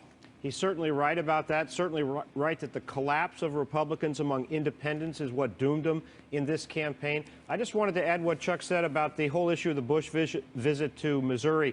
Democrats in Montana tell me that John Tester ultimately got a boost from the fact that the president went out to campaign for Conrad Burns, that there was an initial blip for Burns, but then Democrats remembered why they were rallying in this campaign in the first place. I was in Missouri last week, asked Talent, why are you campaigning with Bush on Friday? And what he said was, look, I'm well known in the state. He's not going to bleed over onto me. What he's going to do is bring his megaphone and help me get my message out. Maybe it didn't work out that way. Who was that guy in the movies about Vegas? William H. Macy played the cooler. He would come over and stand next to somebody that was gambling, and they'd automatically lose. And they paid him, the casino joints, the gambling joints, paid this guy to walk around and have everybody lose he stood next to. Could that be the president, Pat Buchanan? Well, let's see. The cooler. Look, defeat, or Typhoid Mary, if you prefer that metaphor. Defeat is an orphan, and clearly now everybody's piling on the president of the United States, but a transfer of a few votes, and they could have won these 3 seats. I will say this. This morning I ran But into... it's a pattern. They all look like they're going the same direction. But I ran into Carville and Novak. Let me say this. Carville this morning was dead on. He said, I think it's going to be 37 because he did this 50 congressional seats. Novak was dead on this issue. But Novak was wrong. He said 19. He said 19 and 2 in the Senate. And of course, he'd been out there to these various places. And he was saying that Conrad Burns was going to win and all this stuff. That's exactly right. But look, because all Bob cares about is the tax rate issue. No, that's all he ever cares about. It's not that. He's a good reporter. The thing was, the wave was slightly higher, and it went over there and sent these 3 or 4 seats right over into the Democratic Congress. I think you all are underestimating something, though, and this gets to where Chuck was talking about in terms of the numbers. For months now, this campaign has been shifting towards the Democrats. But this time, the Republicans thought that they were going to be saved by their superior ground operation. That ground operation that helped them in 2004, that pulled it out even though polls were showing the country breaking for Kerry, that ground operation in key states took it all the way for the president. The Democrats matched the Republicans this time, almost dollar for dollar in key states. And we cannot underestimate that strategy. In a wave, you can't have it both ways. If it's a wave election, the ground game does not really become the determinative factor. Ground games get you 2 to 3 points on the margins, but they are not. What kind of a ground game did Heath Shuler have? Multiple numbers of these. Did he throw or did he go? Did he rush? He had a better one than he did. He had a better one than he did when he was running, when he was quarterbacking for the I'm sorry, in Missouri? In Missouri? Schuler's North Carolina. No, I'm saying there were individual races where celebrity or other things didn't matter. But you look at Missouri, you look at Ohio, you look at Virginia, where there was no ground game for Allen and where the Democrats have been spending millions since we took back the governor's seat 2 years ago. That investment has paid off this election. But look at Ohio. I mean, apparently, what do we hear? 1 seat, congressional seat lost in Ohio. That was supposed to be the huge killing field. And it wasn't. Well, Pat, ground game must have worked to some extent. Pat, there were huge killing fields in other places. Yeah. There was a wave, as John Harwood points out. This will be a bigger Democratic majority than the Republicans have ever enjoyed since 1994. They've never had this kind of majority. Actually winning a Democratic seat in Ohio, 1 seat, is actually a big thing. There are 2 myths, Chris. Now we've won the governor's, the Senate, and the House. There are 2 myths that I think are destroyed by this. The first is that you can reapportion the Congress so that no matter how strongly people feel, they can't change it. We've now seen that that's not true, and you can overcome partisan advantages in these districts. Number 2, the 72-hour plan, part PR, spin, part reality, might be worth a point or 2. It can't change the world when the world is moving in one direction. But Chris, let me give you also, look, though, what happened? 6% of the Senate changed hands and 7% of the House. when we saw figures earlier that looked like if you'd had everybody district evenly, you would have won 100 seats. It did change it, but it's not that dramatic in terms of numbers. It's enormous in terms of power with both houses. But a 35 seat? It's of the dimensions of major electoral changes and shifts. But I was in the 66 campaign. It would have been 100 seats. I agree with that. Well, but we're I'm just saying hearing the recount is going on in Montana. It's going to take a while to get the results. They do expect to have it this morning, the final recount. They're going to already starting to recount some of the votes out there by hand. How close is it? Well, we're looking at it here, 142,000 to 136,000. It's a small state, obviously. There's a lot of votes in that state. Well, that's 6,000 votes separating them, and it's Tester, the challenger, the Democrat, doing well out there right now. But Conrad Burge just told supporters, a representative of the senator just told supporters that they don't expect to have the final results in that race until sometime between 5 and 7 Mountain Time. That's about 7 o'clock here. But that's we're going to get more progress toward that. We may have a result faster than that because we're looking right now at something of a divide between the 2 candidates, and it's favoring John Tester. Of course, we've learned so much in the last few hours. Virginia looks, at least we've got Jim Webb claiming victory there, somewhat out of order because the other guy has not conceded. But we're going to have something of a decision made by, it looks like, are we all agreeing that the George Allen campaign will have to decide whether it's worth contesting it and litigating this or just accepting the result and taking the loss. And, of course, Missouri has been decided. We've got that guy, John We've got to talk to Jim Talent. There's a class act. No reason for him to lose except the tsunami. He lost against the wave. It just went down. Well, there was one reason for him to lose. What? He was a down-the-line supporter of the president on Which Iraq, normally and he got in pushed. Missouri would have been fine. And he got pushed. He got pushed to oppose stem cell research, which I think hurt him badly in the race. Have you no shame? Give the guy a break. He just lost. He didn't do anything wrong. He didn't do anything weird like Santorum has done over the years, right? Listen, I think he did a lot of the same weird things Santorum like did. What? Down the line for the president on Iraq. Exploiting the issue of what's called partial birth abortion. I've been interviewing that guy for weeks. He is the straightest arrow I have seen in this business, Jim Talent. I just think he's wrong on the issues. That's true. That may be true by your lights, but it's not. That's not an objective statement. Anyway, we're going to stay here, and we're going to try to figure out more as we learn more from Montana. This is an interesting night. We're going to know in the next couple hours how large, in fact, the Democrat advantage is in the House of Representatives. We got a wide swing still potential there. But it looks like they've definitely got the 218. They need to run the place. It's a question of how well will they get what the inimitable Tom DeLay calls a lame duck majority that he can already croak, which seems to be his goal on the sidelines, or will they have an impregnable majority they can rule from? And will they, in fact, end up this Wednesday morning we're already in as the leaders of both houses of Congress, in fact, they'll leave Dick Cheney just to sit up there with nothing to do because he won't be able to break ties because there won't be any ties, Mr. Vice President. You'll be much more time for hunting, sir, after this. We'll be right back with our panel.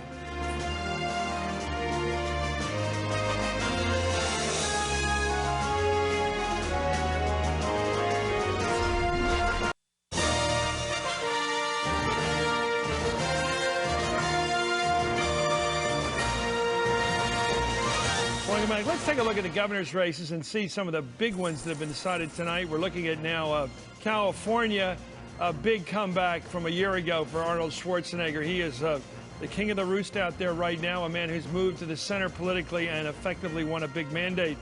Elliot Spitzer, perhaps the next Teddy Roosevelt, this time coming out of the Democratic Party, a real trust buster, reformer, loves to go to court, go to battle, taking on business. It'll be interesting to watch how aggressive he gets once he's in that chair.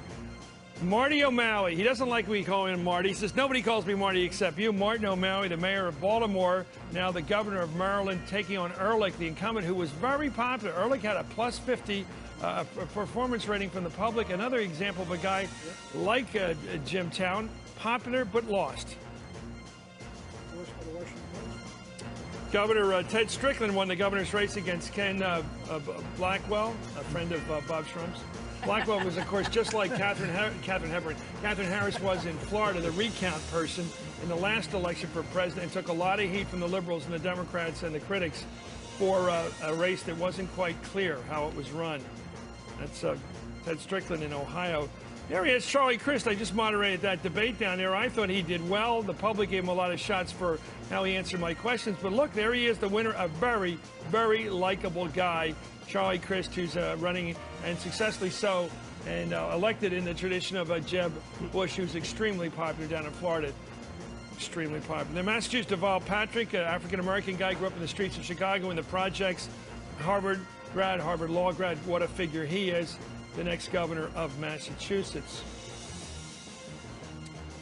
Well, she's been called a cover girl by David Broder, the dean of Washington Reporters. She certainly is. Jennifer Granholm reelected in a race where a lot of people thought she wasn't going to do well, but she won big after sustaining what looked like a tough period there early in the year. Chet Culber, son of John Culber, who was a buddy of, what was he, roommate or something with one of the Kennedys, Ted Kennedy, a pal of his from Harvard. Chet Culber, elected governor now out in Iowa. Rob Blagojevich, a former congressman from Illinois, from Rostenkowski's district, I believe. He elected governor again in Illinois, and he had a questionable period there where it didn't look like it. I think the cheap gas prices of the last couple months, the market going up, the economy looking good has helped all these governors. Here's a great guy, Bill Richardson. I just happen to like this guy. Governor of New Mexico, ran a lot of really funny ads about being a cowpoke. May well be a vice president or a presidential candidate.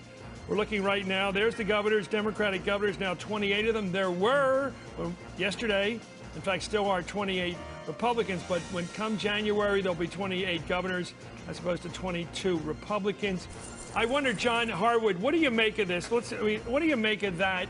The fact that we now have a preponderance of Democratic governors, especially now in the East, in New York, etc. What do you make of this? Michigan, Chicago, Illinois, rather. A lot of big states now ruled by Democrats. Partly it's the nature of the year. Partly it's the seats that came up in blue states. Look in particular what happened in Maryland. Ken Mehlman, the Republican chairman, had high hopes of holding that seat with Bob Ehrlich. Didn't work out that way. There simply was too much of an undertow taking him down. But you've still, of course, got Republicans running the three biggest states in the country, Florida, Texas, and California. There you have it. In Maryland, the governor defeated on the issue of Iraq. What an irony that is. A questionable decision, but clearly he was part of that undertow, as you put it. People don't like this war. They're mad at the president who started it, mad at the president who's defended it. In the Senate, by the way, we're still waiting on Montana, which is still up in the air right now. We're trying to find out. We're going to have a reporter there. Who are we going to... I'm reading the prompter. Somebody just told me to read the prompter, and I've been trying to, which is still too close to call, between John Tester and Brian Rodriguez right now from Beartooth NBC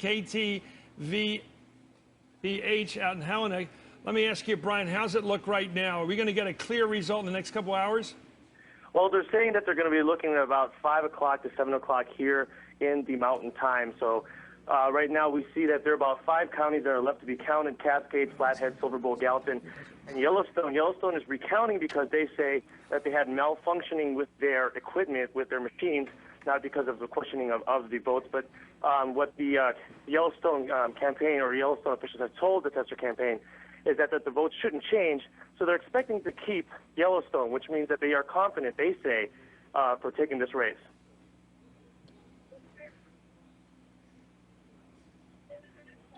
Well, what's going to happen?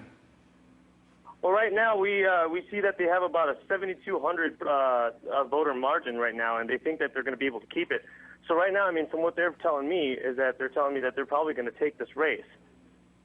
Is there going to be any kind of recount situation developing out there? Is this going to be clear as it seems right now? A substantial majority given the size of the state? Well, right now they're saying that the only way that they'd have it be able to be taken to court is that if the 7,200 margin goes down to 900, which they don't expect to do, because right now they're thinking that they're going to take about 3 out of the 5 counties. So 900 would be the decisive point at which there would be a recount. Right now, what they need to do is they need to take at least 2, or they have to need to take at least 3 of the 5 counties in order to win. God, this is amazing. All right, thank you very much, Brian Rodriguez out there in Helena, Montana. Guys, I didn't think it was that clear now. It looks like the Democrats are going to possibly get, it looks like they're going to get the 6. That's right. Yeah. I agree with that. It's going to happen. It's going to happen. It's going to happen. Well, we don't know absolutely it's going to happen, but we know about 90% now that it's going to happen. And I think you could see it coming. I think it was felt in the wave that was building across the country. And I think in some ways there was more help for some of these congressmen or Congress members who were in danger than there was for some of these Senate candidates. I agree with John Harwood. It was not a good idea for the president to go to Montana and Missouri. I don't think that helped those candidates. But the president was trying to be very clear in delineating where he could help.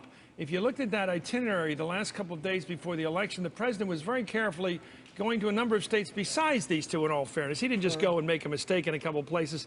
He was going to places like Pensacola, where we helped Vern Buchanan win. And that worked out. Kansas for Jim Ryan.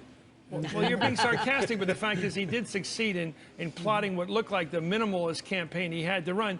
Can you imagine if the president stayed in the White House the last week? They were trying to be surgical. God forbid I should They were surgical. They were trying to be surgical in where they went, whether it worked or not, because the wave was so big. They went to Pensacola, even although Charlie Crist was in Tampa and Orlando and Jacksonville. There was a reason for that, because they were trying to appeal to the base to get the base. This wasn't the president's travel schedule. I mean, in all fairness to the president, these candidates were ahead for several weeks beforehand, and so I'm not sure that his trip there made a difference. They were ahead. What they did was they stayed ahead. His trip didn't help, and I think that's the key. But this is dump on Bush night here, and look, I've never known a president in my lifetime who has, on behalf of the party, put himself at risk in 2002 and 2006.